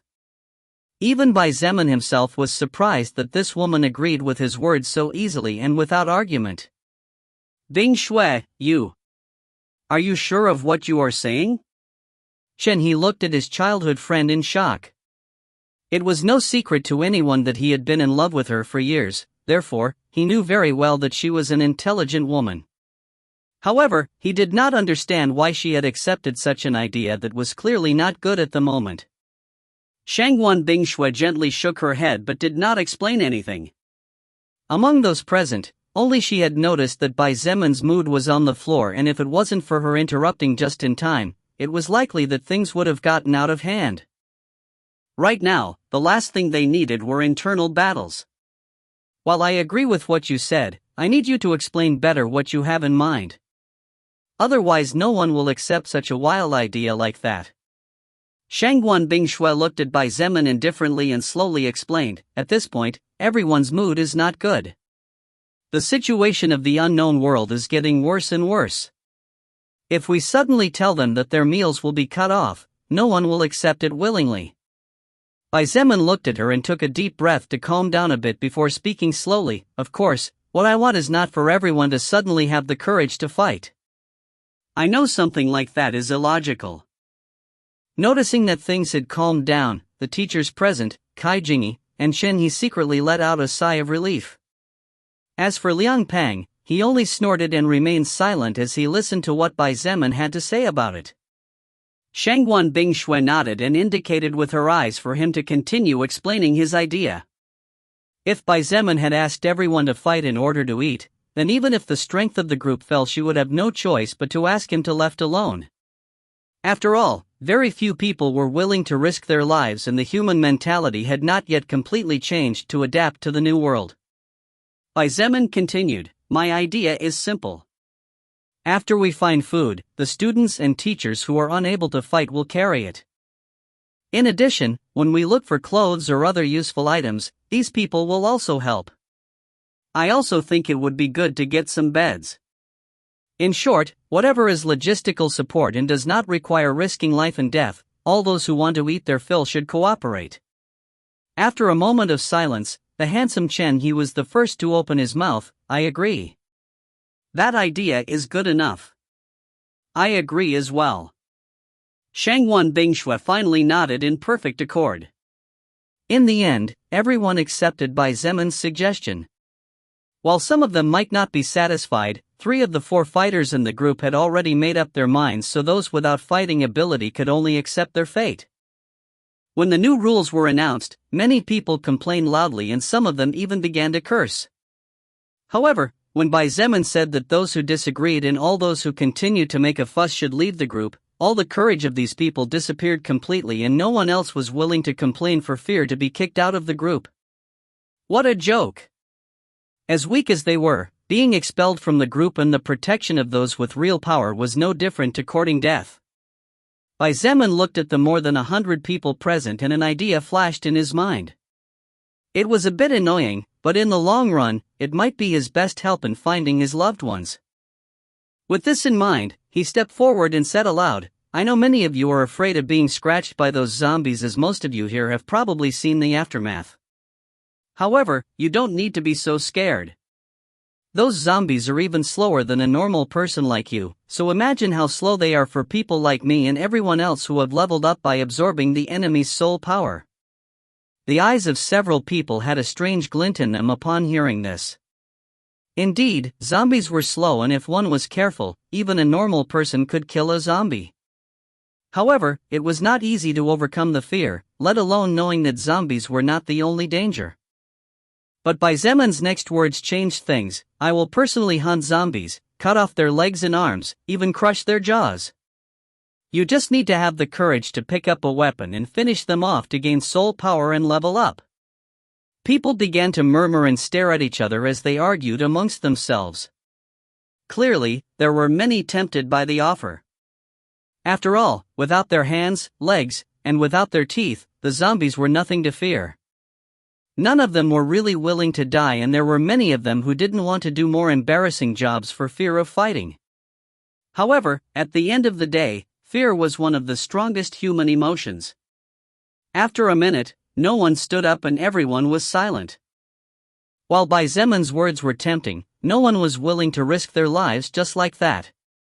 Even if the zombies were incapacitated by him, there were still terrifying insects and other horrible beasts that could emerge from anywhere at any time. Asking them to pick up a weapon to fight after living almost 20 years or more in a peaceful society under the protection of rules, laws, and their parents was no different than asking them to walk naked down the street in broad daylight. It might sound easy, but no one in their right mind was willing to do something like that. However, these people forgot that sense had already disappeared and that the mentality of the past no longer applied in this new world. Unfortunately, by the time many of them realized this fact, it would be too late to regret it. Liang Peng folded his arms and looked at the scene with a mocking expression. Shen He was casual, unconcerned about what was happening in front of him. Shangguan Bingshui had a strange glint in her eyes and looked at the women present, seemingly thinking about something. "Since you are unwilling, then you can continue to be trash for the rest of your lives." Bai Zemin looked at the crowd coldly and snorted. However, just when he was about to turn around and leave, a soft voice took him by surprise. "I'll go with you." Bai Zemin looked to the side and saw the pretty but normally shy and fearful Kai Jingyi looking at him with a serious expression. She gritted her teeth softly and continued, "Please let me go with you to kill zombies." Kai Jingyi was a smart woman and knew that although they were currently being protected, if a problem that Shangguan Bingshui, Shen He, Liang Peng, or Bai Zemin could not solve arose, just by having strength of her own her chances of surviving in this world would be higher. Otherwise, it was only a matter of time before she would die for some reason or another. When a rock fell on a silent lake, waves always appeared no matter how small they were. "Let me come with you, I want to kill zombies too." A young man around 19 years old, wearing glasses and whose body was thin, stood up and took a step forward. "I also want to level up. Let me go with you, please." Another young man in his 20s stood up and looked at Bai Zemin with determination. "I'll go with you." A pretty female student with some freckles also stood up while gritting her teeth. Although her body shivered with fear, she still decided to step forward. "Only 4 of them, huh? It will do for now." Bai Zemin thought silently, and a smile raised softly on his face as his eyes scanned the 4 people who had the courage to step forward. Sometimes, human beings just needed a little push to dare to do things they normally would have never even thought to do. Chapter 29, Fufang. There are even 2 women here who had the courage to stand up, but you, who call yourselves men, don't have the courage to take a step forward? Bai Zemin looked at the male students and even the male teachers with undisguised disdain. Hearing his words, all the men on the scene who did not dare to step forward blushed so much that it seemed like all the blood in their bodies had rushed up to their heads. However, none of them dared to look him back and, of course, none of them dared to step forward. On the other hand, the two male students who had the courage to step forward could not help but straighten their backs a little more. Even the glasses-wearing and slightly skinny student had more courage than men with bulky bodies. Bai Zemin no longer wasted his time with these people. They themselves would soon regret the opportunity they had just missed. Is it all right with you guys if we go out to look for food now? Bai Zemin looked at the other three leaders and asked. Fine with me. Shenhe nodded and picked up his bow as he looked at the woman beside him. Shangguan Bingshui simply stood up and walked towards the exit without saying anything. As for Liang Pang, he just snorted as he picked up his hammer and followed the other two without saying a word. Clearly still upset about what had happened earlier. Bai Zemin looked at the four people who decided to follow him and slowly said, You four follow me. You don't need to carry anything, but you should mentally prepare yourselves for what's coming. The four nodded, quickly indicating that they understood. Seeing this, Bai Zemin turned around and walked out with the four students behind him. Everyone, please follow closely behind President Shangguan's group and the rest. I hope we all contribute a little bit of each other to improve everyone's lives. Teacher Jia Jiao clapped her hands and tried to raise everyone's spirits. Asterisk. The group led by Bai Zemin, Shenhe, Shangguan Bingshui, and Liang Peng walked slowly and with looks full of precaution as they escorted over 20 male and female students. Taking out over 100 people and protecting them all was an incredibly difficult task to accomplish. After all, unknown dangers lurked around every corner and slow zombies were the least of the worries of people who had been absorbing the enemy's soul power and constantly leveling up, but the danger of high-level mutated animals or evolved insects was much higher and was something that even they dared not take easily. Therefore, to prevent unnecessary losses and to make the job simpler for themselves, the four of them had decided to bring a few more than 20 people to carry the food on this occasion. Of course, the pretty and shy freshman, Kai Jingyi, had registered all the people who were willing to go out and work but did not have the opportunity this time. These people could eat freely and would be mobilized in the near future. As for those who were not willing to work, they could only eat what was necessary to not starve. The world had changed and the old rules no longer applied. Slowly but surely there would be necessary changes that would be implemented over time. This was only the first of many more to come. The four evolved people were divided into four parts, each protecting one side of the rhombus in which the more than 20 people were enclosed. Liang Pang, whose strength was monstrous, was in charge of the front. When the zombies approached, he would charge forward and needed only a swing of his hammer to turn that zombie into a bloody mess. Although his hunting method scared many students, the reality was that it worked well. Shangguan Bingshui, whose ability to control ice and move it at will was incredibly strong, was in charge of protecting the right of the diamond. Whenever a zombie came too close, an ice spike would appear above its head and pierce its brain silently. Shangguan Bingshui's hunting method was extremely beautiful. Not even a drop of blood fell to the ground and the ice fragments floating in the air were extremely charming. Not even a single zombie managed to show any signs of breaking through her defenses. Shenhe, who was at the back of the group, was probably the most relaxed person at the moment. His right hand was holding an arrow and his left hand was tightly gripping his bow. When a zombie escaped Liang Peng's range due to his normal speed, Shenhe casually shot an arrow and the walking corpse fell to the ground with a wound on its forehead. Bai Zemin, who was in charge of protecting the left side of the group, silently looked on as a zombie slowly crawled out of a building dragging its feet and approached towards the group. They really are slow. He couldn't help but shook his head softly. After so many upgrades to his agility stat, zombies were like moving turtles from his point of view. However, although to Bai Zemin they were slow and not much of a challenge, from the point of view of the other survivors they were extremely terrifying creatures. When they saw the zombie's dead eyes and the amount of bloody wounds on its body, as well as its yellowish teeth full of human flesh or any other living thing stuck in between, it didn't matter if it was male or female, they all shuddered in terror. Many of them even began to sob silently. In fact, the sound that could be heard most in the group was the restrained cries of the people. They, who had been living safely for 6 days without having to see such creatures, were again forced to remember that the present world was no longer the world they knew. Who wants to go first? Bai Zemin looked at Kai Jingyi and the other 3 students as he spoke in a deep voice. I'll hunt them down for you. You just need to give them the final strike and enjoy the benefits, easy. Don't let me be disappointed, opportunities like this won't always come. Although the 4 of them gathered the courage to move forward at that time, when facing the zombie face to face it was natural to feel fear. Therefore, after several seconds, none of them spoke. Just as Bai Zemin's face was beginning to turn ugly, one of the students slowly raised his hand and in a trembling voice asked, let me do it first. It was a bit of a surprise for Bai Zemin to see that the first person was actually the thin student with glasses. This guy was average in every aspect and his body was even weaker than that of a normal young adult without evolving through soul power absorption. However, his courage was commendable. What's your name? Bai Zemin looked at him for a moment and asked. It's Fufang. The glasses-wearing student quickly announced. His eyes looking at the zombie that was slowly but surely approaching and, though his weak body quivered in fear, he took a step forward and asked in a low voice, Big brother Bai. I wonder if I can ask you something. Oh? Bai Zemin narrowed his eyes. He was already doing everything he possibly could, but this person wanted more? However, he didn't immediately burst out and asked slowly, Tell me. What is it about?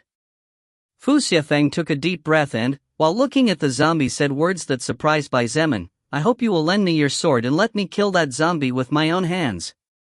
No help, just me. Although his voice was quite low, the group was not big therefore many heard his request. Most looked at him in shock and disbelief, others looked at him with indifference, and others looked at him with pity as if they were already looking at a dead man. You're as thin as a bamboo pole but you want to show off? Many of the men who had been mocked by Bai Zemin's words felt that they could finally vent the bad smell and secretly sneered. Okay. Since you have so much resolve and courage, you can do it all by yourself. Bai Zemin's eyes flashed strangely and without another word, he handed the Shenyuan sword to Fufang silently. This. Incredible. Fufang immediately felt the huge boost of strength rushing through his body after the sword ringed by strange runes touched his hands. He, who was always considered the weakest, at this moment felt that he could break the bones of even the strongest student. Under the surprised and scared gaze of many, Fufang took a deep breath and while observing the zombie less than 10 meters away he tightened his grip on the wielding hilt of the sword. Although his strength stat had gone up dramatically thanks to the treasure in his hands, all of his remaining stats were even below average and average at best. Besides, the fact that one scratch was all he needed to receive for his life to be over was something he knew perfectly well.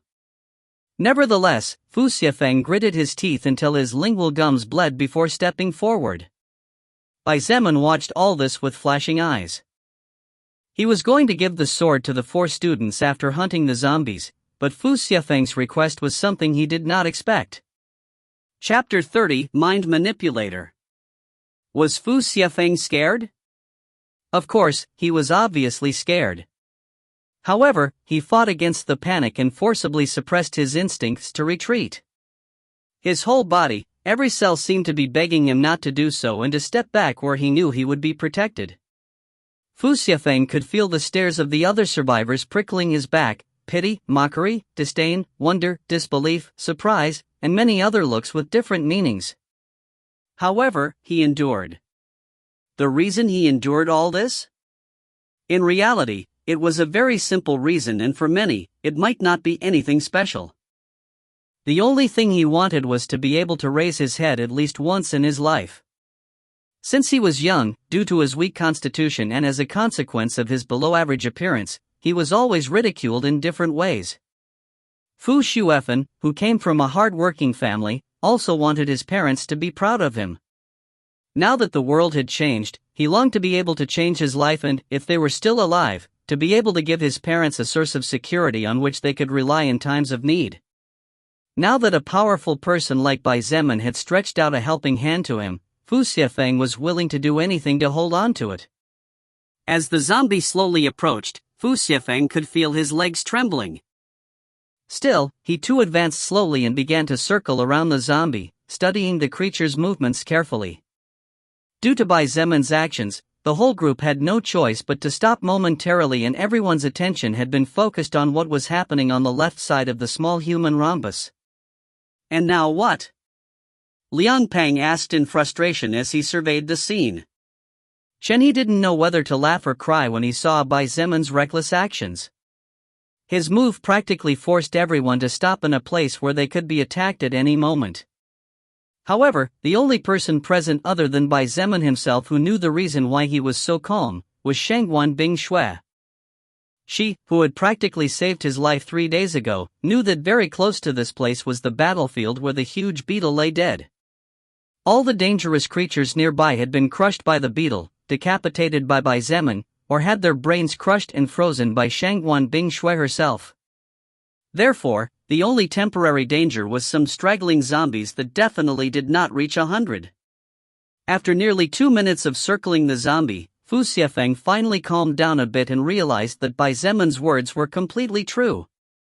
These apocalyptic creatures were incredibly slow. Suddenly, Fu Xiefeng dashed to the right, causing the zombie to slowly start turning around. However, his previous move was just a feint and he quickly moved to the left, confusing the zombie for a moment. Fu Xiefeng raised his sword high in the air and slashed down with all his might, shouting to shake off his fears. Unfortunately, he couldn't concentrate due to his fear, so the sword sliced off one of the zombie's arms instead of falling on its head. However, he was not sad or disappointed, on the contrary, he was delighted. Because he had finally realized that as long as he was a little careful, these mindless zombies were not as dangerous as he thought. Taking advantage of the zombie's weakened side due to the loss of a limb, Fu Xiefeng silently slipped behind the zombie and with a strong slash without much skill, he easily hacked off the infected creature's head. You have acquired the soul power of normal zombie level 3. Stamina plus 3. You have leveled up to level 2. You have received 2 status points to distribute freely. As the zombie's body fell forward and blood stained the ground, Fu Xiefeng was surprised when several green letters flashed in his retina. In the end, the 19-year-old was so shocked that he stood there in a daze. Congratulations on officially entering the path of evolution. Bai Zemin's voice snapped him out of his surprise. He looked at him and asked, I did? Bai Zemin didn't know whether to laugh or cry seeing the guy's dumbfounded face. In a serious voice, he said, if it wasn't you who did it, then who was it? I did it. I did it. Ha ha ha. I finally killed my first zombie. Fu Xiefeng shouted without caring whether he attracted another monster or not. Bai Zemin simply looked at him but did not stop him.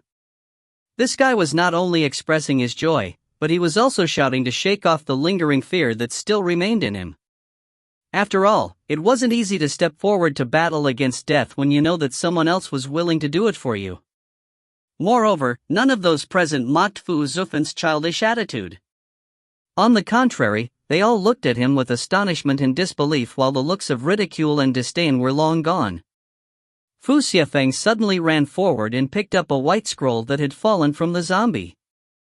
Although he hesitated for a moment after knowing what it was, he gritted his teeth and walked toward Bai Zemin as he said, Big brother Bai, this skill, I give it to you.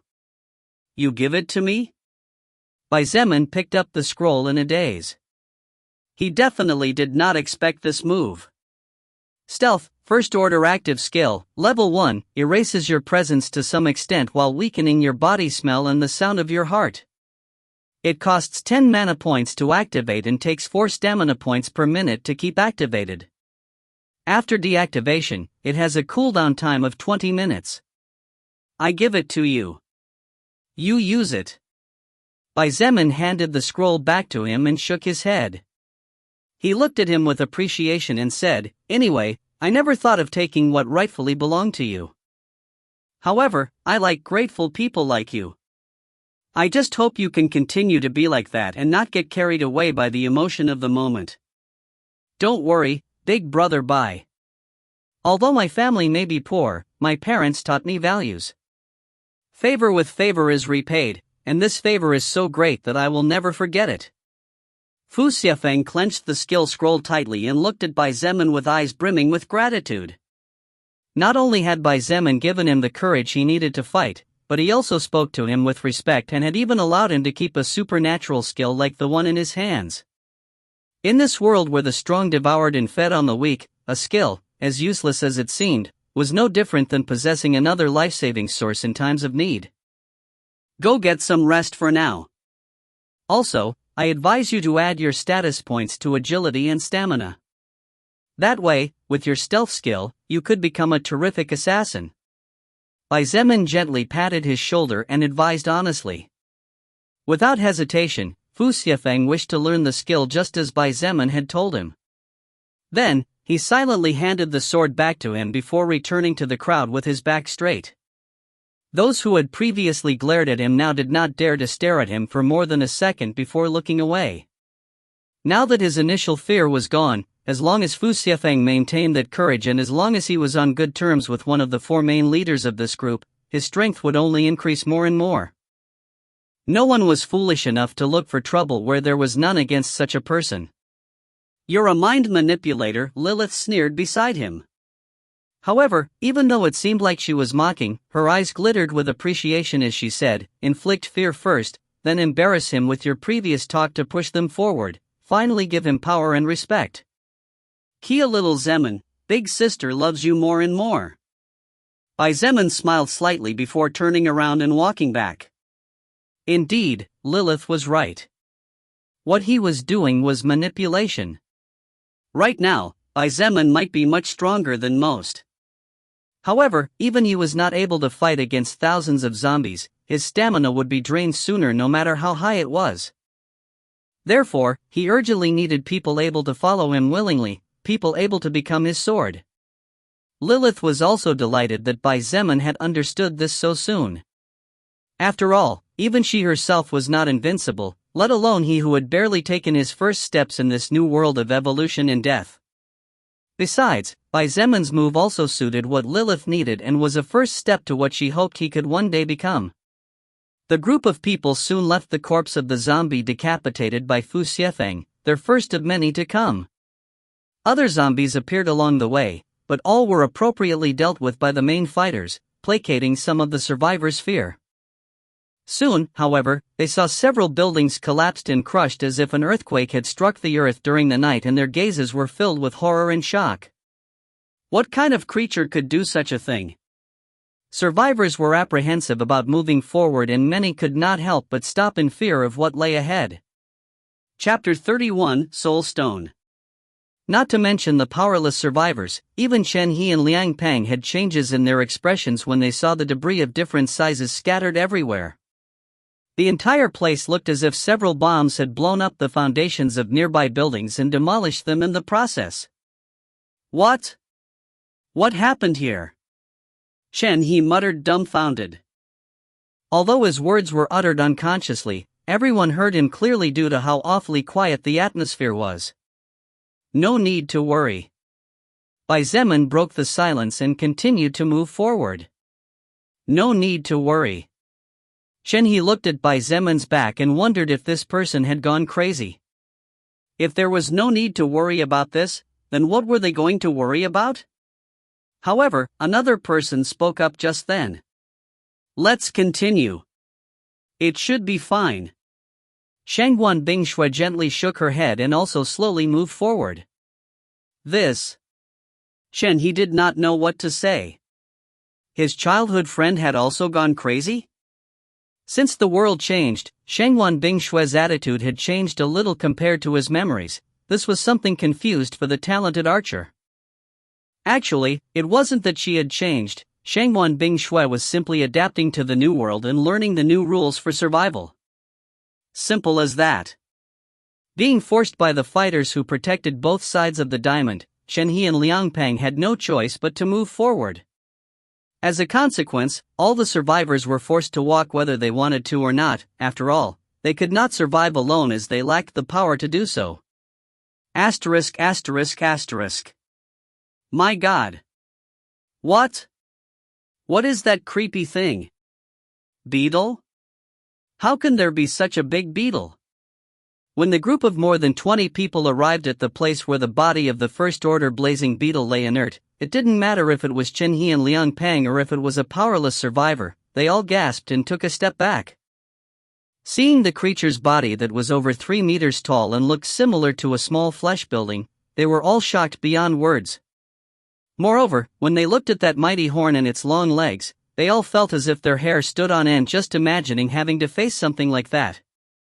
What other monster could have been able to kill this terrifying beast?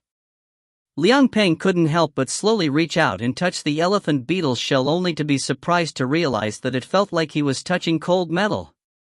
Apparently the monster that fought this elephant beetle cut off a large part of its head.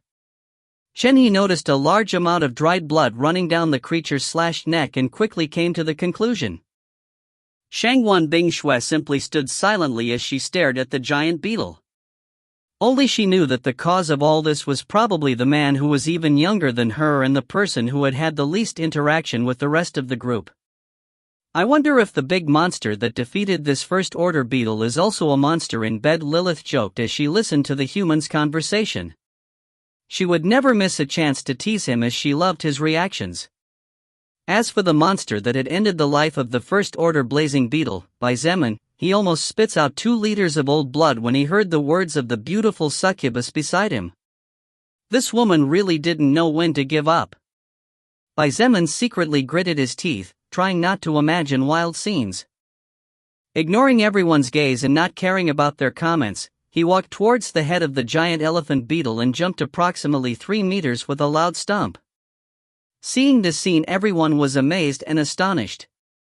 A 3-meter high jump was something that in the past would be taken as superhuman, but now it was happening before their very eyes. Fufang clenched his fists tightly as he secretly vowed to become powerful enough to perform such feats. Kai Jingyi and the other 2 students also had resolute looks in their eyes, further reinforcing the idea of becoming stronger. Are you sure it's here? Bai Zeman whispered softly as he approached the giant beetle's forehead. Little Zeman, are you doubting the older sister? Lilith folded her arms, emphasizing her already big attributes even more. Cough. Bai Zeman quickly turned his gaze away as he secretly cursed her. Without further ado and under everyone's confused gaze, Bai Zeman wielded the Xianyuan sword and using the tip easily pierced the beetle's flesh. He cut several centimeters deep until he reached about half a meter before finally stopping. Bai Zeman stuck his right arm in as he put the sword down for a moment and rummaged around before finally pulling his now blood-filled arm back out. However, his attention was on the dark yellow rock the size of a baby's fist in his hands. The rock was not perfect and had many imperfections in it. However, its glow was extremely enchanting. That's a First Order Soul Stone fire element. Lilith nodded and slowly explained, I had previously overlooked it as it is not valuable to me, but to the current you, it is. Soul stones are used to evolve skills, boost the power of spells cast from the same element, and can even boost treasures as long as you find a person with the blacksmith class and enough ability. In short, soul stones have many other uses that you will slowly learn about. Bai Zeman's eyes glittered when he heard her words. Such a treasure had almost been overlooked and fortunately Lilith remembered it or else he would have no tears to cry later. The more time passed, the more he realized how valuable the help that Lilith was giving him was. While he could learn all of this on his own as time went by, the truth was that it was an extremely big advantage in the beginning. Without saying a word, Bai Zeman took out a plastic bag from his backpack and carefully put away the First Order Soul Stone before putting it back into his backpack. Then, he took out an empty bottle and began to draw blood from the beetle.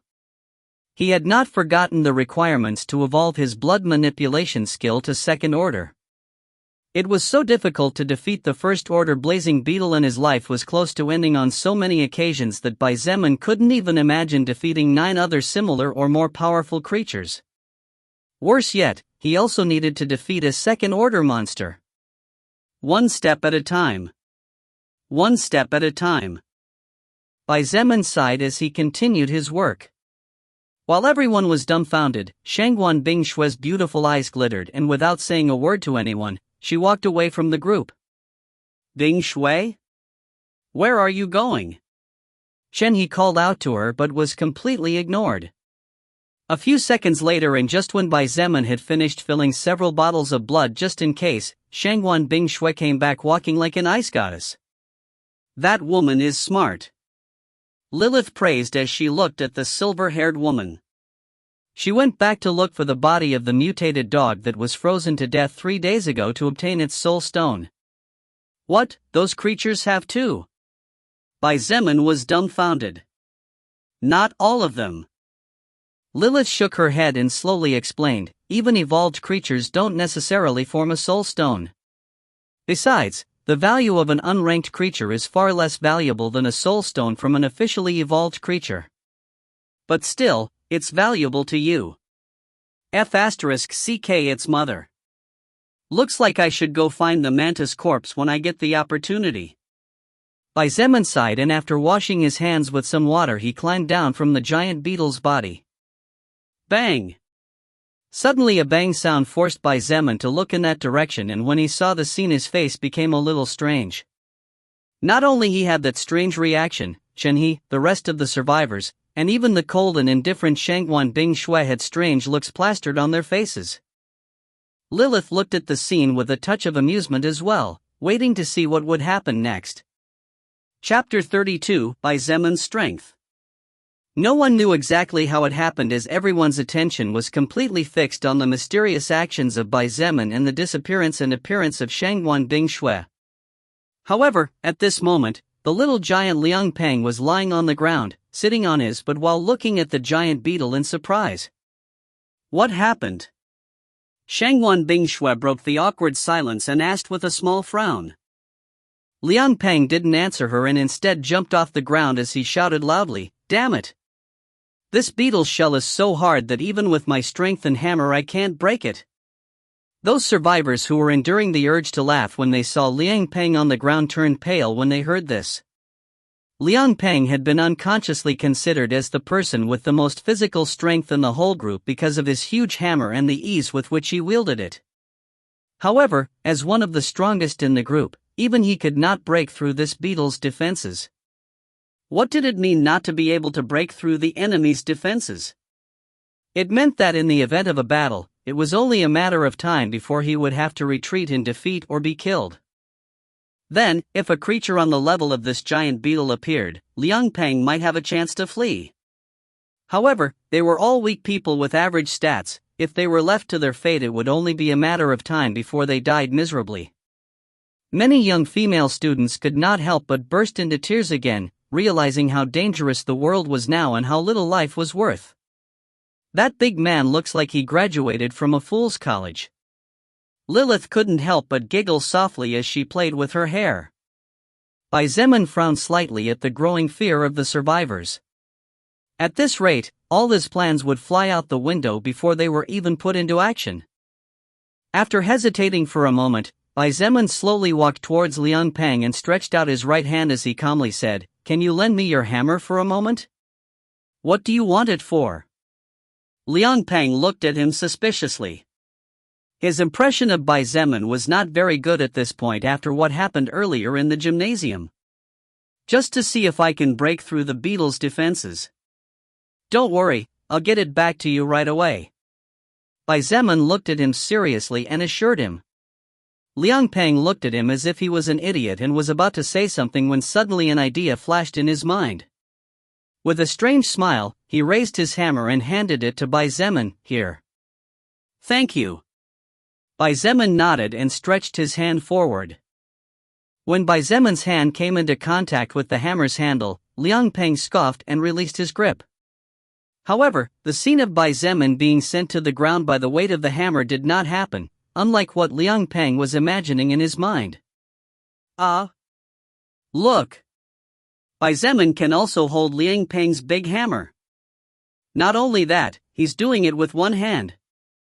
Some people began to whisper softly amidst the sound of sobbing. Shen He also blinked in surprise at Bai Zemin's physical strength. On the other hand, Shangwan Bingshue's blue eyes flashed as if she had finally confirmed her earlier theory.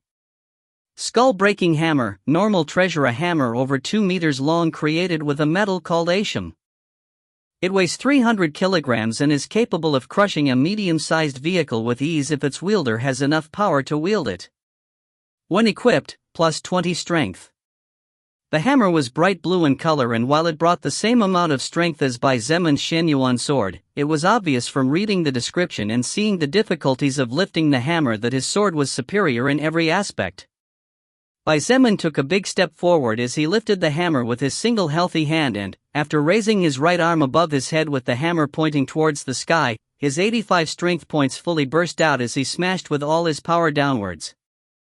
The weight of the hammer together with Bai Zemin's total strength being equivalent to almost 9 normal people before the evolution caused a loud bang as a result of the sudden movement. Boom! After a loud boom and a small shockwave, several students could not help but fall to the ground as they lost their balance when the ground beneath their feet shook from the great weight of the weapon and the force with which it was used. Everyone could not help but suck in a breath of cold air at the thought of what would happen if that strike landed on them. Wouldn't they be crushed into meat paste? Forget about them, even a normal house would collapse. Bai Zemin looked at the cracks in the giant elephant beetle's shell and nodded, seemingly satisfied. He turned to look at Liang Peng, who was stunned looking at the cracked shell, and said casually, "It really is tough. It looks like I can't break it. Here, thanks for your hammer." After picking up the hammer, Liang Peng couldn't help but reach over and touch the place where Bai Zemin had just banged. Crack! Crack! Bang! As if that was all that was necessary, when Liang Peng's hand came in contact with the shell, over 50 centimeters of the shell dropped to the ground, revealing the flesh and bloody cracks inside. This. Wasn't Bai Zemin supposed to be an evolved agility type? Besides, his strength is even superior to Liang Peng's? Shen He was dumbfounded as he looked at the ground split by the weight of the beetle, the weight of the hammer, and the heavy blow Bai Zemin had just made. Who knows? Even I haven't shown everything yet. Come, an idea occurred to me. Shangwan Bingshui shook her head slightly before walking towards Bai Zemin and Liang Peng. I guess everyone hides their own secrets. Shen He nodded. He followed Shangwan Bingshui, and as he looked at her back he couldn't help but think under his breath, although I wish you trusted me enough to not have secrets. Then, Bai Zemin looked at Shangwan Bingshui and said with a somewhat surprised tone, "You want us to use the beetle meat as food?" Shangwan Bingshui nodded indifferently and continued, "The energy called mana empowers the living beings in the world. Then, it is likely that the giant beetle's meat also contains some remaining mana. I assume that the probabilities that it is beneficial to the human body are high, and it is also a good source of food." Apart from the 4 main leaders, Kai Genie was also present as she had demonstrated good ideas during the early days of the evolutionary apocalypse. Meanwhile, the other survivors were inside the pharmacy looking for and storing as much medicine and medical utilities simple to move. In this world where unwanted surprises awaited in every corner, it was unlikely that social order would be established soon, and the laboratories in charge of producing medicine would not be in operation either. Therefore, it was best to get as much as possible now that they had the opportunity to do so. I think it's a good idea. Shen He agreed without hesitation. Bai Zemin secretly sneered. As Shangwan Bingshui's suitor, it was natural for Chen He to agree with whatever she said. Liang Peng and Kai Jingyi also agreed with her suggestion. Not only could they obtain a source of food, but they could also fortify the body by consuming the monster's meat. After all, the reason for the apocalypse was not a virus. The reason why everything changed was caused by the mana. After some discussion, the 5 people finally came to the conclusion that they should first secure the surroundings and get some tools to take care of the elephant beetle's flesh. In the meantime, the monster's body could only stay here. No one was worried about the meat suddenly going bad because as an energy booster, the manna was doing a good job. 30 minutes later, the group left the practically collapsed area and continued advancing in a northwesterly direction. Although there was still medicine left in the pharmacy, there were 2 survivors carrying 2 big backpacks each and some plastic bags full of all kinds of medicines. The next point the group was aiming for was a nearby restaurant in search of food, being this place not only the closest but also the one that was relatively less ringed by buildings in comparison, facilitating the vision of the surroundings, mobility, and preventing them from being trapped in case a large group of zombies appeared without warning. Asterisk. Inside a 3-story building that used to hold classes in the past, 2 people were hiding next to the window looking out at the restaurant 50 meters distant. This building that had previously been used to hold classes had now become a hellhole. Blood stains were everywhere, tables and chairs turned carelessly over, doors broken. The whole place was as if a hurricane had swept through it during the night, and the only 2 people alive were these 2 hidden people. 3 days had passed since the last time they had eaten something, and finally, hunger was beginning to overcome their sense of fear. Chapter 33, Arrogant and Vicious Xiaolong, Part 1. He Yuhan, are you sure you want to do this? Asked one of the 2 surviving students hiding in the building. Fufang, do we have any other choice? He Yuhan, a tall and fit young man in his 20s, replied helplessly. It's been almost 72 hours since I last tasted a bite and my stomach roars as if a monster is hiding inside. If we don't take the risk now to get some food, when our energy runs out it will be difficult to even move a single muscle. Fufang's face was filled with helplessness. When had he ever had to go through such suffering? Going hungry was something he had never expected to happen to him. In the past, if he wanted something to eat, a call to a restaurant or a visit to a food center was all he needed to satiate himself, but now all this had disappeared so abruptly that it was hard to digest it all casually. I knew it. If we had stayed with the group, none of this dash. Don't say any more.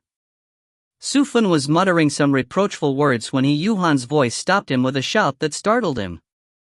He Yuhan didn't seem to care if the zombies or some other creature had heard his scream as he looked at his fellow survivor with eyes full of fury as he growled, "You want to go back to that place? What for? Do you want to become Xiaolong's bitch?" Fufang's face turned purple when he heard this and his heart filled with regret after remembering everything Xiaolong had done during the 3 days they were in his group. Po! He Yuhan spat on the ground as he cursed, "I'd rather starve to death or be eaten by a zombie than stay with that wild dog surnamed Xiao." It had only been 3 days, but his humanity was already eaten by beasts. "Hey, look!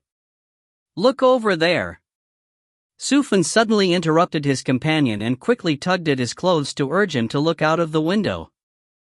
With a face full of anger, grief, and helplessness, He Yuhan forced himself to calm down and peeked his head out of the window. However, what he saw shocked him greatly and he could not suck in a breath of cold air. Who are these people? Are they still human or are they ghosts? The group of more than 20 survivors led by Shangguan Bingshui, Chenhe, Liang Peng, and Bai Zemin finally arrived at the nearby street where the restaurant they aimed for this time was located. The walk was slow due to the survivors' fear, so it had been another 10 minutes since they left the place where the first order blazing beetle's corpse lay.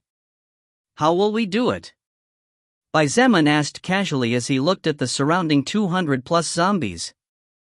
It's impossible to avoid a confrontation against them. He surveyed the surroundings before pointing. I think the best idea is to let me lure them out slowly. That way we can annihilate them all much easier after splitting them into smaller groups. Because there were few buildings nearby, the zombies were quite scattered if compared to other places, and the odds of being ambushed by a creature were much lower as well. However, the downside was that due to the lack of buildings, when one zombie was alerted, the others would also notice the nearby life force and they would start moving in that direction. I get your idea though. Wouldn't it be easier if we just move forward and crush them all? Liang Peng couldn't help but point out. Shangguan Bingshui looked at him as if he was an idiot. However, she nodded to express her agreement. Underestimating the zombies is not good.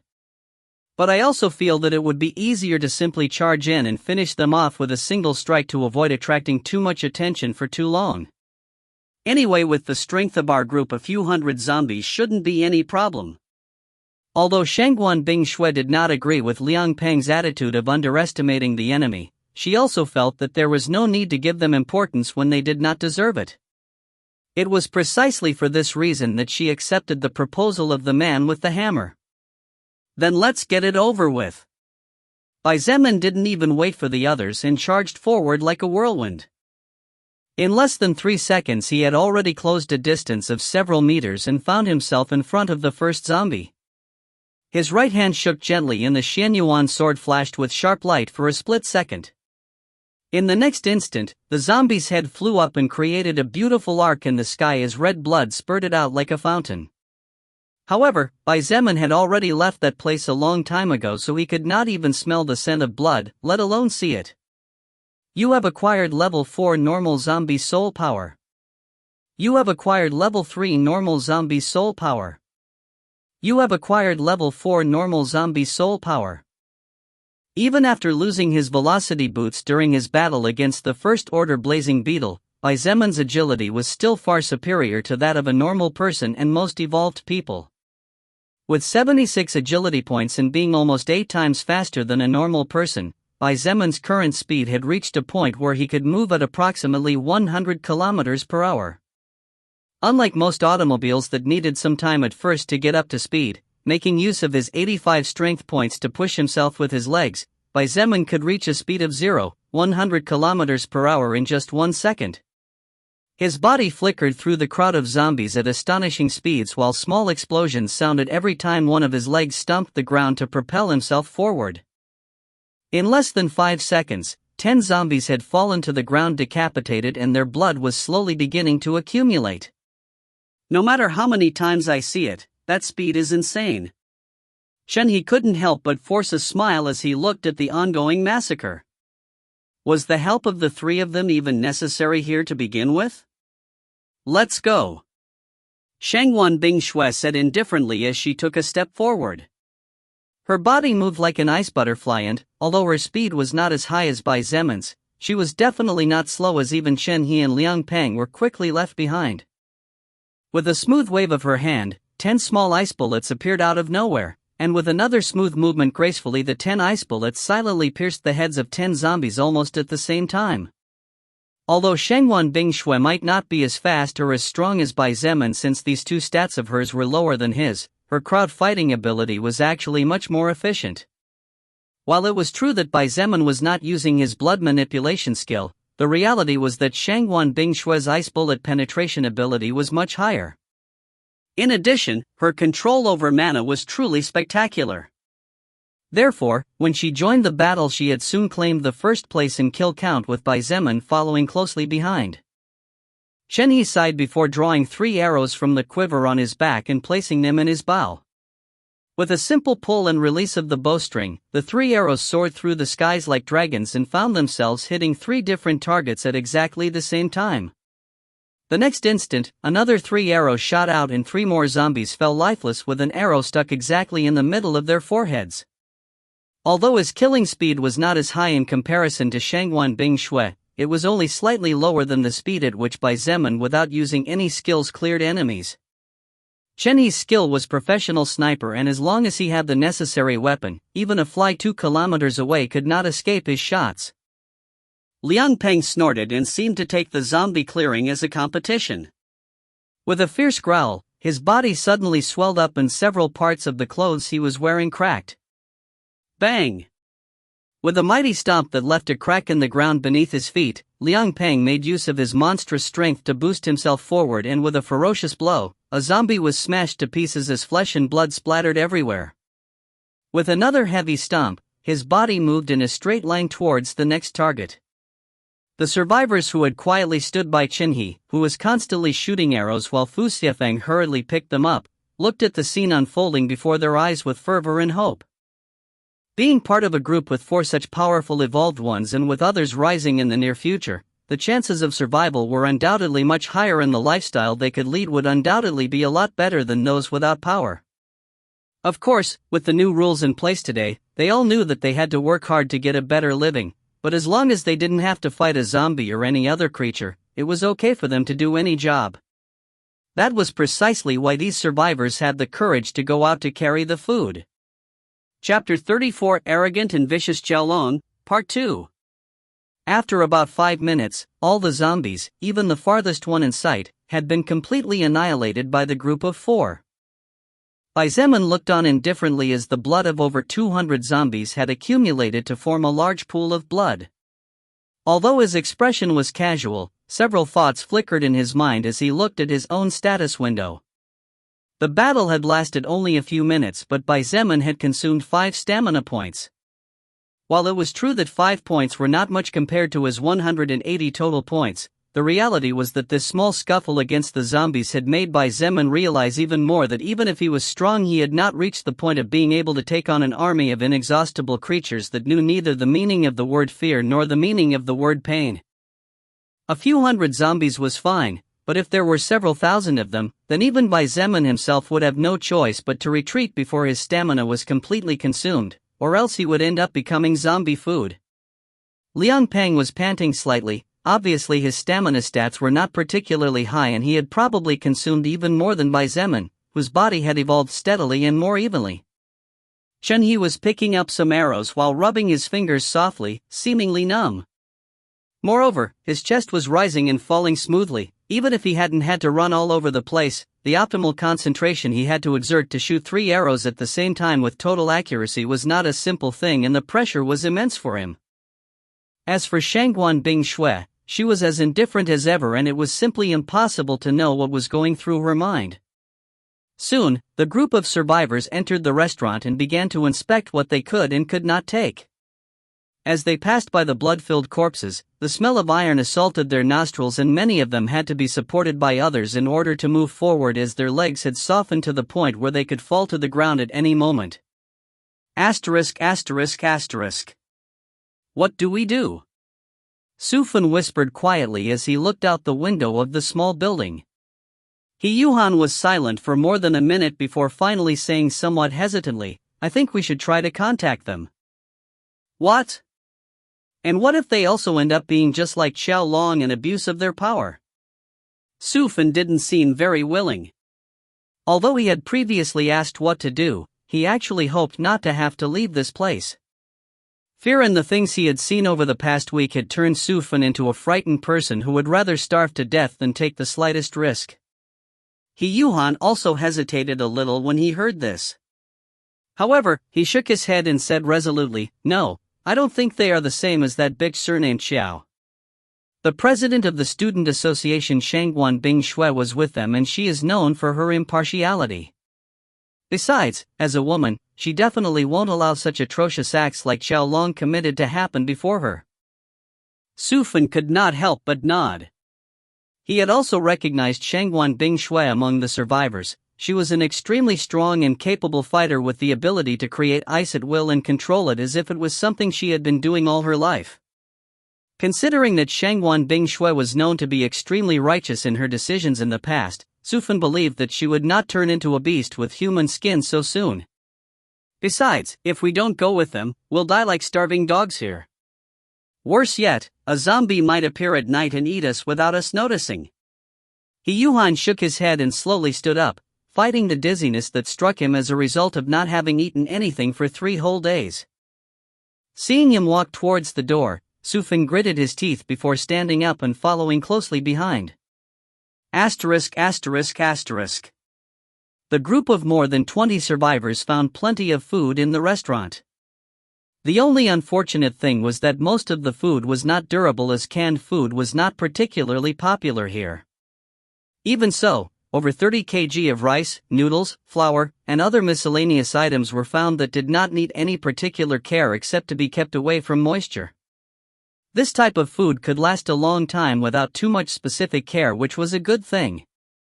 Apart from plain food, they also found white meat and red meat, but because the gymnasium's refrigerator was not particularly large, they could only take a few kilos before they had to leave the rest there, since defrosted meat would not last long before going bad anyway.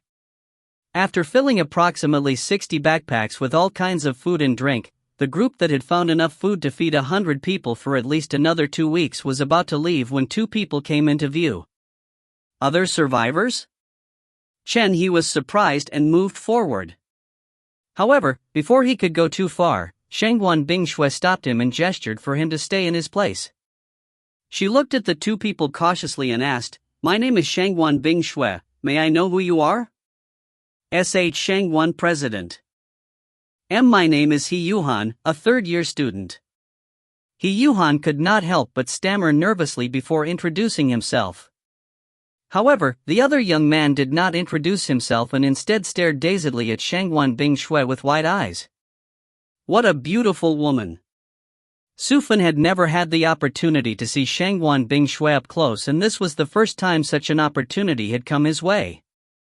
However, when he saw how beautiful she was, he could not help but be stupefied to the point where his brain seemed to have stopped working. Her cold face was like that of an ice angel, and the curves of her body were so lovely that even her dress could not fully cover them. Fufang felt all the lack of energy he felt before disappear just by seeing her. Shangguan Bingshui couldn't help but furrow her eyebrows slightly, and a look of disgust flashed in her eyes. Although she was already used to such looks, such impudence to stare at her undisguisedly was still unbearable. "Hey, didn't anyone teach you politeness?" A cold voice snapped Fufang out of his daze, and he was startled when he saw Chen He staring at him with icy coldness. Bai Zemin secretly raised an eyebrow. To think that this handsome and kind guy was actually capable of speaking in that tone and giving that kind of look. Interesting, he thought. I am sorry.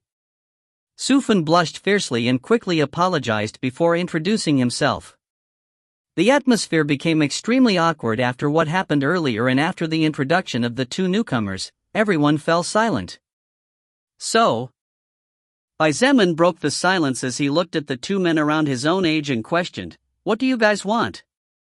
Join our group?" He Yuhan's eyes lit up and he nodded hurriedly, "That's right. We would like to join your group. Although we can't fight, doing jobs like carrying food should be easy." He Yuhan was a smart guy.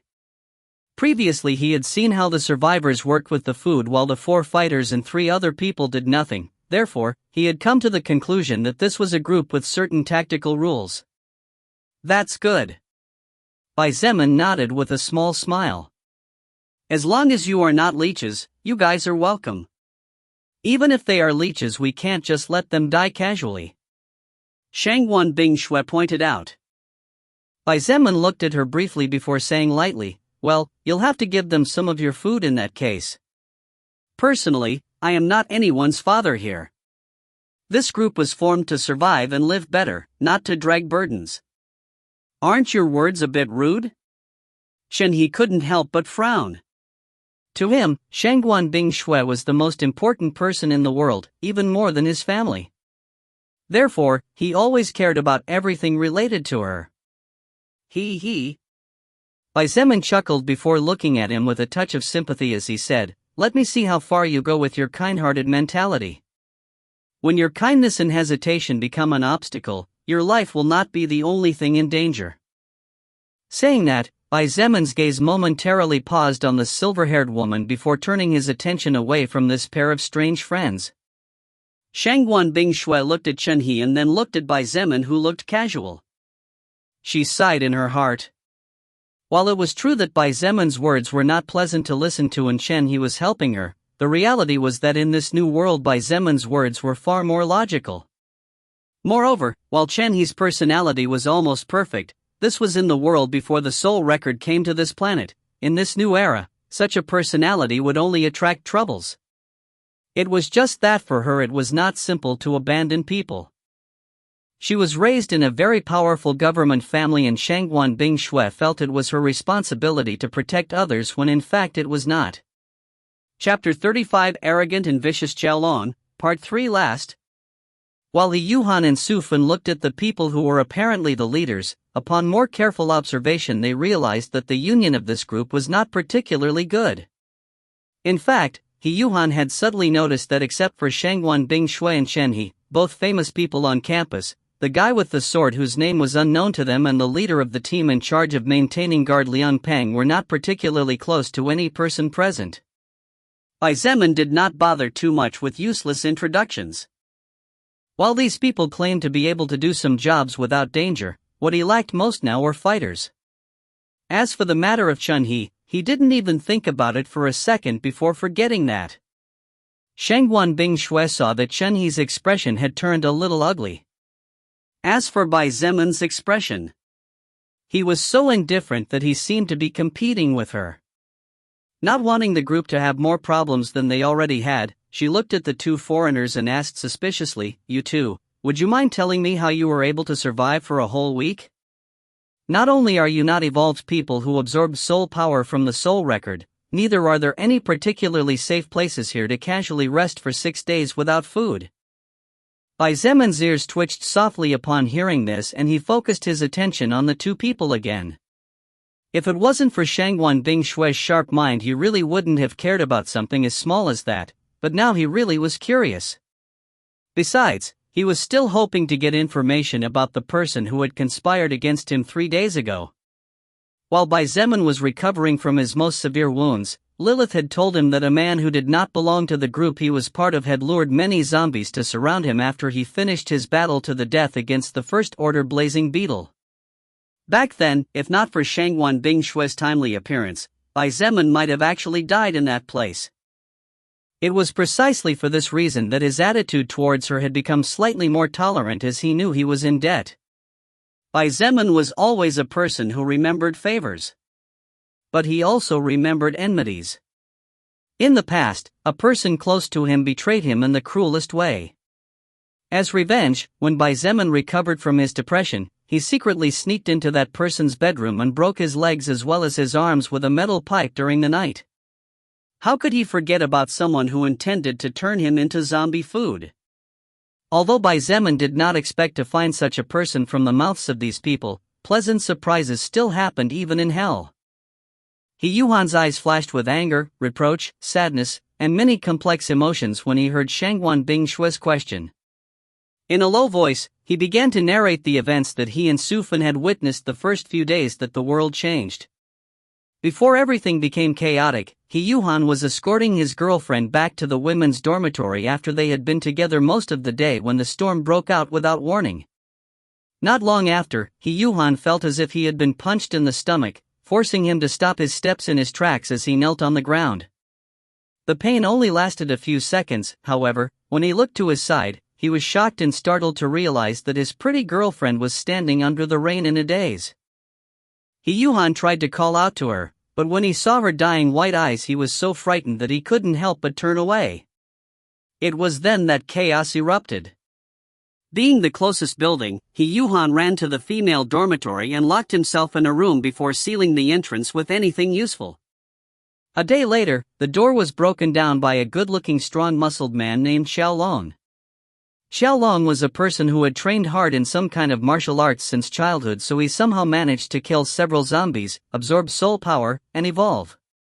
However, his lucky break came when he encountered 2 high-level mutated dogs seriously injured after fighting each other. Taking the opportunity, Xiaolong killed both mutated dogs and directly evolved to level 15. However, Xiaolong was actually a cruel snake who hid his fangs behind his facade of a handsome man. After gaining power, he understood and accepted very quickly that the world and the rules of the past were no longer valid. The only valid rule in this new world was that all rules were written by whoever had the strongest fist. Having understood the whole situation, Xiaolong showed outstanding adaptability. However, he also unleashed all his darkest desires without caring about anything but enjoying the new life. Within his group, Xiaolong had forced everyone to call him king. As king, Xiaolong naturally had his own harem, which was composed of a total of 8 beautiful female students and 2 beautiful female teachers. Among these 10 women, only 4 of them were happy as they could eat the best food and have the backing of someone strong, but the other 6 were unwilling. Unfortunately, these women were weak and Xiaolong simply forced himself on them. Xiaolong not only forced the women to serve him, but also ate the best food and enjoyed the best treatment available within the group of survivors he had rescued. This had naturally aroused the discontent of many people, for which a group consisting of 5 hot-blooded students stood up to confront him. Too bad, these warm-blooded students were just normal people. How could 5 normal human beings even compare to Xiaolong, who was not only versed in martial arts but had even absorbed a vast amount of soul power higher than his own? Xiaolong broke the legs of the 5 male students and threw them into a group of zombies while laughing loudly as he watched them crawl with their hands, and the slow zombies chased after them at similar speeds. In the end, due to the zombies' infinite stamina, the 5 students were eaten alive when they exhausted all their strength. After this event, no one dared to oppose Xiaolong anymore, and he has been living a life of debauchery and uncontrolled while the rest were living the life of cats and dogs. After finishing narrating the story, He Yuhan explained that the reason why he and Sufan managed to flee was because 3 days ago Xiaolong had returned frightened for some reason and vented all his fear having physical relations with several of his imperial concubines. Making use of this opportunity, they both fled during the night. When the group of survivors heard about Xiaolong's actions, most of them could not help but suck in a breath of cold air. The women shuddered in terror at the thought of leading a life worse than death, and their eyes were filled with pain at the suffering those people were experiencing. He Yuhan's words also served to make everyone realize how fortunate they were. After all, while the group had its own problems, at least everyone was relatively decent, and the 4 strongest leaders kept their sanity seemingly intact. Even the lecherous Liangpeng had not forced anyone to do anything obscene. Suddenly the temperature of the place seemed to drop several degrees all at once, and the survivors could not help but recoil as they looked at the beautiful and usually indifferent Shangguan Bingshui with surprise and trepidation. Even Bai Zemin, Chen He, and Liang Peng had to move several steps away as they looked at her with different reactions.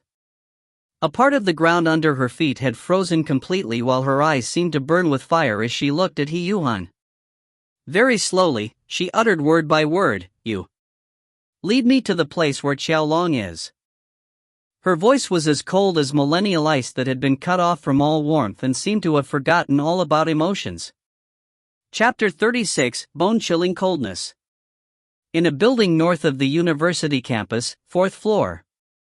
This place was previously used as an important meeting room by the teachers and directors of the university, therefore, the decoration was quite elegant. The glass windows were almost 2 meters high, which provided a beautiful view from the 4th floor to the outside. However, while the view was beautiful, the danger was also high, because in this new world such a place without any protection was definitely not a good place to stay too long. A young man of about 21 or 22, whose face was quite handsome and whose body was very fit, was sitting in a leather chair while drinking a glass of whiskey. While students was not hard allowed to drink alcohol on the university grounds regardless of their age, the teachers had their own stocks, so it was not easy for him to find several bottles. On the young man's lap was a beautiful female student about the same age as him. This young woman smiled every time the young man said something and was clearly trying to curry favor with him in any way possible. This young man was Xiaolong. That little dog Sumin sure is arrogant. Xiaolong spat as he clung tightly to the woman's slender waist in his embrace. Does he think that just because he's a teacher he can give me orders? Let's see if now that I've broken his legs he'll learn to be more careful next time. The girl in his embrace shuddered imperceptibly at his words. With a flattering smile, she kissed him and praised, "King Xiao, why bother with little flies?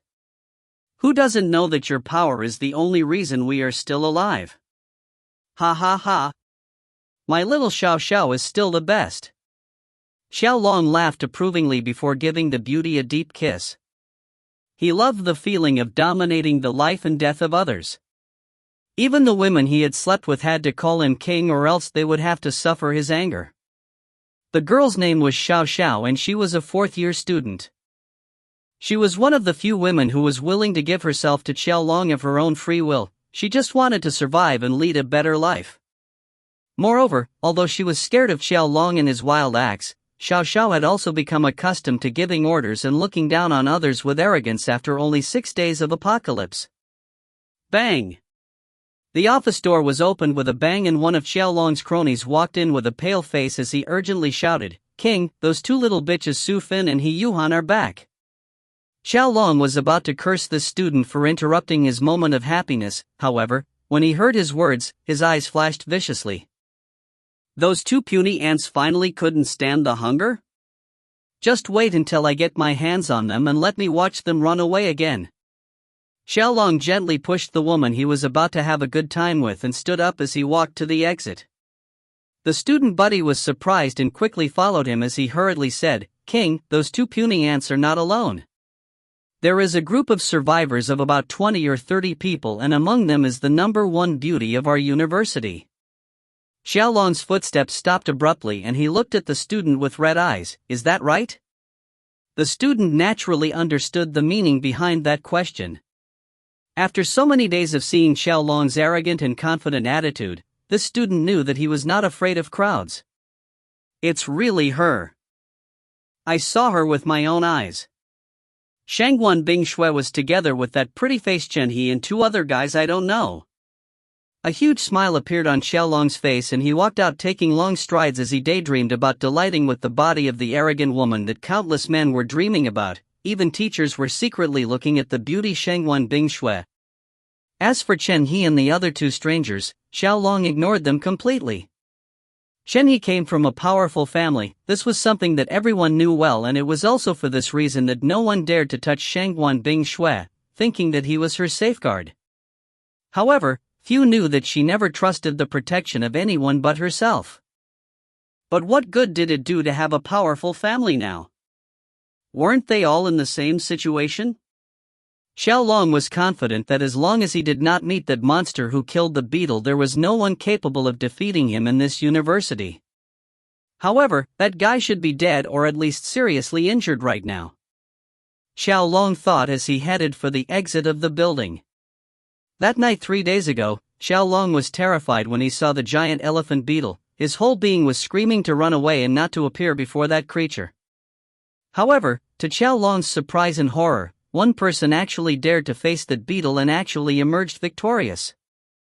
Xiaolong did not even dare to think about what would happen if that person appeared before him one day as his enemy.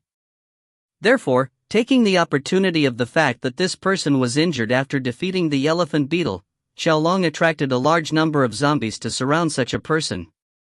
In fact, Xiaolong was so scared at that time that he did not even dare to approach and left after attracting more than 100 infected undead. But Xiaolong did not believe that that unknown person would have survived, and even if he survived, his injury should be critical considering that fierce battle in the middle of the storm. By Zeman and the rest of the survivors advanced under He Yuhan's guidance. Although He Yuhan was scared and did not want to see Xiaolong again for the rest of his life if possible, under the death stare Shangguan Bingshui was giving him, he did not dare to say no and could only lead the way obediently. "Bingshui, why don't you calm down a moment?" Chen He walked beside his best friend and at the same time the only woman he had ever loved, trying to appease her with a soft voice. Unfortunately, all his efforts failed miserably. Shangguan Bingshui's gaze was fixed on the road before her, and every time a zombie dared to appear in her vision, it was miserably slaughtered even before it could growl twice. Bai Zeman was quite surprised. Although in the past he was indifferent to everyone and did not pay attention to anyone in particular, the reality was that it was impossible not to know Shangguan Bingshui unless one was not a student or teacher of this university. However, that cold and indifferent Shangguan Bingshui from the rumors and whom he had known for a week seemed to have disappeared at this moment. While she was still cold, that elegant coldness had disappeared and been replaced by deadly coldness that no one would be willing to get too close to. Chapter 37, Having Power but Being Held Back by Her Own Allies. Sensing Shangguan Bingshui's extremely bad mood, none of the survivors dared to say a word and continued carrying the heavy backpacks and bags full of food and drink. "It's here." Hesitantly, He Yuhan pointed to a 4-story building 1 street away, and everyone stopped after hearing his words. Under everyone's watchful eyes, Shangguan Bingshui nodded indifferently and slowly walked forward with Chen He following close behind. Liang Pang also followed a little behind. After all, as a member of this group, Shangguan Bingshui was an important asset, and Liang Pang was not willing to see her die, as it would mean his own life would be harder from then on. As for Bai Zemin, he mingled among the survivors and in a low voice that no one could hear, he whispered, "Hey, Lilith. Is this the guy who tried to kill me 3 days ago?" "Indeed, he's the one who attracted that crowd of zombies." Lilith nodded with a casual smile as she floated several meters above the ground. With eyes full of curiosity, she looked at Bai Zemin and asked, "What will you do?" "Just wait and see." Bai Zemin replied indifferently. However, his eyes flashed with a hint of coldness imperceptible to the naked eye. "You dare to try to kill me using the zombies? I will show you the consequences of having failed then." "Oh. It's really you, Shangwan Bing Shui." Xiao Long exclaimed ecstatically as he opened his arms wide. His eyes glittered with naked desire as he gazed at the curves of the beautiful woman before him. Shangwan Bing Shui was undoubtedly the most beautiful woman he had ever seen in his entire life. Only such a woman was truly worthy of being his queen. "You are Xiao Long, the leader of this group who calls himself king?" Shangwan Bing Shui's voice was bone-chilling as she looked at him coldly. "That's right." Xiao Long did not contradict and confirmed as he nodded. He inspected first Chen He and then Liang Peng before saying, "I see that you are also good fighters, how about joining this king? I can promise you the best treatment and the best-looking women. Above all and only below one, me." Chen He looked at him as if he was an idiot. This person surely lost his brain just like the zombies. Liang Peng seemed tempted by the offer when he heard the word women, but finally sighed as he muttered, "What a pity," over and over again. Shangwan Bing Shui was clearly not in the mood to listen any nonsense. She waved her right hand gently and 2 ice pikes appeared floating above her head before shooting out towards Xiao Long's arms. She clearly intended to disable him immediately. "Since you won't agree to be mine for good, then I'll make you my personal bitch when I get my hands on you." Xiao Long snorted in response. He was already expecting things not to go his way, so he was secretly on his guard. "Break!" Xiao Long shouted and punched a fist forward. Bang! Xiao Long's punch seemed to be strong enough to make the air in front of him bang noisily. As if an air cannon had formed after that blow, Shangwan Bing Shui's 2 ice pikes were shattered by the strong pressure. With a stomp, Xiao Long's body shot forward at full speed while staring at Shangwan Bing Shui and having identified her as a ranged fighter. Shangwan Bing Shui's expression remained unchanged. With a wave of her hand, 10 ice pikes appeared above her head and shot towards the enemy. Seeing the 10 ice pikes approaching at full speed, Xiao Long's face changed slightly and he was forced to jump to the side. He had barely rolled on the ground and dodged 3 pikes when the other 7 changed course and continued to pursue him. In response, Xiao Long clenched both fists and launched a flurry of punches forward. Bang, bang, bang, bang. In a moment, the 7 ice pikes were crushed into tiny pieces of ice that fell powerlessly on the ground. In retaliation, Xiao Long clenched both fists and fiercely punched forward while glaring at Chen He and Liang Peng. The air blasted noisily and 2 air cannons shot out toward the 2 men who apparently had no intention of participating. The 2 men were stupefied. Neither of them expected that this person would suddenly attack them when he was fighting another person. Shangwan Bing Shui's face finally had a slight change upon seeing this. Without delay, she waved both hands and 2 thin walls of ice appeared in front of the 2 men. Bang! Bang! The 2 thin walls of ice were crushed by the force of the air cannon, but they managed to stop the sneak attack successfully. Unfortunately, Shangwan Bing Shui had spent a lot of mana to create those 2 ice walls. After all, her ice maker's skill was a first-order skill and she did not have perfect control over it. He. Xiao Long laughed and charged forward as he took the opportunity of lack of attacks. Damn bastard! Chen He blushed in embarrassment and couldn't help but curse. If it wasn't for Shangwan Bing Shui, he might have been seriously injured or even killed by the previous attack. But worst of all was that because of him she had to face incoming troubles. With swift and expert movements, Chen He pulled out 3 arrows from the quiver on his back and with fiery anger shot the 3 arrows towards Xiao Long. Are you still trying to be soft? You trash! Xiaolong looked at Chen He and sneered. With a strong punch, the 3 arrows aimed at his limbs were easily torn apart. Shangwan Bingshui crafted 20 ice bullets and shot them all forward at the same time. She no longer seemed to care about her enemy's life as many attacks targeted areas like the head and heart. Xiaolong also noticed the change in the pattern of enemy attacks and immediately realized that, to his frustration, he was actually weaker than her. With no other choice, he was forced to change his strategy. While Shangwan Bingshui thought that Xiaolong would continue charging towards her, he suddenly turned his body and charged towards Chen He, who was still shocked by the ease with which his attack was crushed. Chen He, watch out! Shangwan Bingshui couldn't help but exclaim as she built up a wall of ice in front of him. Ha ha ha ha! You fall, little beauty! Xiaolong laughed out loud like a lunatic whose plan succeeded. A whirlwind of wind appeared under his feet and his speed soared to new heights. Under everyone's dumbfounded gaze, Xiaolong dashed toward Shangwan Bingshui once again. However, she had no time to create more attacks this time since she was still dazed by what had just happened. Powerless, she could only watch as his hand stretched forward in an attempt to catch her. How dare you, you damn brat! An enraged roar sounded from the side followed by a loud pressure. Xiaolong's face turned pale when he saw a huge hammer just a meter away from his head.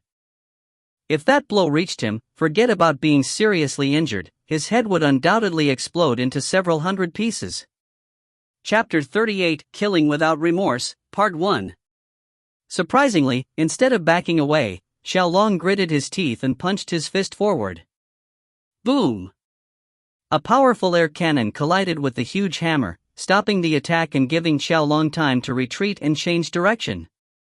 At the same time, Liang Peng's timely interruption ended up buying Shangwan Bingshui the necessary time. Among the crowd of survivors, Bai Zemin looked at everything coolly. What a surprise! Lilith's voice sounded beside him. To think that human actually has a skill as strong as your blood manipulation. No. His skill is weaker. Bai Zemin shook his head softly and replied in a whisper. Good. It's true that in advanced stages your skill is stronger. But how do you know? Lilith looked at him with a raised eyebrow, waiting for his answer. Instinct. Bai Zemin smiled slightly. Bah! Lilith rolled her eyes. Xiaolong was really strong. Although not as much as Shangwan Bingshui, he was powerful. His skill had already been discovered by Bai Zemin and was indeed very strong. However, it was strong in the initial stages. Bai Zemin knew that his blood manipulation skill was going to become extremely horrifying in the future. On the other hand, Xiaolong's skill would only become more and more insignificant in comparison. Why don't you go and finish him off? Lilith was getting a little bored and apparently wanted to see some blood. Although I know I am strong, in my battle against the blazing beetle the reason I survived and emerged victorious was because of my intelligence and not my strength, as I was clearly weaker. Bai Zemin narrowed his eyes and a strange glint flashed deep inside it. Now, we are all in the same group, but in the future, it won't necessarily be like that. Lilith's eyes widened and she looked at him with noticeable surprise as she asked in amazement, Are you studying the strength and weaknesses of each of them? Bai Zemin smiled faintly but did not reply. Instead, he focused on the movements of Shangwan Bingshui, Chen He, and Liang Peng. Know what you are capable of doing, learn about your enemy, plan, and you will emerge invincible in every battle. This was a proverb that Bai Zemin had been fond of since he was young. Although he and they were currently allies, Bai Zemin had already suffered an assassination attempt from a person he did not even know. Bai Zemin had no desire to be stabbed in the back ever again in his life. Once in the past was enough. Better safe than sorry, he whispered to himself. As she looked at Bai Zemin acting as if he was a computer, Lilith couldn't help but feel even a bit of pity in the midst of her happiness. She was happy that he thought that way since his survival would be much smoother and the probability of him dying would be much lower. However, she also felt pity as he was changing too fast. Compared to that young man she had seen for the first time, that young man who had been scared when he saw his first zombie and even screamed when he saw the level 5 Big B, the current he was a lot more cold and cold-hearted. What skill did he acquire? Lilith was going crazy trying to find out, but she couldn't get to the answer she was looking for. It was simply impossible for him to change so much in just 6 days. Therefore, he must have acquired a powerful passive skill but with side effects as a consequence. As Lilith looked at him with complicated emotions, while Bai Zemin analyzed the movements of each evolved, the battle continued. Shangguan Bingshui was clearly stronger, but Xiao Long was extremely cunning and used Chen He's safety to force her to stop her ice attacks and erect defensive walls, which was causing her to expend a large amount of mana. Xiao Long naturally knew that the two of them were friends since they were young. After all, Shangguan Bingshui and Chen He were both well-known characters before the apocalypse. Therefore, he used this against them. Chen He was strong, but his forte was in ranged attacks. However, every time he wanted to move away, Xiao Long would appear before him at higher speeds than him, so he was completely and utterly suppressed. As for Liang Pang, although he possessed the power to threaten Xiao Long's life, his agility was simply too low to catch up with him. Therefore, Liang Pang stood beside Shangguan Bingshui without allowing Xiao Long a chance to get close. Bai Zemin, what are you doing? You still don't plan to move? Shangguan Bingshui finally couldn't help but get frustrated and shouted out loud while looking back. She really intended to kill Xiao Long, but he was like a slippery cockroach running around. As if that wasn't enough, she had exhausted almost all of her mana protecting Chen He and her mood had turned extremely ugly at this moment. Xiao Long's face changed when he heard Shangguan Bingshui's words and he hurriedly retreated while making use of 2 air cannons under his feet. Currently he was already in huge trouble. If another evolved appeared, then it was likely that he would have no choice but to retreat. Sure. I just thought you wanted to do it by yourself. Bai Zemin walked out with casual steps as he looked at Xiao Long with a smile that wasn't a smile. It's you! When Xiao Long saw him, his pupils contracted to the size of a needle and he couldn't help but gasp. In fact, he was shocked to the point where he couldn't help but yell out. Although it was dark that night and Xiao Long had not been able to make out Bai Zemin's appearance, the black coat and the sword in his hand were something Xiao Long would never forget no matter what. I'm glad you remember me. Bai Zemin nodded with a smile, as if greeting an old friend. Since Xiao Long wasn't playing dumb, it was easier for him to not have to beat around the bush. You know this scumbag? Shangguan Bingshui looked at Bai Zemin cautiously and walked away from him. Bai Zemin looked at her and instead of answering, he asked, That stormy night 3 days ago, the reason those zombies surrounded me was because of him. Do you think I know him or not? At first, she was surprised. However, she soon let out a small sigh of relief. Since Xiao Long had planned to kill him, that meant they were not friends. If Bai Zemin and Xiao Long were friends and joined forces, then things would be difficult. Bang! Xiao Long's face turned pale and without even a moment's hesitation, he turned around to flee.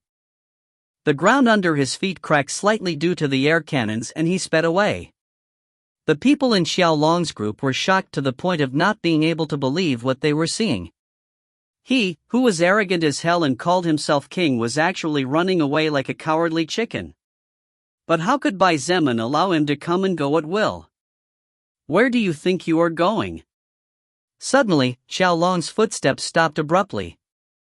A moment later, he spat out a mouthful of fresh blood and knelt on the ground while clutching his stomach, growling lowly.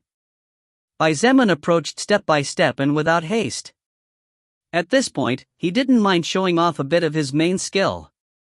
Anyway, it was unlikely that anyone would be able to identify it with such little testing.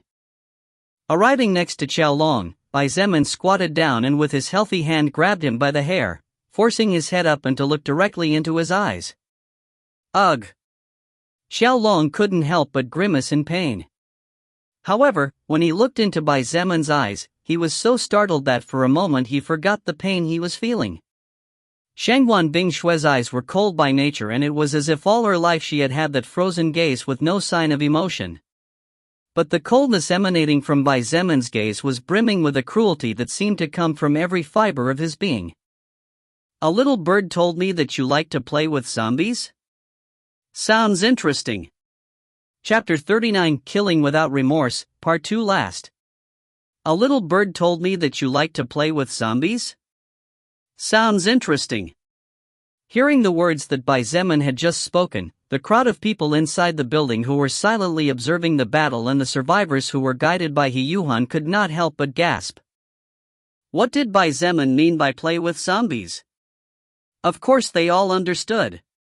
How could they not understand the intention behind those words?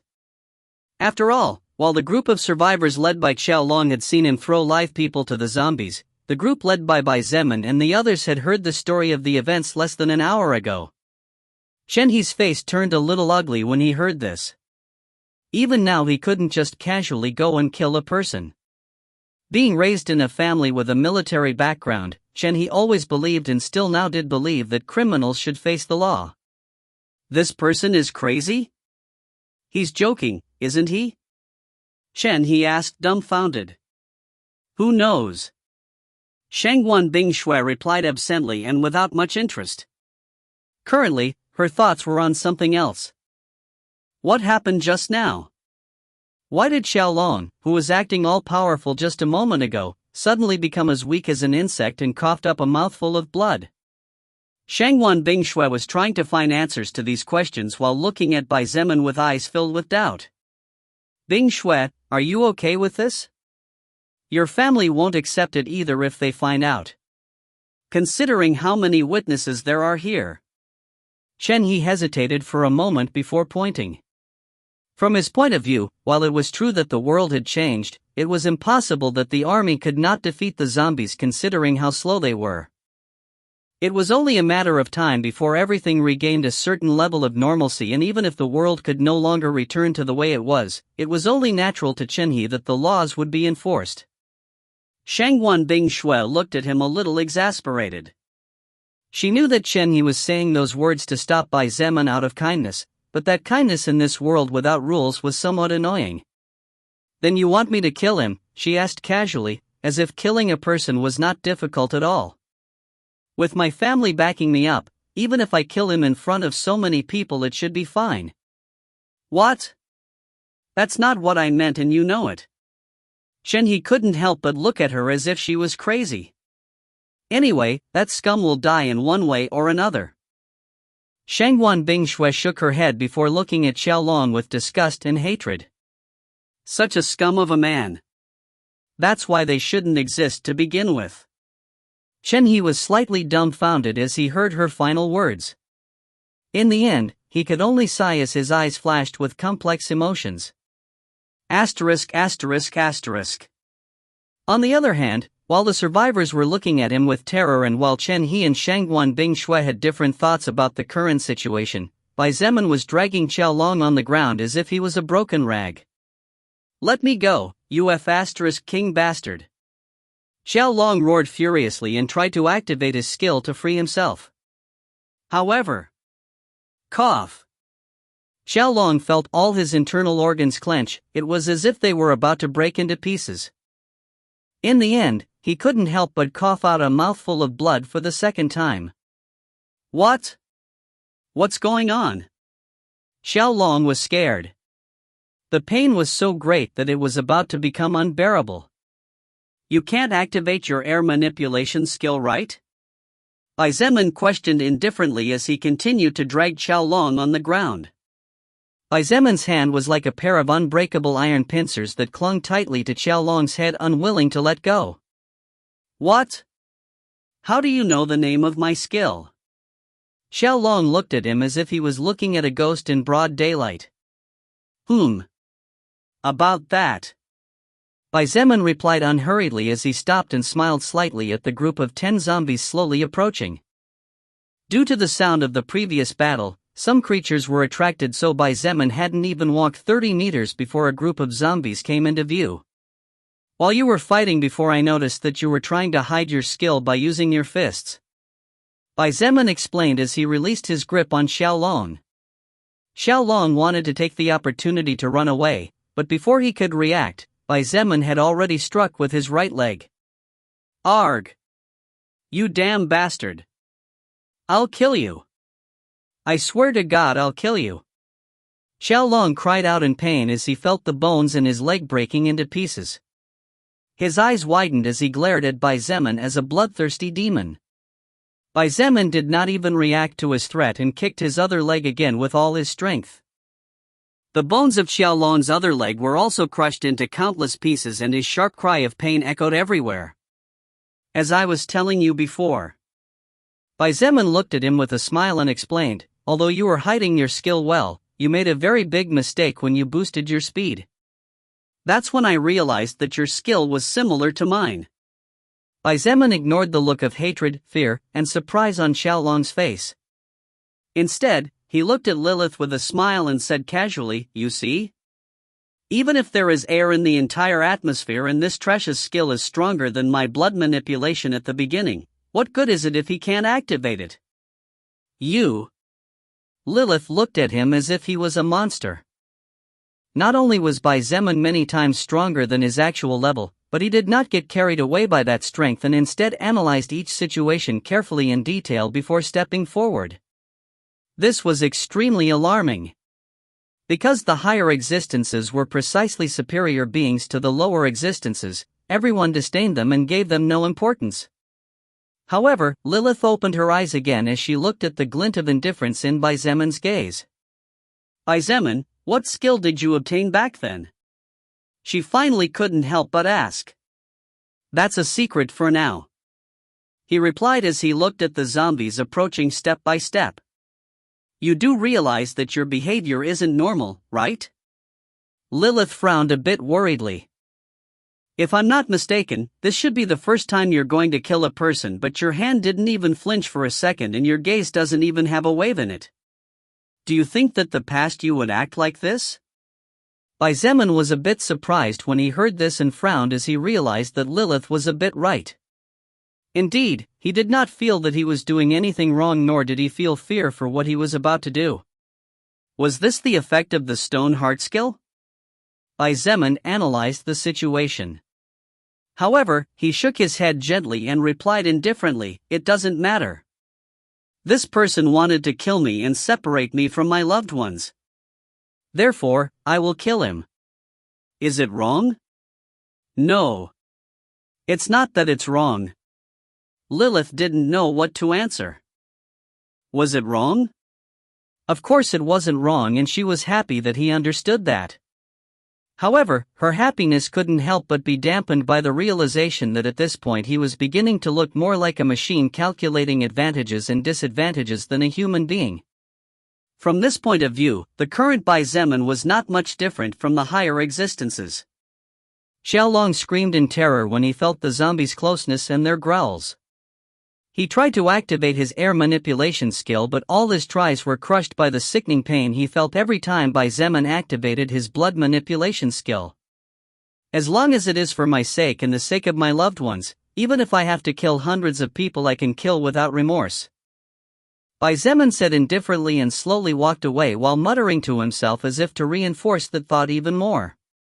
Chapter 40 Differences and Similarities, Part 1. Don't come close to me, you damn creatures.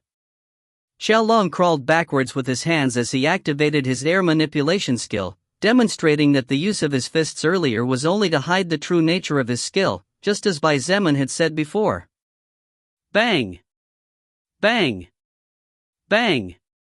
3 air cannons blew off the heads of 3 zombies and the ground soon became a bloody mess. Immediately afterwards, 3 other oversized air cannons exploded the heads of 3 other nearby zombies. However, to Xiaolong's horror, when he wanted to create another 3 air cannons, he realized that he had no more mana left. In their previous battle, Shangguan Bing Shui had not been the only one who had consumed a lot of mana. Xiaolong was the same. Due to the sharp and dangerous attacks that she was making with the intention of killing him, Xiaolong was forced to push his skill to the maximum possible, and unfortunately to him, Shangguan Bingshue's Icemaker skill was his perfect counter, as she could create walls of ice to defend against his cannons and ice bullets or ice pikes to keep him away from her. Xiaolong's air manipulation skill allowed him to control the air near him, but unlike Bai Zemin's blood manipulation skill, Xiaolong could not control the air inside people. Each skill had its pros and cons. However, both were very powerful. The mana consumption of powerful skills is also much higher than normal. Bai Zemin's voice getting farther and farther away reached Xiaolong's ears. Under his terrified and panicked gaze, a zombie reached forward and grabbed his head before taking a sharp bite on his face. Arg! It hurts. It hurts so much. Another zombie knelt down beside him and bit onto his arm, tearing off a large chunk of flesh in the process. Help me. I'm sorry for what I did before. A third zombie latched onto his other arm and began to eat his hand, tearing off 2 fingers with a single bite. I'm willing to be your dog. I'll work like a mule to death for you. Xiaolong's desperate screams echoed everywhere, causing his voice to bounce between the nearby buildings, creating a great high-pitched echo that shook the eardrums of all those who heard it. Under the care of 4 zombies, Xiaolong was bitten all over to the point where his body had become a mess of blood and flesh. His screams of pain and agony stopped when one of the zombies bit his throat. The survivors shuddered in fear as they witnessed such a horrific scene with their own eyes. Something that should only happen in movies, novels, or fantasy books was actually happening before them without any censorship and leaving nothing to the imagination. Everyone's gaze was unconsciously directed at Bai Zemin, who was about 20 meters away. However, none of them dared to look at him for more than a few seconds before hurriedly looking away as if they were afraid that he would suddenly throw them into the zombies. Even the teachers inside the building where the group rescued by Xiaolong was in the past were looking at Bai Zemin with surprise and trepidation. Who would have thought that this young man could actually be so cruel? But the most surprising thing was that his expression was so indifferent, as if what he had just done was none of his business. However, there were some people who looked at Xiaolong's death with endless hatred, and when their gazes fell on Bai Zemin's back, that hatred turned to gratitude. These people were the women who had suffered from Xiaolong's tyranny. After being abused and objectified for almost a week, these women were willing to do anything to get revenge. Too bad, they were too weak to do anything about it. But Bai Zemin's appearance was similar to the sun rising after such a long time of darkness. How ironic, this guy, who could have been one of the strongest powers of the mankind in the future to fight against the different races, actually ended up dying at the hands of another human less than a week after acquiring his powers, Lilith commented with a casual smile as she watched Xiaolong being slowly devoured. She was obviously already used to such sights. In fact, Xiaolong was destined to be someone great, and with his skill air manipulation as his mainstay, as long as he didn't encounter monsters of a higher order, surviving shouldn't be much of a problem for him. That bright destiny vanished that thunderstorm night 3 days ago when he tried to kill me. Bai Zemin finished as he took a step forward. Swoosh! Swoosh! Swoosh! Swoosh! Making 4 slashes at lightning speed, 4 heads flew through the air right before falling to the ground and rolling a couple of times before finally stopping. Ignoring the approaching zombies, Bai Zemin crouched down next to Xiaolong's shattered corpse and couldn't help but frown slightly at the incredibly gruesome and disgusting sight. Suppressing the urge to vomit, he began to rummage through the body before finally finding some interesting things. Hurricane necklace, rare grade treasure, contains great wind-like elemental power inside. Once a day it can release a hurricane in a straight line and send nearby targets flying. When equipped, magic +10. Draftbane dagger, normal grade treasure and easy to conceal and easy to carry dagger created with a metal called harbonite. It is harder than steel and lighter than cork. When equipped, strength +5. Although there were only 2 treasures in Xiaolong's body, there were 2 new items for Bai Zemin. By defeating human powerhouses, it was not only possible to acquire soul power and experience just like with monsters, but also to obtain all the items that the loser had gathered and accumulated. Of course, while it was true that the higher the level of the enemy and the greater the number of treasures they possessed turned a person into a walking treasure trove, the reality was that defeating such beings was also proportionally difficult. Moreover, although the current Bai Zemin had no qualms about killing people, he did not consider himself a mad machine who killed people just to gather a couple of treasures. As long as someone did not obstruct his path, Bai Zemin would not consider that person his enemy and therefore would not attack them either. However, just because Bai Zemin thought that way did not mean that everyone thought that way.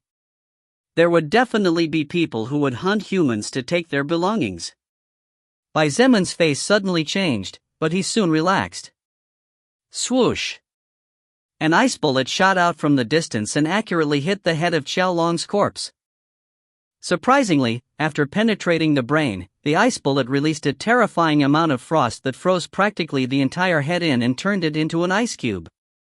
Even though that scum's life was over after being devoured by those zombies, he could still become one of them. A light voice sounded a few meters away. Raising his head slightly, Bai Zemin saw Shangguan Bingshui approaching.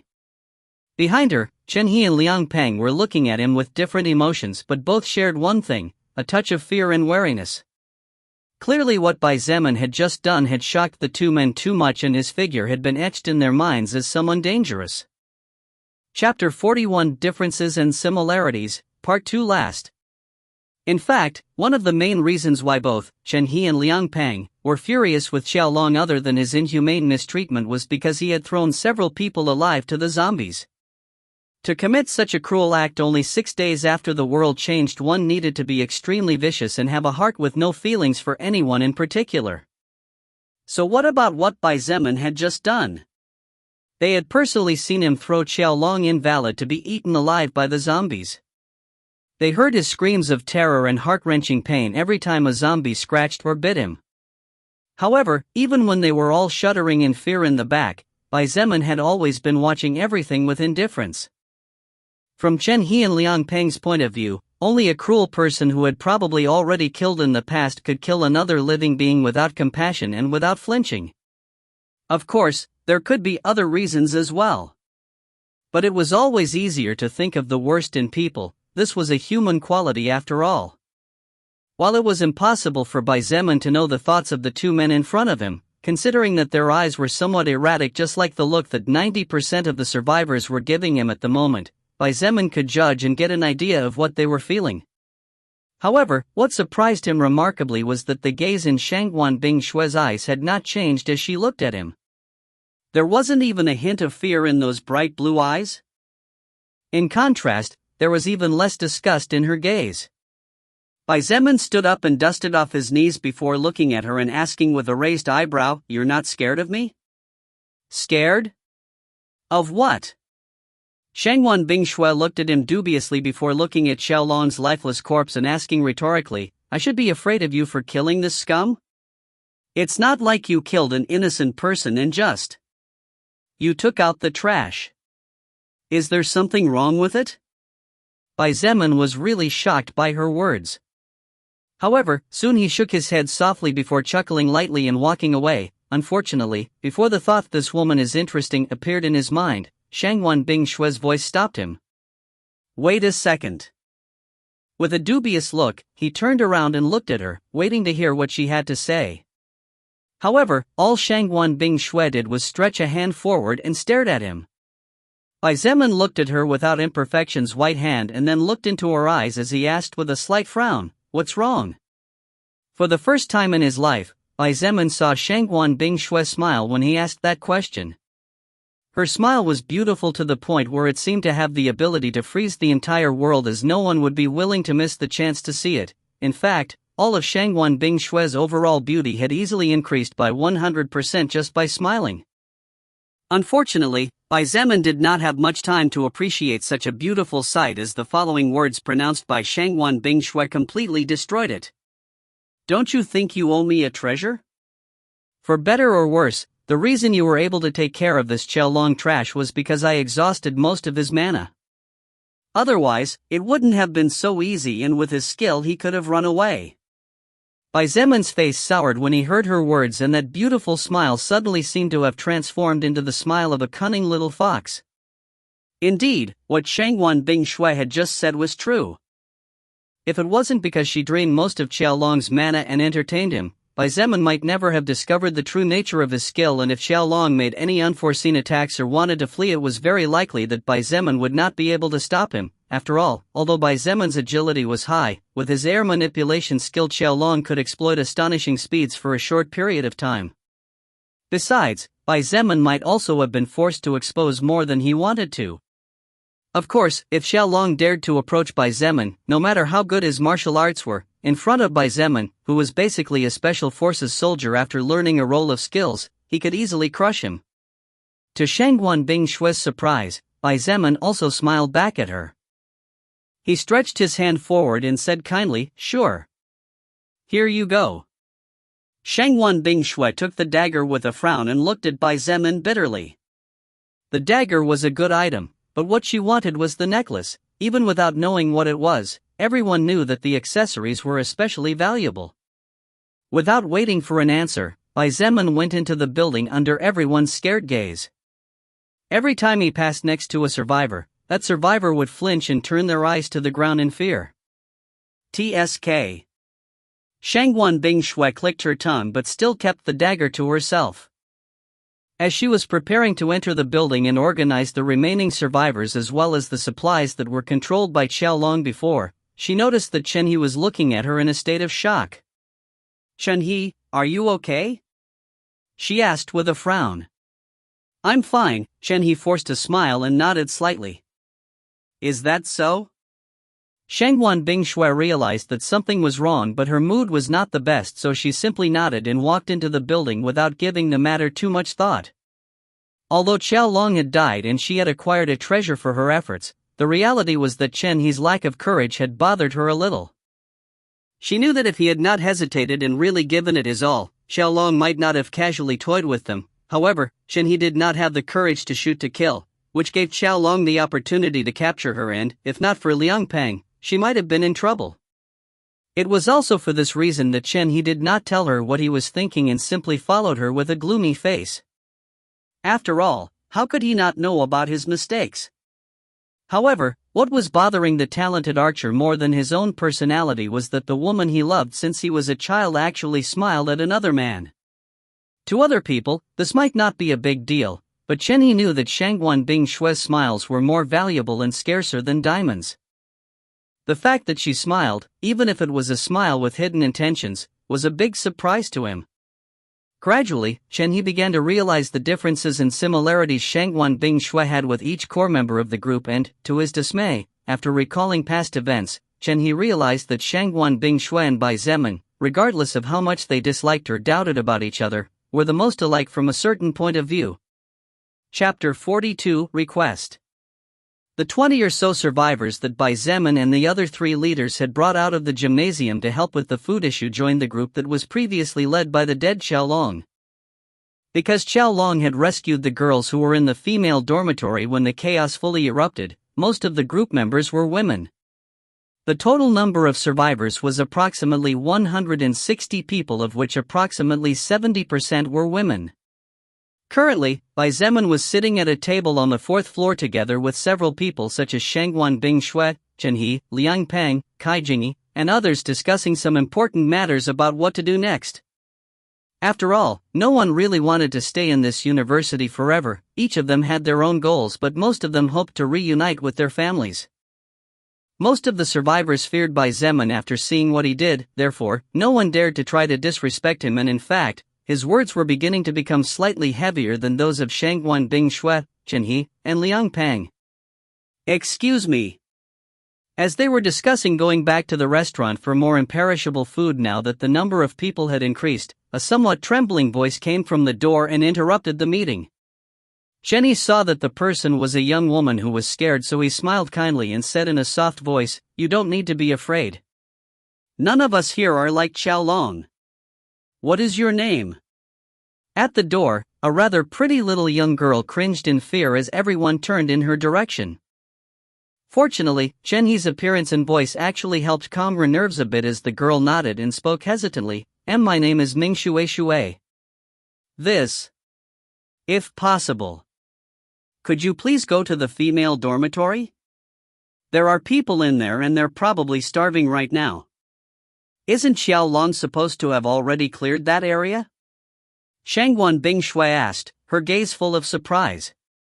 If what this girl said was true, then those people would probably be experiencing a lot of hunger right now. After all, it had already been 6 days since the world changed, and considering that no one kept too much food in the dormitories, they should have exhausted everything at least 4 days ago. Ming Shui shook her head and quickly explained, no. Actually, King. Actually, Xiao Long was only able to reach the 3rd floor before he was forced to retreat. Before we left, it was only by accident that I caught a glimpse of a strange zombie whose skin was blue with glowing green eyes. Hearing the girl's explanation, Bai Zemun's face changed slightly and he couldn't help but think in the First Order blazing beetle. If this zombie was also an officially evolved creature, then it would be really troublesome to fight it, and honestly Bai Zemun was not 100% confident in defeating it. Shangwan Bingshui had especially sharp eyes in noticing the change in his expression. She narrowed her eyes and asked, Bai Zemun, do you think that strange zombie is also a monster on the same level as that beetle you killed back then? Hearing Shangwan Bingshui's question, Liang Peng and Chen He's disbelieving gaze fell on Bai Zemun immediately. Wait a moment. Liang Peng slammed the table and jumped to his feet as he looked at Shangwan Bingshui with wide eyes. You're saying that giant scary beetle from earlier was defeated and killed by Bai Zemun? Liang Peng could not believe it. He himself had felt the overwhelming power emanating from the body of the dead giant elephant beetle. Then he couldn't even imagine how dreadful it was alive. However, Bai Zemun had defeated it alone? Liang Peng was incredulous. Bing Shui, are you sure about that? Chen He also hesitated before asking, I mean, you saw him defeating the beetle yourself? Chen He's words were clear, are you sure he killed it and didn't lie? From a certain point of view, Chen He's doubts were just as valid as those of Liang Peng. However, Shangwan Bingshui did not have time to answer since the current situation was simply too bad, and she hoped that Bai Zemun would shake his head at her earlier question. Unfortunately for her, wishes were not always granted, and even less so in a chaotic world. After some hesitation, Bai Zemun nodded and said in a deep voice, I'm at least 80% sure that zombie is a First Order creature. First Order? Shangwan Bingshui quickly asked, noticing new words. Then, Bai Zemun began to slowly explain the name of the beetle that appeared in his retina when he defeated it and its level. Then he used some interesting theories to express his thoughts regarding evolution in a way that did not reveal too much or raise doubts from others. The atmosphere turned extremely heavy and everyone's face became extremely ugly after listening to Bai Zemun's explanation and hearing how horrifying the strength of the First Order blazing beetle was. Everyone's gaze toward Bai Zemun had changed again, adding another layer of fear and respect. After all, if everything he had just said was real, then his current stats were probably far higher than his actual level. Seeing everyone's expression and taking advantage of the silence, Bai Zemun said in a serious voice, I'll be honest. I have no intention of going to risk my life to save people I don't know and who probably won't even thank me properly. What? How can you be so selfish? There could be dozens or even hundreds of women in that place. For the first time, Shangwan Bingshui raised her voice upon hearing Bai Zemun's words. What about me? Bai Zemun looked at her indifferently and slowly replied, to be honest, my only goal currently other than surviving is to find my family. During his battle against the First Order blazing beetle, the reason why Bai Zemun managed to win and survive was because of various reasons. The beetle was slower than him, its mobility was limited, its attack pattern predictable, and so on. However, fighting a First Order evolved zombie was something completely different compared to fighting against an insect. If the First Order evolved zombie could match Bai Zemun's speed, then Bai Zemun's life could be at real risk since a small carelessness or mistake would cause the zombie to manage to scratch him. Unlike Bai Zemun, who needed to finish off the enemy's brain to win, the zombie only needed a light hit to cause its enemy's death. Since Bai Zemun had no reason to move, he would not do so no matter how selfish it was. Suddenly Shangwan Bingshui's eyes glittered, and just as her improved perception towards Bai Zemun was vanishing, an idea flickered in her mind. With narrowed eyes, she questioned, didn't you say before that you owed me a favor and would do your best to save my life once as payback? Then come with me. Or what, are you so low man that your word and your promises are empty? Chapter 43, A Hard Life. Shangwan Bingshue's words cooled the atmosphere even more than it already was in the eyes of the few present, including the newcomer Ming Shishir, unconsciously turned in by Zemun's direction waiting for his response. Shangwan Bingshue's gaze was fixed in by Zemun's eyes. She wanted to wait and see what kind of answer he would give after she said those words. However, she figured that considering how indifferent Bai Zemun had been so far, he would refuse. After all, who would risk their own life for a mere worthless word that was mentioned in the past? Let alone considering that he was a man. Honestly, Shangwan Bingshue was already mentally prepared to hear his negative response. However, Bai Zemun surprisingly nodded calmly and slowly said, "Good. Since you put it that way, then I'll help you rescue those people. At the very least, I promise to do my best." Bai Zemun's father was a severe man who rarely expressed his emotions and did not get so involved in Bai Zemun's education because he knew that his thoughts were outdated. However, there was only one thing he always reminded Bai Zemun since he was a little kid: a man's word is more valuable than gold itself. If you can't even keep your own promises, then you are not worthy of being called a man. Bai Zemun might have countless flaws, but he always kept his word and respected his parents, who sacrificed everything to raise him and give him the best life possible. Poor? Yes. But never a coward or a liar.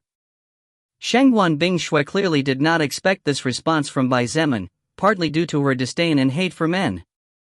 Therefore, when she saw him nodding his head and saying such words without even hesitating for more than a few seconds, she was surprised and for a moment did not know what to say. She looked at him as if she were looking at an alien and asked with some disbelief, "What did you say?" Bai Zemun ignored her question and stood up as he said, "We should plan some things first. My left hand is currently practically broken as a result of my battle against the First Order Blazing Beetle 3 days ago, and I will need some time to fully recover." Saying that, Bai Zemun moved his left arm in various angles and everyone quickly noticed that, indeed, the hand that was covered by a strange glove was moving erratically as if it were jelly. "Why not wait until you recover then?" Chunyi looked at him with some concern and proposed, "If you fight without being at your peak you are likely to die. After all, that zombie might be just as strong or even stronger than the blazing beetle you faced before. But if we wait too long those girls in the female dorm might actually end up starving to death." Liang Peng pointed out the problem. "That's just the way things are." Bai Zemun looked at everyone one by one, studying the reaction of certain people and trying to understand what they were thinking. Chen He looked at him with some surprise, jealousy, a hint of fear, and another hint of worry. Liang Peng looked at him with complex eyes. After all, not long ago the two of them had had a verbal confrontation that had almost turned into a confrontation of muscle and, considering what Liang Peng had seen so far from Bai Zemun, it was simply impossible for him to win. Kai Jingyi, Fufang, and the other two students who had decided to follow Bai Zemun earlier were looking at him with concern. After all, Bai Zemun was basically the only source from which they could currently obtain power. Especially Fufang, who also felt extremely grateful to him. As for Shangwan Bingshue, she was still seemingly stunned by something Bai Zemun did not understand. "Then, listen carefully as I will need your help for the odds of success to increase. Otherwise we only have at most a 50 to 60% chance of getting out of that place alive." Bai Zemun began to explain each person's role as well as his idea for dealing with the evolved zombie. Asterisk asterisk asterisk. In the female dormitory. Inside a room on the 4th floor, several items were stacked in front of the door to block it. 4 girls were crowded on a bed, eyes filled with fear and exhaustion. Silence reigned throughout the room, as if there was no one living there. The atmosphere was extremely depressing. The 4 girls clearly understood that the zombies could tell where they were by the sounds. Therefore none of them dared to speak too loudly. A girl whose stature was quite small whispered a question in an extremely low voice, "Gao Min, I'm hungry, is there anything left to eat?" Gao Min, with a wry smile, said, "Lina, that last packet of dry cookies left wasn't finished this morning by all of us?" "Gao Min, are you saying that we are going to die?" Suddenly, another girl whose face was extremely adorable like that of a baby called Fan Wu said this while looking at Gao Min. Her heart was filled with fear and anxiety as hunger began to test her sanity. Gao Min looked at her friend and comforted, "Don't worry, Fan Wu. I'm sure someone will come soon to rescue us." But the whole place is plagued by zombies, and although one person killed several of them a few days ago and seemed to be extremely strong, in the end he even had to retreat. Li Na recalled the scene where Qiao Long slaughtered zombies apparently invincible.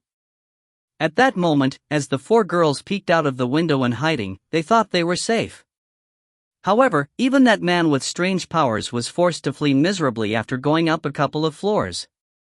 The atmosphere became much heavier and even Gao Min could not utter words of comfort this time. To be honest, even she had no hope of getting out of this place alive. The world had already become a mess and here they were, locked up without daring to lift a finger. So why would anyone risk their lives to save them? However, that little hope was the only thing that kept these four girls together and sane after not eating properly for almost a week. I don't care who it is.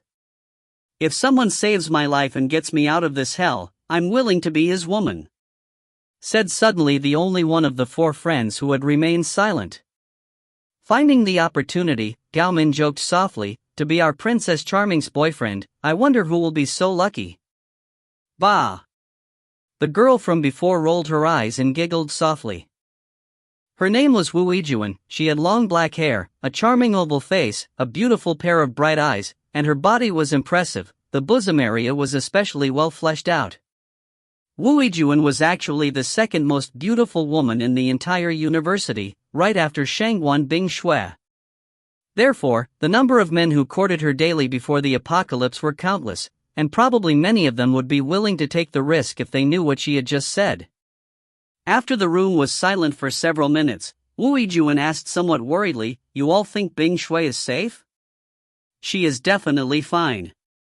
Gao Min didn't even hesitate this time and responded with certainty. Although she had only met Shangguan Bing Shui in the university, they had become quite close and she knew that Shangguan Bing Shui was not a woman who gave up easily. "You're right." Wu Yijuan sighed. She and Shangguan Bing Shui had been friends for many years, so it was clear to her that although her friend could be arrogant at times and her indifferent attitude could be a bit annoying to most, due to her family's strict upbringing and because of past problems, Shangguan Bing Shui would definitely not sit around and wait for death, unlike the four of them. Since Shangguan Bing Shui's life had already been hard and sad enough in the past, this new world would not be able to break her. This was what Wu Yijuan firmly believed. Bang! Suddenly, the sound of something crashing in the distance rang out amidst the silence. Chapter 44, Empowering. The four girls approached to the window carefully. Their eyes were filled with fear, but at the same time there was a small glimmer of hope in the midst of that terror, hope to be rescued and released from this building that had now become a prison that kept them safe but at the same time was slowly killing them. "Look, it's a person!" Gao Min couldn't help but exclaim in delight as she tried to keep her voice under control. Could it be that help finally arrived? Li Na observed as the zombies in the surrounding area began to move due to the sudden sound. These creatures that had been surrounding the place silently and without moving were the reason why none of the girls had tried to escape through the window even with the hunger they felt. However, the sudden noise that broke the silence successfully lured them in. Wu Yijuan and Fan Wu also looked at the scene with shining eyes, longing to be rescued from hell once and for all. Asterisk. By Zeman, Shangguan Bing Shui, Liang Pang, and Shen He were standing on top of a 4-story building as they watched the zombies moving in their direction with trembling footsteps. That kid sure got braver now. Liang Pang couldn't help but point out as he looked ahead in slight surprise. Several meters away, on the ground, Fufang was destroying the windows of the nearby buildings by hitting them with whatever he found in the middle of the road. In his hand, the Shenyuan sword was responsible for decapitating any zombies that came too close, and the full coat that Bai Zeman lent him temporarily had practically eliminated 70% of the risk of being infected by the creatures. With stats at least 2 to 3 times higher thanks to the gear equipped, Fu Fang no longer feared the zombies, and after killing a few dozen of them he had already absorbed enough soul power to become a level 6 evolver. Fu Fang also decided to follow Bai Zeman's advice and assigned his acquired status points to agility and stamina every time he leveled up. With each time he felt his power increase, his gratitude to Bai Zeman only grew, and at the same time, he began to realize how big the difference in power was between himself and others. More than 2 hours had passed since Bai Zeman and the others had finished discussing the matter of rescuing the people locked in the female dormitory. During the meeting, a plan was formulated which consisted of 4 parts. The first part of the plan was to lure all the zombies or any other creature in the vicinity by making noise. That way they could avoid having to face other enemies and practically cut off the chances of being surrounded. At the same time, it would also open a path in case it was necessary to retreat. Kai Jingyi, it's your turn. Fu Fang approached the pretty Kai Jingyi and took off the full coat and handed her the Shen sword. Kai Jingyi nodded and took a deep breath before stepping forward and slowly approaching as she looked fearfully at the group of zombies whose limbs had been hacked off by Fu Fang earlier. More than 20 zombies lay on the ground writhing in their own blood that kept pouring out of the wounds as they constantly growled in her direction. Although their expressions were extremely atrocious and the smell of blood extremely repulsive, Kai Jingyi gritted her teeth and raised the sword high before fiercely slashing downwards. You have acquired the soul power of normal zombie level 4. Stamina plus 4. You have leveled up to level 2. You acquire 2 status points to distribute freely. Due to the spectacular edge possessed by the Shen sword, a rare grade treasure with the ability to pierce through the defenses of almost any level 40 monster or enemy, the zombie's head split off as easily as if it were a hot knife cutting through butter. Kai Jingyi was clearly surprised as she did not expect to end the zombie's life so easily. Precisely for this reason she had used so much strength in her previous cut, and if it wasn't for the sickening sensation of cutting flesh that traveled from the blade of the sword to her hand, she might have even cut a part of the ground. Still scared but at the same time feeling a bit braver and curious, she carefully walked towards another zombie, and seeing that there was really no danger she cut again. Suddenly a mutated dog appeared in a corner and, attracted by the sound and smell of blood, charged forward while looking at Kai Jingyi with eyes filled with murderous intent. Kai Jingyi's face turned white as a sheet and her brain seemed to stop working as all she could do was watch in fright as the mutated dog approached. The current situation was very different from the incapacitated zombies. Besides, with Kai Jingyi's average person's speed, she could never escape from the mutated dog that was at least 3 to 4 times faster than a normal person. Swoosh! Swoosh! Swoosh! 3 high-pitched hisses sounded from the distance, and the next thing that the scared Kai Jingyi saw was how the mutated dog fell down to the ground without even a growl of pain. An arrow had pierced the beast's head, another arrow had pierced its neck, and another arrow was firmly buried in its stomach. Red blood began to pour out of the hole slowly, forming a small puddle around the now lifeless body.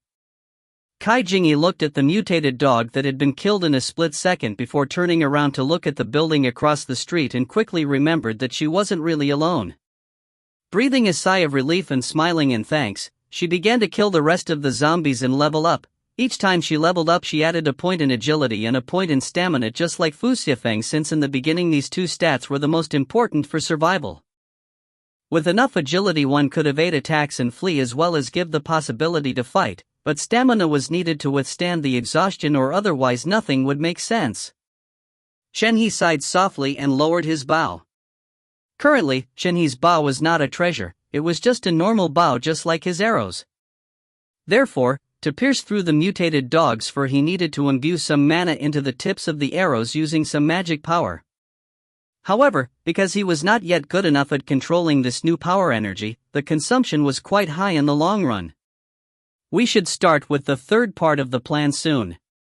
Bai Zeman said and jumped out of the building without waiting for a reply.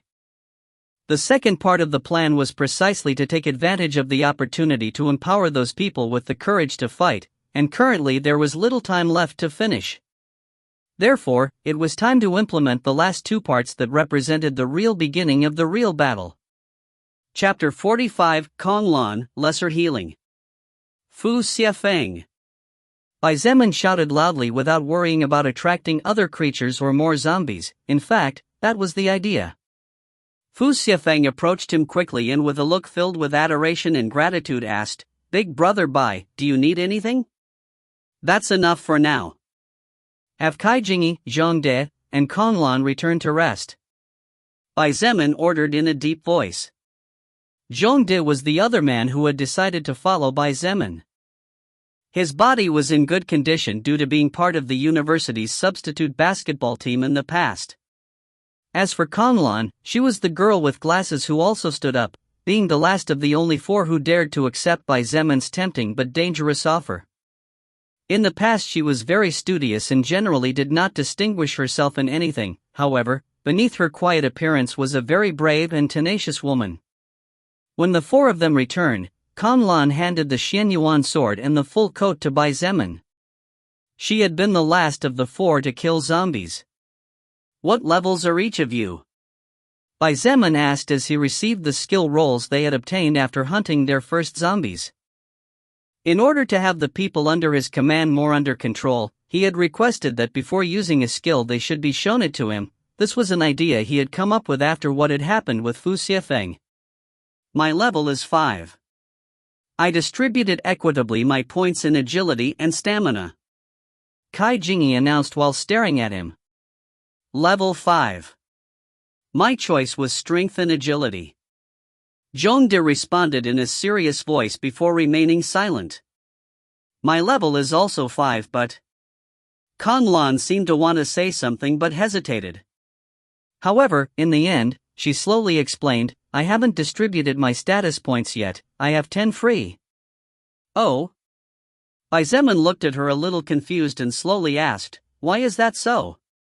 "If you look at the skill I got you'll understand." Konglan pointed to the scroll she had handed to Bai Zemin. Bai Zemin said nothing and nodded silently before he began to inspect the skill scrolls. Agility boost, unclassified passive skill, level 3. After learning this skill increases agility by plus 20 points permanently.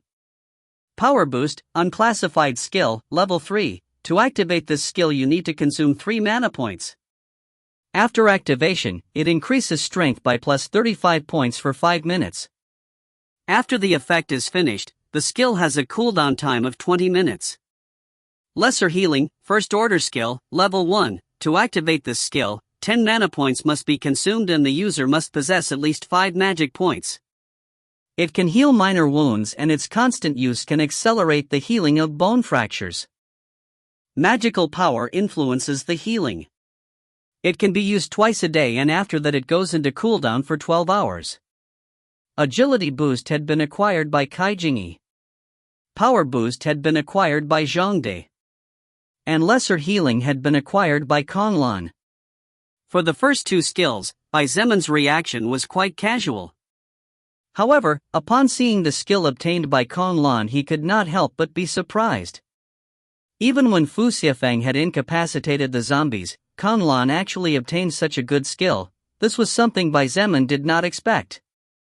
According to what Lilith had told him a few days ago, even if they hunted stronger monsters they would get the same as they would get in case of killing a zombie, since the soul records seemed to be able to distinguish when a person received outside help and when they did something on their own. It was for this reason that Bai Zemin did not bother looking for more powerful monsters. Little did he expect that Konglan would obtain a skill of such quality. Although she wasn't useful in combat by any means, with this skill, as long as someone protected her she could take care of healing from behind. Of course, for such a thing to be possible Konglan needed to have a lot of mana, and the more magic the better. Although there was still a long way to go, Bai Zemin couldn't help but look at the girl with glasses as if she was some kind of treasure. Perhaps sensing the change in his gaze, Konglan couldn't help but squirm a little as she blushed slightly. "Konglan, what are your current stats?" Bai Zemin asked after thinking for a moment. "This."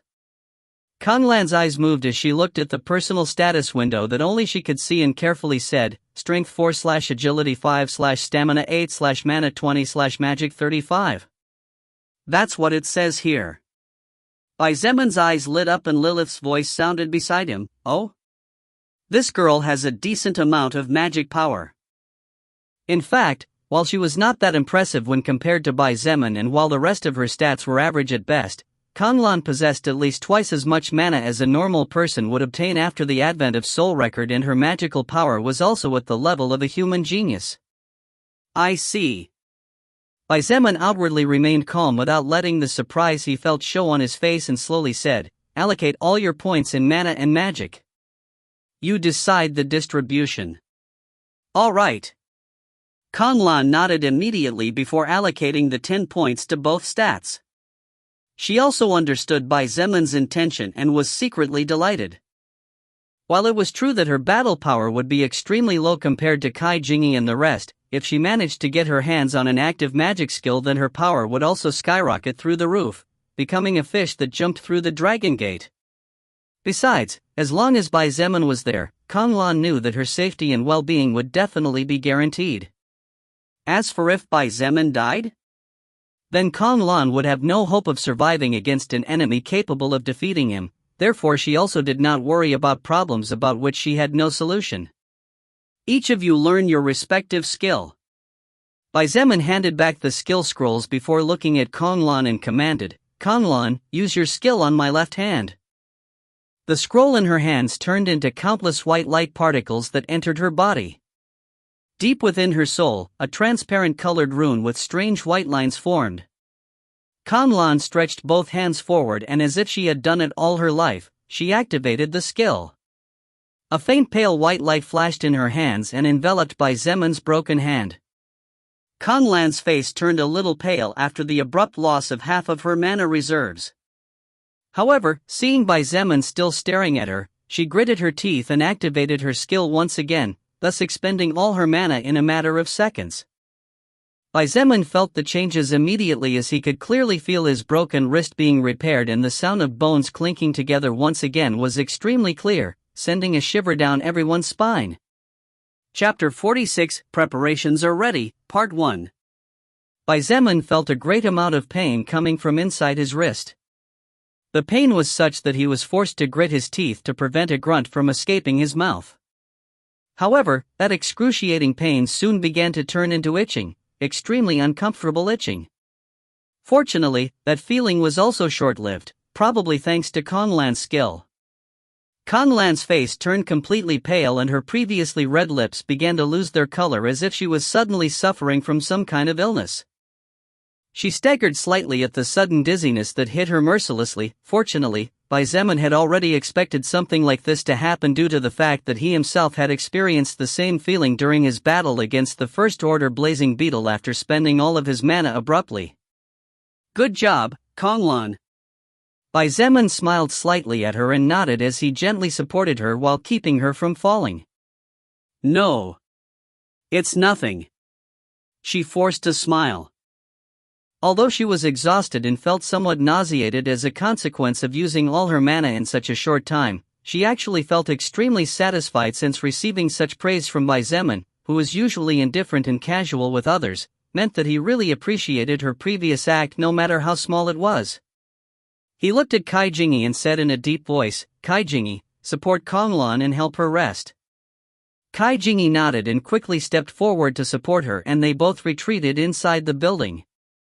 After freeing himself, Bai Zemin looked at Fufang and Zhongdi in front of him and began to give a series of simple orders and instructions about what they were to do next. ******. Meanwhile, Liang Peng, Chen He, and Shangwan Bing Shui were preparing to start and implement the third part of the plan to defeat the zombie. Although they weren't 100% sure if it was a first-order evolved creature or not, in this new world where death was only half a step away, it was best to prepare as best as possible to even fight the weakest enemy. "This should be enough." Shangwan Bing Shui retracted both hands as she panted softly. Her chest was rising and falling steadily as a small bead of sweat slowly slipped down from her beautiful face that now looked sickly white instead of perfect white as before. In front of her was an ice stake about half a meter long. Along the length of the ice stake were ice spikes about 5 centimeters long that pointed outward. It was a weapon with great piercing power, capable of entering the target's body with ease and, because of the spikes along the body in the opposite direction, it would be extremely difficult for anyone who was pierced by it to break free easily. "Are you okay?" Shenhe asked as he patted her back. "You don't need to worry. I'm fine." Shangguan Bingshui shook her head gently and took a step forward to pick up the ice stake to take a better look at it. Although the stake was extremely thin as a stick and looked extremely fragile, Shangguan Bingshui was confident in her creation. After all, she had consumed 90% of her mana, which was why she was so mentally exhausted. Not only had Shangguan Bingshui concentrated practically all her mana into the small half-meter ice stake, but she had also packed every bit of her magical power into it and had focused every cell of her brain into her creation.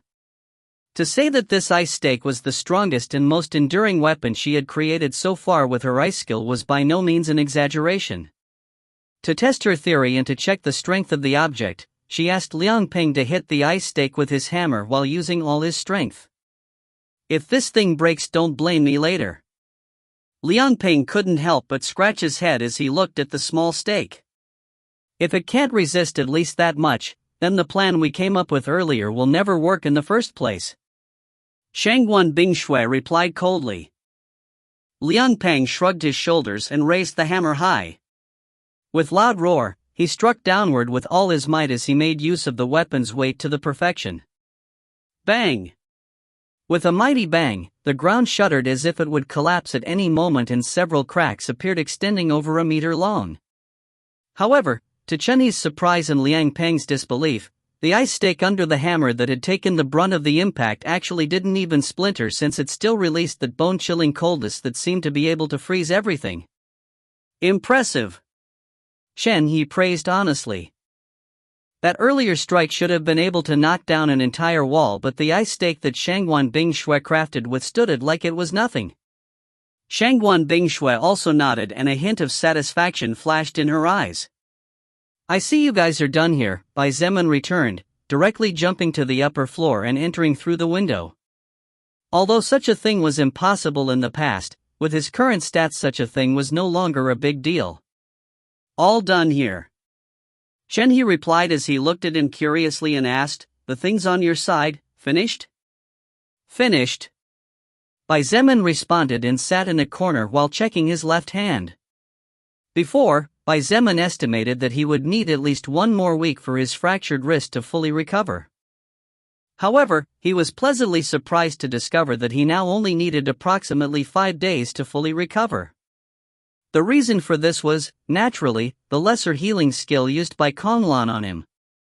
Of course, Konglan's lesser healing skill alone was not the reason for Bai Zemin's quick recovery.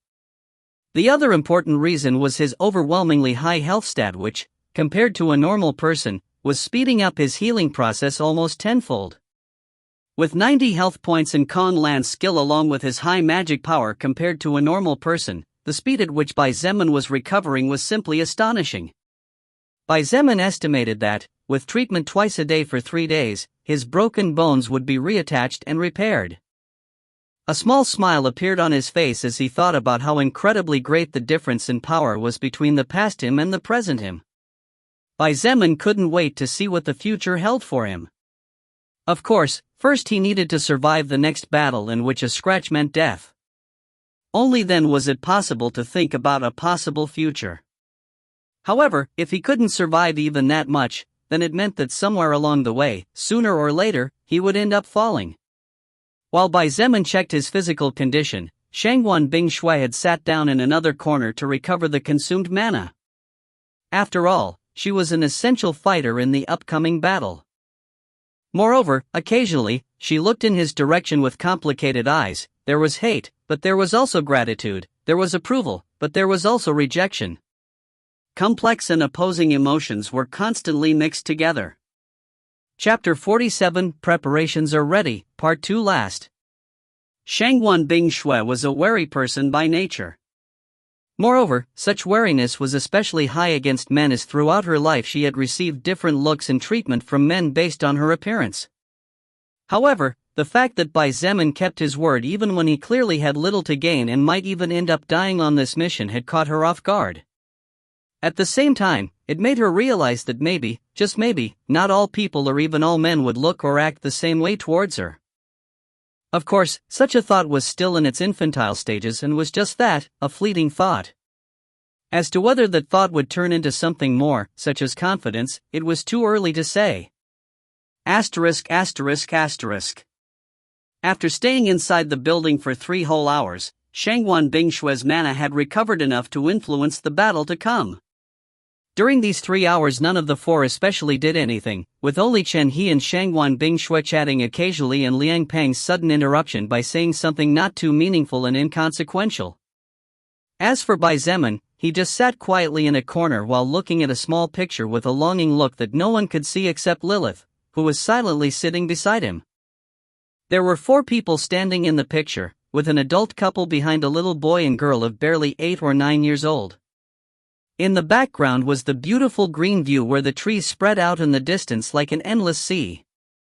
This picture was a family photograph of Bai Zemin's parents, his little sister, and himself. At that time he had just had his birthday and his mother decided to go with the whole family to visit the Great Wall of China and other beautiful places with history. This was a treasured memory that Bai Zemin always took everywhere with him since due to the distance between the university and his home he could not see his family often. Now, in this crazy world where trust and betrayal went hand in hand even more than in the past, Bai Zemin could only gather warmth from past memories that previously had not been so important to him as he considered it something normal.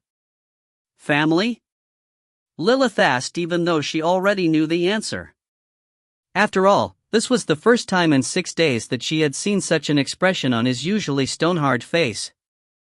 Bai Zemin nodded in response.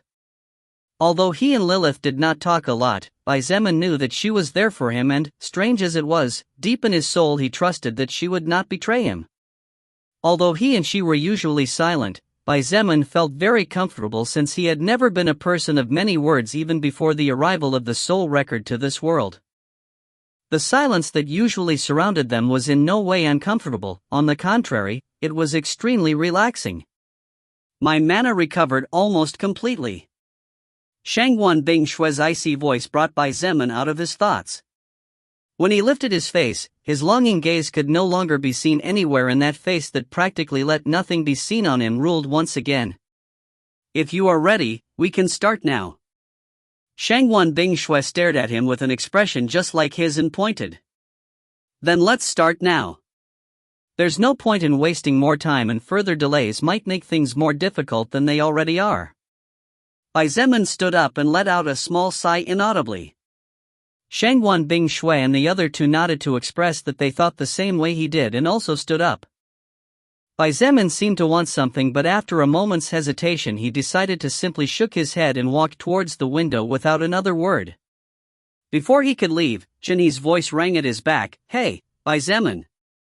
Bai Zemin turned around and looked at him with questioning eyes. "Be careful. If you think the zombie is too hard just run. We can try another day." Chen He nodded and looked at him with a serious expression. After a slight surprise, Bai Zemin nodded and said in a clear voice, "I'm relying on you for the next part." Chen He gave him a thumbs up as if telling him to leave it to him. Seeing this, Bai Zemin no longer dawdled and jumped out the window before turning into a gale of wind charging towards the building a few streets away, the female dormitory.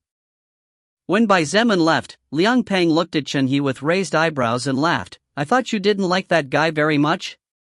Aren't you 2 rivals in love or something?" Ha ha ha ha. Chen He frowned and looked at him with some anger as he slowly said, "The reason why I don't like him too much is because of his previous cruel act. He is not my rival in love. Besides, just because I don't like Bai Zemin too much because of his cruelty doesn't mean I hate him. Isn't it natural to wish him good luck? At the end of the day he's still our ally. TSK, what a boring guy." Liang Peng, who expected Chen He to blush in embarrassment after having his feelings exposed, in the end ended up shrugging his shoulders and clicking his tongue when he saw that the handsome archer's reaction was normal and calm. Shangwan Bingshue looked at him coldly and said in an icy voice, "If you have time to talk nonsense, why don't you prepare yourself as well?" Liang Peng snorted and walked towards the exit with his big hammer on his shoulder. With such a weight he didn't dare jump out of the window or he might end up breaking both his legs trying to show off. After Liang Peng disappeared, Shangwan Bingshui picked up what appeared to be a string and tied it to the tip of the ice stake before freezing it and joining the string and the stake together. This string was actually carbon fiber and was taken from gym exercise machines. It was especially resistant to weight and extremely durable under pressure, as well as being a very good flexible material capable of withstanding sudden pulls. It was usually used in the creation of boats, cars, airplane parts, bicycle hoops, etc. Although the quality depended, the carbon fiber cable Shangwan Bingshui was using was very strong and flexible. Seeing that the two of them were alone, Chen He decided to break the silence. Bingshui, about what Liang Peng said earlier.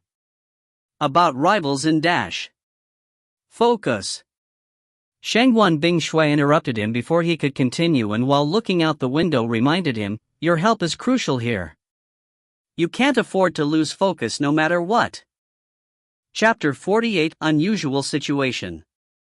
Seeing Shangwan Bingshui interrupting him without letting him continue, Chen He smiled bitterly and shook his head before sighing and getting to work. Obviously, she knew what he was going to say. However, Shangwan Bingshui not only had no interest in anything romantic, but even though she trusted Chen He enough to call him a friend, he was just that, a friend.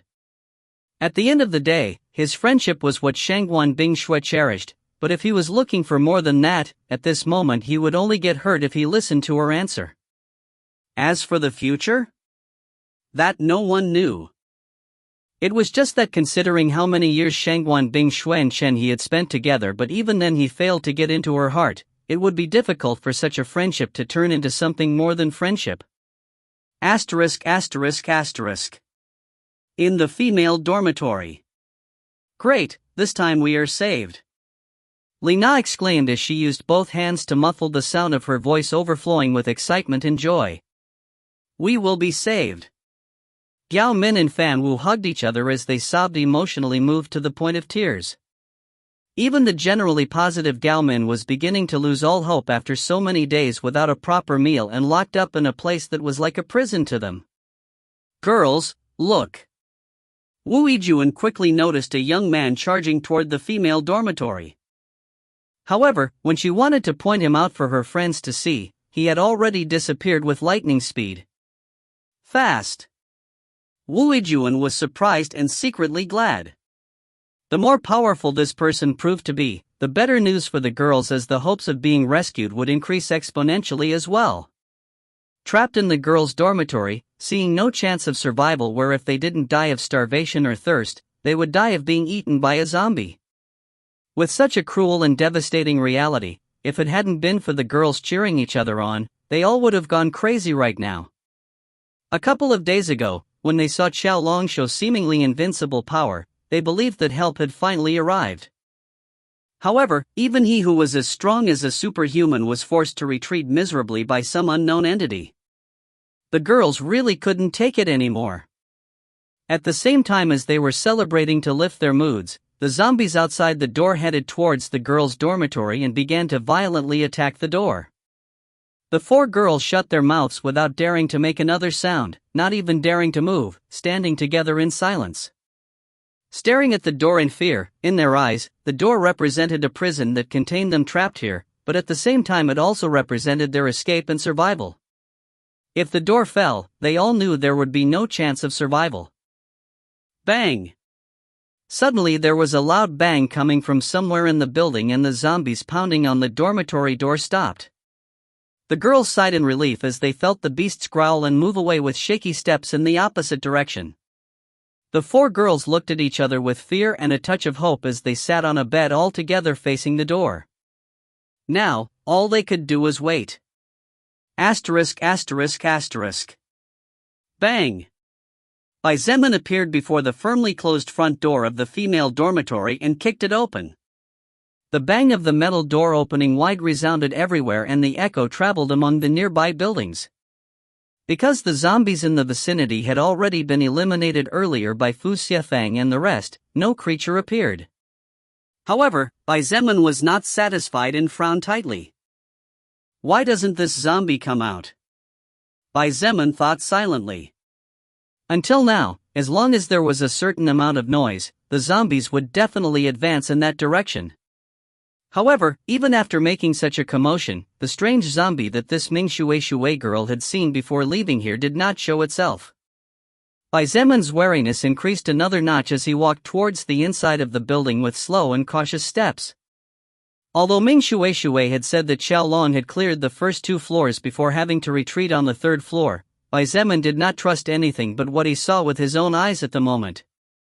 The smell of rancid blood and rotting flesh embraced Bai Zemun's nostrils as soon as he had taken a step inside. Zombie corpses and people lay everywhere, creating a catastrophic scene scary enough to scare the most macho man in the world. However, after experiencing and seeing with his own eyes so many people dying, Bai Zemun felt that he could bear at least that much. Therefore, after stopping for a moment, he continued to move forward slowly. The lower floor was devoid of any sign of life, only corpses and death was what could be seen in that area. Upon reaching the 2nd floor after carefully climbing the stairs, what greeted Bai Zemun was exactly the same sight he had seen on the 1st floor, and if it wasn't for the different clothing on each body or the position they were in after dropping dead, he might have thought that he was still on the previous floor. It was upon reaching the 3rd floor that Bai Zemun finally saw signs of movement. More than 50 zombies were slowly advancing down the corridor in the direction of the stairs. All of these zombies were women who had been infected after being scratched or bitten, or who simply became mindless creatures after the arrival of the soul record and the mana movement. While 50 zombies were no challenge at all for someone like Bai Zemun, when you put those 50 zombies in an enclosed space where there was hardly any room left to move properly, things were different and the difficulty was multiplied by countless times. Fortunately for him, thanks to his rare grade treasure full coat, things were not as complicated as they seemed to be. Moreover, unlike zombies and unintelligent animals, humans could think of countermeasures to adapt to whatever situation they had to face. Chapter 49: A Virgin Succubus? After a moment's thought and considering that there was a creature capable of threatening his life, Bai Zemun decided to play it safe instead of trying to show off before Lilith. He retreated towards the stairs until he reached the 2nd floor and waited for the zombies there. His back was almost touching one of the walls and the left side of his body was against the corner where the staircase wall and the wall of the lower floor met. This way, he could prevent being attacked from behind, he could avoid receiving attacks with his damaged hand, and at the same time he would be able to react with his right hand immediately in case someone tried to attack him from the only possible angle there was. The first zombies soon reached the stairs and began to descend. However, as expected, they fell on their faces as they rolled down to where Bai Zemun was waiting for them. Because the zombies could not control their own bodies properly and because they only knew how to advance in a straight line, the steps of the stairs became their doom. Bai Zemun swung his sword relentlessly up and down again and again. The zombies' heads rolled on the floor constantly and blood had begun to accumulate after the escalating slaughter, forming a small red pool under his own feet. But it wasn't just Bai Zemun who was killing zombies. Zombies coming from behind were often stomping other zombies to death, and many other zombies were falling head over heels, breaking their necks after hitting the floor hard. 2 minutes later, all 50 zombies had been completely obliterated by Bai Zemun. Not a single zombie could even react after falling before their heads rolled on the ground. "You've gotten a little better with the sword." Lilith smiled slightly as she looked down at his crotch and said in a playful voice, "I wonder if you're also so good with that sword down there." The corner of Bai Zemun's mouth constricted a couple of times. However, instead of remaining silent as usual, this time he decided to ask a question that had been bothering him for several days now. "Lilith, since you're a succubus, you've probably slept with many men throughout your life, no?" "You?" Lilith opened her eyes, slightly surprised by the rather daring question. However, she felt no shame and responded in a flat voice, "You humans have an imagination that is too wild." "What do you mean?" Bai Zemun asked as he climbed the stairs again. He decided to talk with Lilith to calm the nerves he felt and to lure the creature that was hiding. In fact, Lilith's jokes often relaxed Bai Zemun's heavy mood, and she was undoubtedly one of the reasons why he was still able to stay completely sane. "Even though I'm a succubus, that doesn't mean I have to sleep with a man to gain power." Lilith followed him a few steps behind and rolled her eyes as she slowly said, "Isn't it obvious?" Just like you, to evolve further and become more powerful I need to defeat powerful enemies and absorb massive amounts of soul power. Zeman couldn't help but look back with slight surprise on his face and asked the stupidest question of his entire life. But, aren't you a succubus? For the love of the devil. Are you dumb? Lilith couldn't help but smack him upside the head and say in a serious voice, while among us succubi there are some who are promiscuous, I'm not like that. Do you think that just because I joke with you I have slept with many men? Hard as it may be to believe, in my entire life I have never allowed a man to even see my naked body, let alone sleep with one. Zeman's footsteps stalled and he stared at her with eyes filled with disbelief. Virgin? What's wrong with that?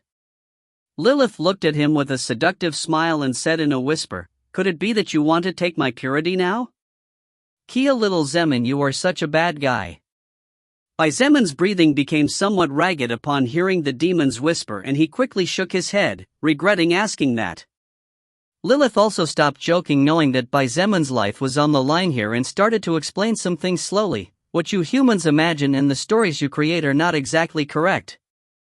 For example, we succubi are beautiful by nature, and our sex appeal incredibly high. But that's just it, our charm is higher. Well, although I am probably one of the most beautiful women in existence and even among the higher existences I have yet to meet a woman capable of exceeding me. Feel honored, little Zeman. Whoa! Your humility is truly incredible. Zeman joked as he decapitated a group of 3 zombies that came out of a room whose door had been kicked down. Hey! I'm serious. Lilith began to act like a little girl who had been bullied. Her innocent act was extremely cute and attractive, creating a beautiful contrast to her seductive body. Yes. Zeman casually nodded as he continued slaughtering zombies. Whatever you say, Your Majesty, beautiful queen. Tisk. Lilith knew that Zeman didn't believe her, so she simply clicked her tongue and her eyes glittered with a hint of hesitation. However, in the end, she shook her head softly and decided not to do what she was thinking or things might get out of hand. On the other hand, Zeman had already finished off over 1,300 zombies that were scattered all over the 3rd floor. The female dormitory was huge, as was the male dormitory. After all, the university was extremely large and the number of students simply too many to count. While it was true that not everyone stayed on campus, at least 40% did. The men's dormitory and the female dormitory were large buildings only 4 or 5 stories high but stretching for several yards around. You have acquired the soul power of normal zombie level 5. You have leveled up to level 21. You have acquired 2 status points to distribute freely. Phew. Good timing. Zeman was starting to feel a bit exhausted, however, after killing the 500th zombie the sweet message telling him that he had leveled up appeared in his retina, relieving that exhaustion immediately. After about 10 minutes, Zeman had finally cleared the way to the stairs leading to the 4th floor. According to the story told by Ming Shueishui, Xiaolong had been repulsed by a strange zombie upon reaching the 3rd floor and, so far, almost everything matched as Zeman could not see corpses destroyed by the air cannons of Xiaolong's skill. But where was that zombie then? Zeman's answer came soon enough, because as soon as he stepped on the top step of the staircase that led to the 4th floor of the building, a horrifying pressure enveloped his body as if it wanted to devour him in one piece. This pressure was so strong that Zeman had only felt something similar once in his life so far. Chapter 50: Adrenaline and Blood Manipulation. The pressure Zeman felt when his feet reached the 4th floor of the building was very great, and although he did not know how it felt to have a waterfall of water hitting him from several meters high, he estimated that surely it should feel similar to what he was feeling at that moment. However, the corner of Zeman's mouth turned up into a small smile instead of twitching. I really have become stronger, huh? Zeman laughed out loud and took a step forward as he tightened his grip on the hilt of the Xianyuan sword. Right. The current Zeman was no longer the same Zeman of the past. The current him was no longer the same level 15 by Zeman who could only run and plan to barely have a slim chance of victory against the first order blazing beetle. He was currently a powerful level 21 evolver who had absorbed massive amounts of pure soul power, including the soul power of a first order monster. Zeman stopped hesitating when he realized that while he might be unable to win in one-on-one, he wouldn't necessarily lose either. It would all depend on what kind of skill the evolved zombie possessed. With a steady gaze, Zeman activated his first order blood manipulation skill and cast it on himself. Of course, his intention was not to hurt himself, his aim was different from all the previous times. What was adrenaline? Adrenaline was a hormone and could also be considered a substance. The substance possessed the ability to constrict the blood vessels, dilate the airways and increase the heart rate. But when did this substance show itself? The body begins to secrete adrenaline when it feels threatened or in danger, and this substance travels through the blood as a means to reach every part of the body. In addition, adrenaline had great benefits, some of them being the improvement of reflexes, increased reaction speed, and many other effects. So, what would happen if Zeman increased his own blood flow and made the adrenaline start traveling at faster speeds? Would it enhance those characteristics even more? You're crazy. Lilith's eyes widened in disbelief as she stared at Zeman as if he was an unknown beast. Honestly, Zeman was not the only existence capable of manipulating blood to some extent. Lilith knew someone who was even more powerful than her who possessed a similar natural skill. However, that other existence had clearly never thought of using such a skill in a self-destructive manner on himself when he was still weak. The reason? Using one's own skill on one's own body was extremely dangerous unless such a skill was a blessing or benefit of some sort. However, Zeman's blood manipulation skill was a skill intended for attack and not to be used on himself. Even less so when he did not even possess initial mastery over his own skill. Although it was risky, Zeman's situation was already dangerous to begin with. Besides, in this world, if one did not take risks in the early stages when everything was simpler, then one could only expect death in the later stages. Zeman had understood all this very well, and that was precisely why he decided to gamble. And his gamble along with his high magical power proved to be right. He could feel his heart rate increasing after activating his blood manipulation skill, and the blood throughout his body began to move twice as fast as normal. Zeman did not dare to force it any further than this. His pupils dilated, improving his overall vision of his surroundings. Due to the faster circulation of adrenaline, blood glucose increased, and Zeman could feel how his body seemed to have more energy than in the past. Doing this was extremely dangerous and consumed mana constantly, as Zeman had to keep his blood manipulation skill constantly activated. However, at this point, as long as the battle ended as quickly as possible, it was a good thing. Zeman stomped the ground beneath his feet and shot forward at full speed, flashing between the unfamiliar corridors in search of the strange zombie. Due to his high speed and how small the corridors were in comparison, from a certain point of view it seemed as if he was blinking short distances constantly. The fourth floor was practically undisturbed, unlike the first two floors which were littered with corpses and blood. There was also no sign of zombies or any other strange creature, so Zeman correctly assumed that all the zombies on the fourth floor had probably gone down to the third floor and joined the zombies there, explaining why there were so many of them. Another strange thing was that no door had been broken down yet, and while there were many open, most were firmly closed, so the odds were high that there were still people alive inside, since if they were zombies they probably would have fought to destroy the door the first day the world changed in search of food. Zeman took out several bottles of blood from his backpack, and due to the adrenaline coursing through his veins he almost didn't feel the pain when he opened the bottles with his still half-broken hand. Then he began to spread blood on the ground. For every corridor he went through, Zeman spread a 2-liter bottle of blood on the ground.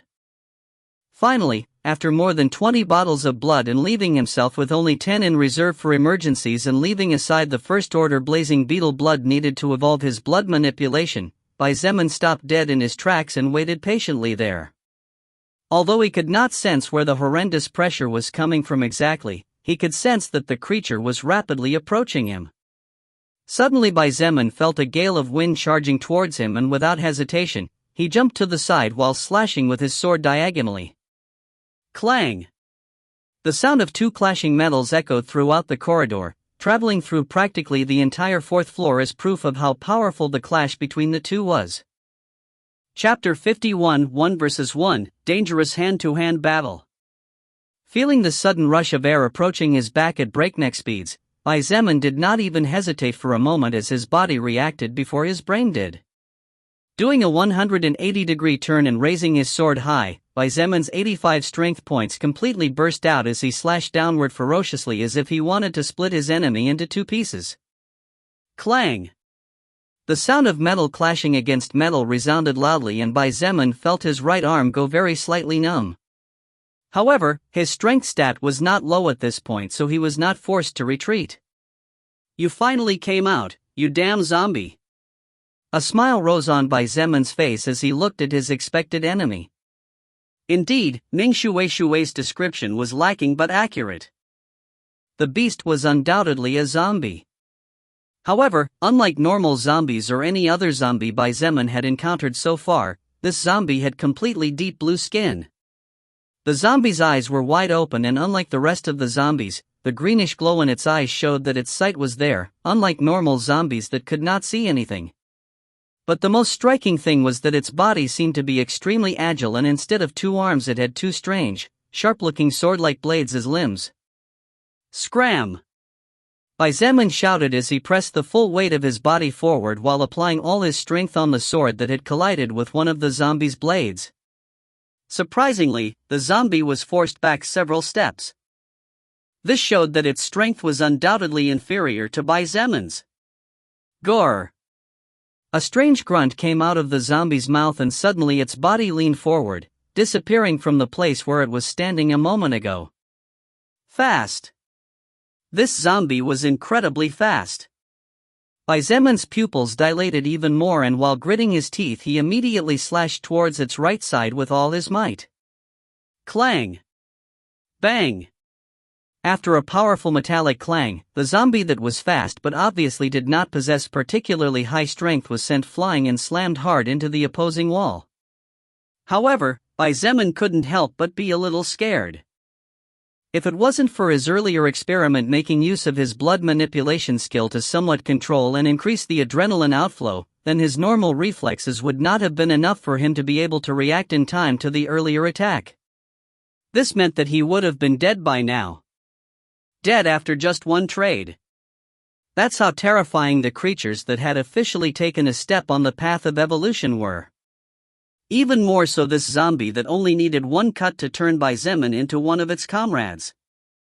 Zeman seized the opportunity when the evolved zombie was sent flying and activated his skilled blood manipulation. The blood he had spread in this corridor suddenly turned into 10 blood chains, and under his control they flew towards the evolved zombie. The evolved zombie's greenish eyes glowed coldly, and it jumped up before it began to move in strange patterns. Due to its speed, the creature managed to evade 6 blood chains, but 4 of them managed to surround it to the point where no matter where it tried to escape it would be impossible. However, what happened next was something Zeman did not expect. Swoosh! A strange magical energy surged out from the evolved zombie's body, and a semi-transparent colored barrier whose shape was similar to that of an egg surrounded the infected's body. The 4 blood chains slammed against the energy barrier, creating metallic sounds before falling to the ground. What? Zeman's eyes widened in shock. However, the evolved zombie suddenly disappeared from its position without giving him time to think too much about what had just happened. Damn it! Zeman quickly turned around and raised his sword in a defensive stance to defend against the unexpected attack. Clang! This time, because he had been taken by surprise, Zeman was forced back approximately 5 meters as his feet dragged on the carpet that adorned the floor. Swoosh! The evolved zombie advanced and slashed twice using both blade-like arms. Clang! Clang! Zeman was forced into defensive mode as he tried to process what had just happened. Wasn't the acquired skill of this evolved zombie the 2 blades on its body?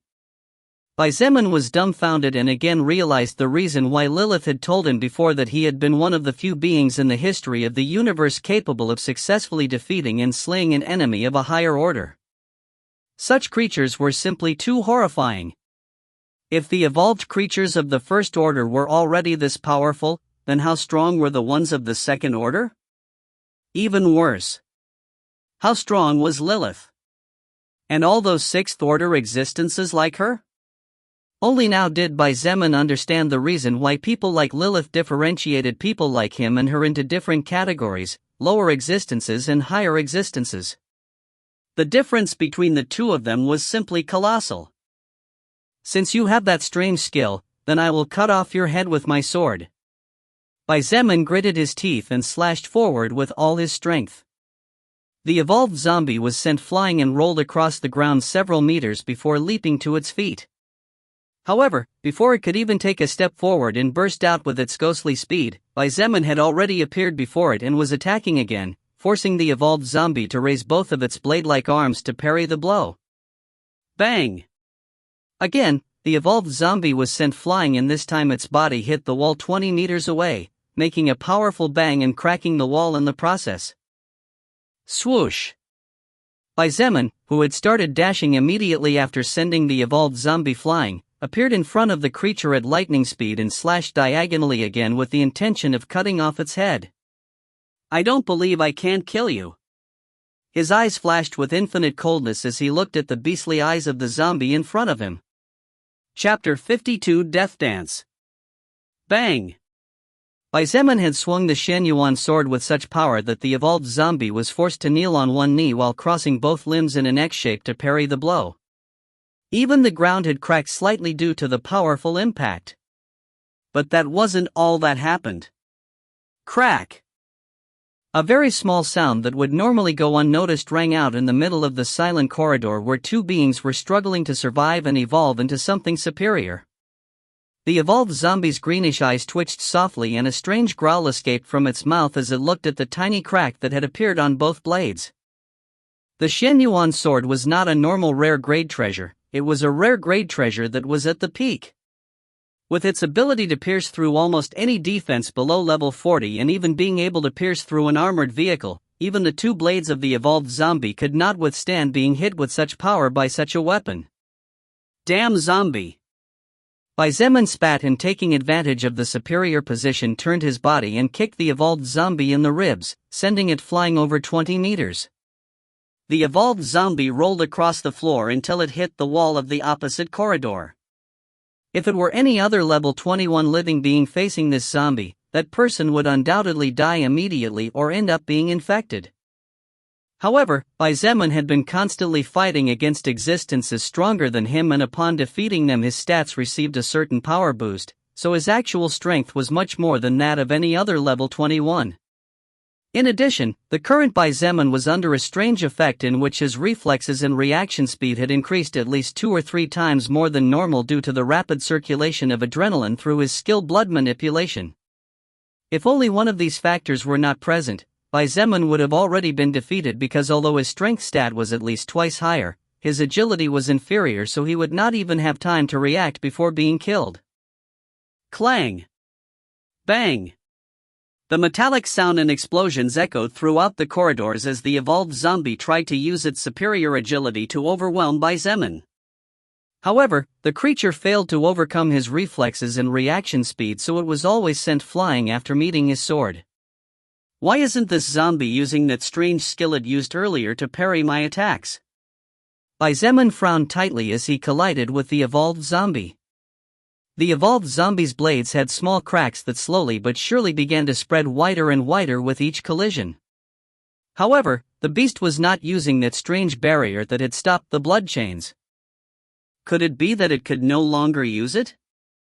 Such an idea flashed in his mind, and he immediately activated his blood manipulation skill again without worrying about lack of blood, as his previous preparations by spreading blood over most of the corridors had made everything simpler for him.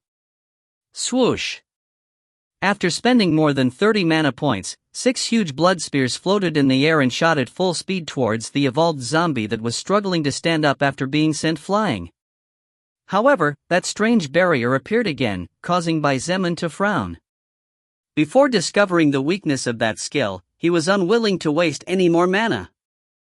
In the end, Bai Zemin once again entangled with the evolved zombie in a fierce dance to the death where a single mistake could cost anyone their death, slowly forcing the creature to retreat to one of the marked rooms where the final phase of the plan would come into play. Asterisk asterisk asterisk. In one of the rooms on the 4th floor. Clang. Clang. Clang. Bang. Bang. Bang. Bang. The sound of metal clanging against metal followed by bangs could be heard inside the room. 4 friends were sitting in the corner of the room, moving as far away from the door as possible while looking with fearful eyes in that direction. It's been almost 5 minutes but the sound of fighting still persists. Li Na whispered quietly like the buzzing of a mosquito. The group of friends had been waiting in hope for the arrival of a person with enough strength to save them from this hell they were locked in. However, while the person who had entered the building had gotten farther than the man who had snuck in several days ago, it seemed that this new person had also encountered an obstacle powerful enough to hold him back for so long. It seems we can only pray. Gao Min replied in a whisper as she joined both hands together and began muttering prayers. The moment all hope disappeared and one could only hope for a supernatural miracle, even the least believing person would start praying to some kind of almighty God in search of salvation. If this person is also forced to leave? I don't think I can endure another day. Fan Wu could not stop her tears from sliding down her beautiful face. She had already reached the breaking point and was probably the worst of the 4 friends. Wu Yijuan frowned tightly and a hint of worry glittered in her eyes. She had been the only one of the 4 girls who had glimpsed for a second the person who had charged into the building. Even such a fast person was forced to stop? Wu Yijuan thought inwardly, horrified. If even a person capable of crossing several tens of meters in a few blinks of an eye had been forced to fight for so long without being able to defeat the other side, then this could only mean that the enemy was incredibly powerful. Only now did Wu Yijuan realize how lucky they had been to continue alive so far and, for the first time in 6 days, she was silently grateful to be locked up in this place she had previously called hell. Bang! As the group of 4 friends prayed for the safety and victory of whoever was fighting whatever was out there, the door of the room was suddenly sent flying alongside a body the height of a human being. Ah! The door collapsed. Monster! It's a zombie! Oh my god, it's over! The girls screamed in terror and drew energy from where they didn't know they had it to stand up and run to the other corner as they looked at the blue-skinned zombie getting to its feet with staggering steps. Gore! The evolved zombie opened its mouth and looked at them with eyes filled with murderous intent before taking a step forward. Seeing the greenish eyes of the zombie staring at them with a bloodshot gaze, the faces of the 4 girls paled with fear. Swoosh! A shadow flashed before the eyes of the 4 girls before a powerful metallic bang made their ears buzz. When the shadow was forced to stop by the 2 strange blade-like arms of the strange blue-skin creature, they finally caught a glimpse of the possible savior of their lives. Chapter 53, 2 Sides of a Coin. Bang! The floor cracked and the window panes were crushed by the shockwave caused by the collision between the Xian Yuan sword and the 2 sharp blades of the evolved zombie. Finally seeing the man who had dared to enter the female dormitory and who had killed who knew how many dangerous creatures to reach this place, the group of 4 friends was a bit surprised by the fact that he was actually a person 2 or 3 years younger than themselves. However, the biggest surprise was when they saw that this young man actually had the strength to fight on equal footing against a monster so strange and horrifying as that zombie with blue skin and greenish eyes. No, in fact, from the expression on his face he seemed to have the upper hand. Remembering that terrifying speed at which he crossed the gate and that horrifying strength that was powerful enough to slightly crack the ground without even touching it, Wu Yijuan and her friends could not help but be amazed. Of course, what the 4 girls felt the most was hope to survive, hope to finally be released from this prison that was heaven but at the same time was hell for them. But in fact, Bai Zemin had the upper hand in this battle. Almost to the point of overwhelming his enemy. Isn't this thing a bit weak? While clashing swords against the evolved zombie, Bai Zemin couldn't help but whisper such words under his breath. He hadn't paid attention to the four friends in a corner, as although he currently had the advantage, one slip-up would be the end for him. It's not that that creature is weak, in fact, that zombie is very strong, Lilith replied lazily. The problem here is you. After defeating the First Order Blazing Beetle, you got a great boost of power. Besides, among the evolved existences there are also differences in power and type as well as a combat style. Bai Zemin nodded before kicking the evolved zombie and making it almost fall out of the window. He had finally reached his target, now he just had to wait a moment there. Of course, such a thing was not easy since the evolved zombie was constantly moving and with its agility was giving Bai Zemin a headache. Besides, Bai Zemin. Lilith's voice sounded again. Your current condition. You are likely to suffer the consequences for manipulating the way your own body works. Bai Zemin was about to ask what she meant by those words when suddenly his expression changed and he growled slightly. A small trickle of blood slipped from the corner of his mouth, leaving him dumbfounded. What is this all about? The evolved zombie hadn't even been able to hit him once, how was he suddenly bleeding? Furthermore, his veins suddenly began to feel extremely hot, as if instead of blood, burning lava was running inside it. I told you. Lilith frowned and a hint of worry flashed in her eyes. You're currently close to creating an active skill thanks to your natural knowledge of human physiology and your blood manipulation skill, but apparently you're still missing something, You should stop manipulating the adrenaline rushing through your veins by controlling your blood, or the pain will only get worse and you could get seriously hurt. While adrenaline was mostly beneficial, this was so when it was flowing at normal speeds and the body could respond to such stimulation. Bai Zemin's body had been enhanced many times over after absorbing so much soul power, therefore, the normal speed at which his adrenaline naturally moved was also many times faster than a normal person. However, by manipulating his own blood, Bai Zemin had forced that speed to double. Bai Zemin did not respond, but his eyes glittered and a hint of resolve appeared in them. If he stopped controlling his adrenaline now that he could through blood flow, then that adrenaline would soon disappear, since the initial fright he felt had disappeared after beating up the evolved zombie. If the substance that enhanced his reflexes and reaction speed disappeared, Bai Zemin had no confidence in being able to stop the evolved zombie's attacks. The speed of the evolved zombie was simply too high for the current Bai Zemin, and if he could not defend himself from its attacks, then his superior strength was useless. Besides, he had another motive. Bai Zemin secretly sighed inwardly as he looked sideways at Lilith. Everything had consequences, and he was willing to suffer some of them to achieve his goals. Sometimes, life was like that, losses and gains being two sides of the same coin. Asterisk. Meanwhile, in a building a few dozen meters away from the female dormitory, Chen He and Shangguan Bingshui were standing near a large broken window on the top floor of the building. Chen He was holding his bow with his left hand and had put on a pair of rubber gloves on his right hand to hold the icy stake that Shangguan Bingshui had crafted. Even though she was controlling the temperature, it was possible to see that his hand was shivering slightly due to the coldness. The carbon fiber cable attached to the ice stake was falling out of the window, and a few meters away on the ground Liang Peng could be seen holding the other end of the cable with both hands.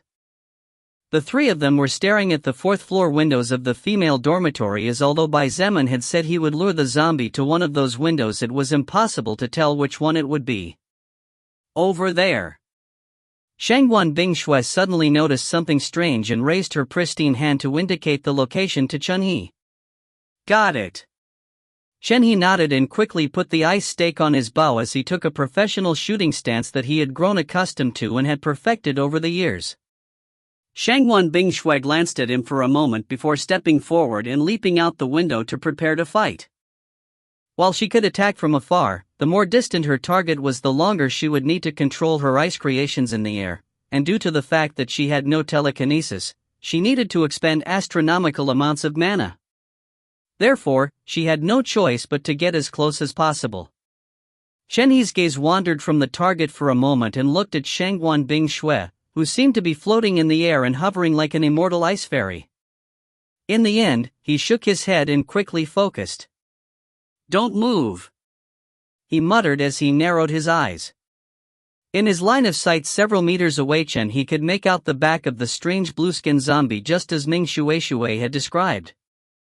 He could also see Bai Zemun's body flashing constantly, entangled in what appeared to be a tenacious fight where swords were constantly clashing.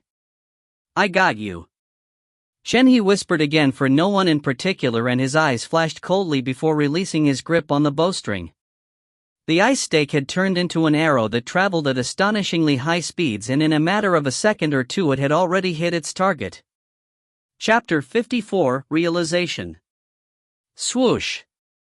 The piercing sound of the howling wind reached Bai Zemun's ears from the first moment the ice stake had left the bowstring's bow.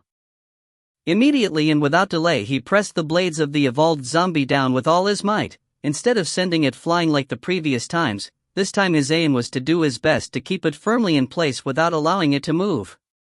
The ice stake that had been used as an arrow hit the back of the evolved zombie hard and easily went all the way through its body until the tip protruded into the chest area. Roar! A strange roar similar to that of a wounded lion erupted from the evolved zombie's mouth as its green eyes widened and it began to struggle frantically in an attempt to free itself from the strange object that had pierced its body. Unfortunately for the beast, the ice stake created by Shangwan Bing Shui had been shaped in such a way as to make it easy to pierce through flesh but extremely difficult to get out due to the small sharp spikes protruding in the opposite direction. Realizing that it might be in real danger of death, the evolved zombie began to struggle frantically trying to flee. The smell of rotting flesh and dried blood assaulted Bai Zemun's nostrils. Obviously, the evolved zombie had been delighting in other creatures and other humans slowly over the past few days. However, although the smell was foul, he gritted his teeth and stopped breathing to firmly hold the zombie in the window area without letting it escape. Shangwan Bing Shui's ice skill is extremely powerful and amazing, but Chen He's marksmanship is really great considering he was only using a normal bow to shoot this ice stake. Bai Zemun silently thought. "Liang Pang, pull the cable. With all your strength." Bai Zemun shouted out loud. The girls in the dormitory were shocked, but they soon realized that this young man was not alone as from the floor a deep voice echoed everywhere. "I'm on it." Immediately afterwards, along with a war roar coming from outside the building, the evolved zombie suddenly howled in pain. The ice stake firmly stuck into its flesh, stabbed with far stronger thrust and tore the inside of the creature's body as the carbon fiber cable was fiercely pulled taut. Due to the great strength used by Liang Pang, the evolved zombie flew out of the fourth-floor window and began to plummet towards the ground. "You girls stay away from the door and wait here." Without looking back, Bai Zemun said those words and jumped out of the window while using one foot to propel himself forward. The group of four friends looked at each other and quickly began to move the beds toward the door to act as obstacles that could buy time in dangerous moments, drawing strength from where they didn't know they had it after so many days without good food. Asterisk. Outside the building. Jawa. Liang Peng screamed at the top of his lungs as the muscles in his body expanded to twice their normal size. "Go to hell!" Seeing the blueskin zombie falling towards him, Liang Peng raised his huge hammer and swung it behind his body before swinging it with all his strength forward. The surrounding air seemed to blast due to the amount of strength used, and because the evolved zombie was squirming in pain in the middle of the air and unable to control its body, it had no chance to dodge. Bang! The infected was hit hard and its body that was falling in a curved line was sent flying in a straight line as if it was a meteorite. Bang! The zombie's body hit the wall of the nearby building hard and a pile of rubble collapsed onto it. Phew! It wasn't so much in the end, was it? Liang Peng looked at Shangwan Bing Shui, who was several meters away, and relaxed. The strength he had used along with the powerful blow of his hammer was enough to bring down an entire house. Liang Peng did not believe that a creature whose body was so thin as a stick could survive after being hit by such a blow. Retard! It didn't die yet! Bai Zemun shouted after falling to the ground and immediately broke into a sprint at full speed. Swoosh! Suddenly the dust cloud opened up completely and the rubble was cut into countless pieces at lightning speed. Before Liang Peng could react, the evolved zombie charged forward and raised its blade as it fiercely slashed downward. Liang Peng's face turned white like a cartoon ghost. Seeing those bloodshot eyes staring at him with murderous intent brimming over, Liang Peng's last thought was that his life was over. In fact, it should have been. Fortunately for him, Shangwan Bing Shui did not believe that a creature similar in level to the giant elephant beetle would die so easily, even if her reasoning told her that it was impossible to survive such a powerful attack. Ice wall. Shangwan Bing Shui's hurried voice rang out, and less than a second later a meter-thick wall of ice appeared before Liang Peng, separating him from the evolved zombie just before it managed to deal the killing blow. A tearing sound echoed through all the nearby buildings as the blade of the evolved zombie sliced through the thick wall of ice as if it was made of soft, thin cotton. Ice bullets. Shangwan Bing Shui couldn't help but let her expression change when she saw how easily her defensive wall was knocked down, and quickly gritted her teeth, spending a quarter of her current mana to create 20 small ice bullets and launch them forward. The ice bullets looked like real bullets as they moved at speeds difficult to track with the naked eye. However, to Shangwan Bing Shui's disbelief, the evolved zombie's greenish eyes glowed and the bullets were deflected by the same strange energy barrier that had stopped Bai Zemun's blood chains and blood spears. The sound of the ice bullets hitting the strange barrier was similar to that of small metal spheres hitting a steel plate, and a second later all the ice bullets had melted into the ground. Swoosh! Swoosh! Swoosh! The wind howled and the evolved zombie quickly turned its body before starting to cut with its only intact blade, as one of them had been destroyed by Bai Zemun's constant attacks and Liang Peng's powerful final blow with his hammer. In less than a second, the creature had managed to make 3 different cuts, showing that even if it was wounded, its speed was still as scary and horrifying as ever. Clang! Clang! Clang! After 3 metallic sounds, 3 arrows fell to the ground a close distance from the evolved zombie. The evolved zombie looked towards the distant building and its eyes glowed ominously as it glared at Chunhee, who was stunned to see the power demonstrated by the zombie in front of him. In fact, it was not only Chunhee. Shangwan Bing Shui and Liang Peng were shocked and frightened after realizing the reason why Bai Zemun had previously refused to fight this creature. Was this the power of a first-order creature? The blue-skinned zombie's power was too strong. In just 2 seconds it had shown enough power to prove to them that no one could really stop it. Chapter 55, The battle is over and the debt is settled. Shangwan Bing Shui, Liang Peng, and Shenhe's confrontation against the blue-skinned zombie had been brief, only 2 or 3 seconds in total. However, those 2 or 3 seconds were enough for each of them to realize how strong the enemy in front of them was. In fact, only Liang Peng had managed to successfully hit the strange zombie once, and the only reason he had managed to do so was because the zombie was in the air, unable to defend itself and suffering great amounts of pain. It had only been a few seconds, but during that short and scarce time, the life of one of the strongest evolved fighters of the group was close to perishing. Too strong and too terrifying. That was the general thought of the 3 of them. Swoosh! The blue-skinned zombie saw Bai Zemun running towards it and quickly took off running. Clearly, the infected creature seemed to know that confronting him would put it in danger, so it tried to take the opportunity to run away. Does this damn creature already have a basic level of intelligence? Bai Zemun felt his scalp stand up at the thought of such a fast zombie lurking in the nights waiting for the opportunity to attack. Stop it! We can't let it slip away from us. Bai Zemun gritted his teeth and pushed his speed to the limit. Although he still had status points free and could add them to agility at any time, unless extremely necessary, he wasn't willing to waste them so casually. The evolved zombie that was trying to flee was running in the direction where Shangwan Bing Shui was, so when it arrived in front of her and saw her blocking the way, the creature howled strangely and slashed downward with its blade. Shenhe's face turned pale at the sight of the zombie's intentions, and his legs felt weak as he realized that he not only had no time to react but also could do nothing more than watch as the life of his loved one was at risk. Even Bai Zemun, who was the fastest of the group, did not have the ability to close such a large distance in such a short time, as he would need at least a second or 2 more.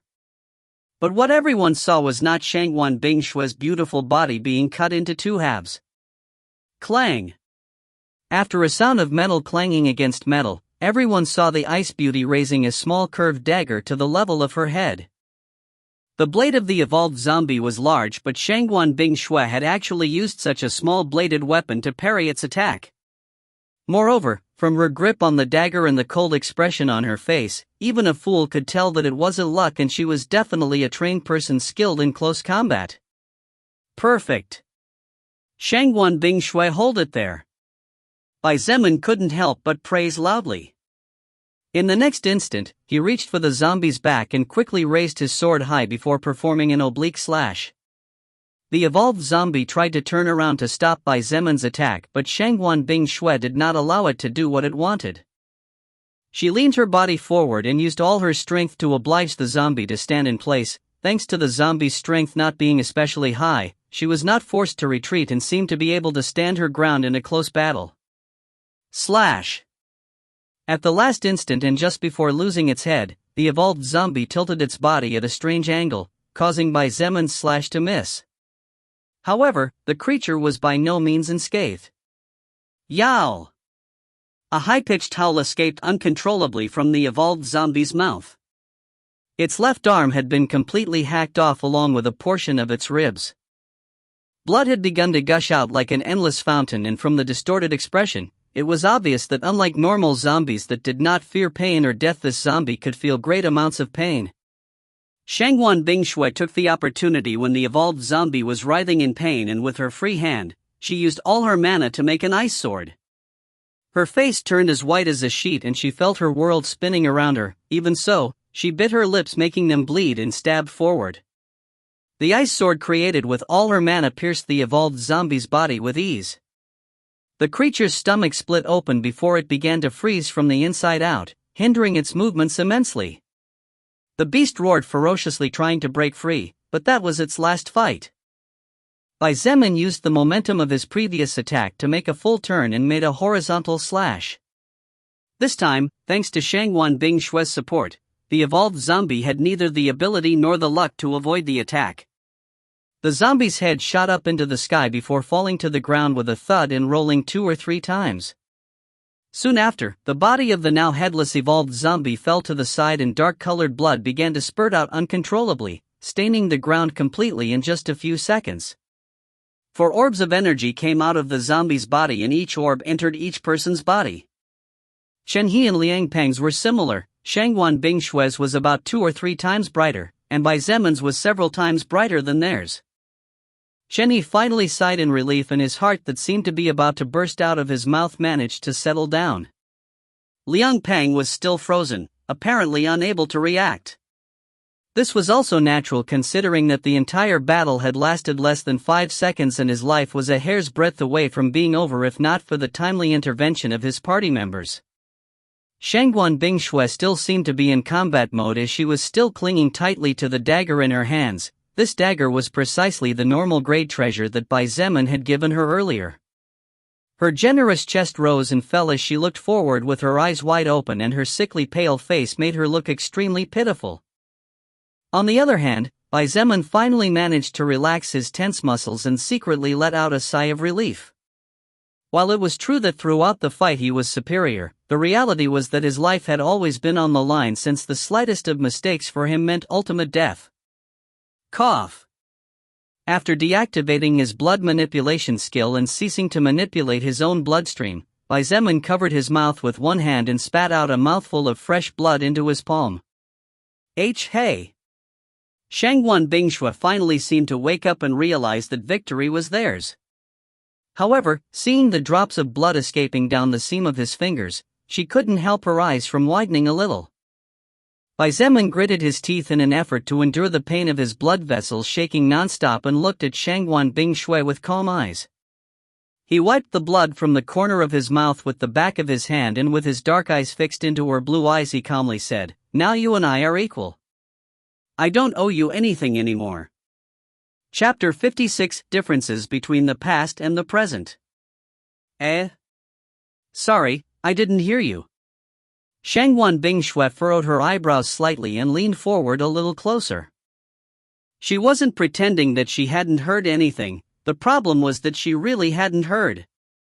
Because Bai Zemin had spoken in a tone of voice that was too low due to the pain that he was feeling, and because Shangwan Bingshui herself was experiencing mental exhaustion as a result of losing all her mana all at once, it so happened that there was a blip in what one wanted to express and what the other was going to hear.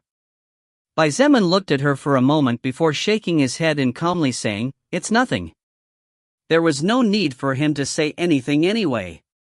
She probably already knew that too, considering how smart she was. "By the way, are you okay?" Shangwan Bingshui did not continue with the previous matter and instead looked at the blood dripping from his hand and pointed. "No need to worry, it's no big deal." Bai Zemin waved his hand and dealt with it as if it was nothing. In fact, except for the pain that he felt coming from his blood vessels, as long as he was careful and didn't force his blood flow for a day or two, he should be fine. "I see." Shangwan Bingshui nodded and didn't ask any more questions either. "Hey, both of you." Shen He walked up at that moment and looked at the two of them. "Are you both okay?" Bai Zemin looked at him and seeing how his eyes lingered on Shangwan Bingshui couldn't help but chuckle. This person is quite obvious. Although Chen He was asking the two of them, he was doing it out of politeness and the fact that they were all a team. But Bai Zemin could see that the handsome expert archer's real concern was the icy beauty dressed in white. "Except for exhausting my mana, there is no problem with me at all." Shangwan Bingshui shook her head softly and couldn't help but look at the red blood on Bai Zemin's hand again with a frown. "I am alright too." Bai Zemin gave the same reply and turned his attention away from them to look at Liang Pang. "Hey, big boy. Are you alright?" Liang Pang, who was standing silently as if frozen, seemed to wake up at Bai Zemin's words. He looked at everyone before looking at Shangwan Bingshui with a complex look. In the end, the hammerman sighed and left without saying anything. Apparently, the previous battle had been a big surprise to him, even more so considering how close he had come to dying and how helpless he had been in front of the evolved zombie. The place remained silent as if each of the three were immersed in their own thoughts. Finally, after what seemed like an eternity of awkwardness, Chen He looked at Bai Zemin, who was casually standing there as if deliberating something, and asked, "Bai Zemin, the giant beetle from before. Did you really defeat it single-handedly?" "Yeah. Although it was harder back then. That beetle was stronger and the me from back then was weaker." Bai Zemin replied lightly without paying too much attention to him. He leaned against the wall and began to read the messages with green letters in his retina that no one but him could see. Hearing his casual words, knowing that the giant elephant beetle was even more hideous than the decapitated zombie on the ground, and remembering Bai Zemin's deplorable condition 3 days ago, Chen He couldn't help but sigh as his eyes glittered with a hint of bitterness and jealousy. Chen He had always been praised since he was young as an outstanding talent. It didn't matter if it was grades, sports, attitude, personality, appearance, status. Chen He basically had it all. Before the soul record reached planet Earth, Chen He did not even know that there was a person named Bai Zemin in this world. But this was also natural. After all, the person named Bai Zemin was nothing special. A third-year student who barely got the necessary grades to enter this university, from a middle-class family, an employee of an automobile workshop that also functioned as a blacksmith shop, and whose appearance was just average. Bai Zemin also had no one close to him, while Chen He was always surrounded by all kinds of people like stars surrounding the moon. The difference between the two was abysmal, as great as the distance between heaven and earth. But what about now? After the soul record came to this world, Chen He realized that except for his appearance and his background that he still didn't know whether it continued in existence or not, Bai Zemin was overwhelmingly superior. This was something he already knew but unconsciously ignored or did not want to accept. However, after today's fight against Xiaolong and after the final battle against the evolved zombie, Chen He finally accepted the reality. This world really had changed and the past was just that, past. Shangwan Bingshui looked at her childhood friend, who looked bitter and sad but at the same time, a touch relieved, unsure of what he was thinking. In the end, she just said the first thing that came to her mind, "Chen He. That was a good shot." He looked at her for several seconds, appreciating every inch of her face as if to burn every detail into his memory. Finally, he smiled and nodded. It was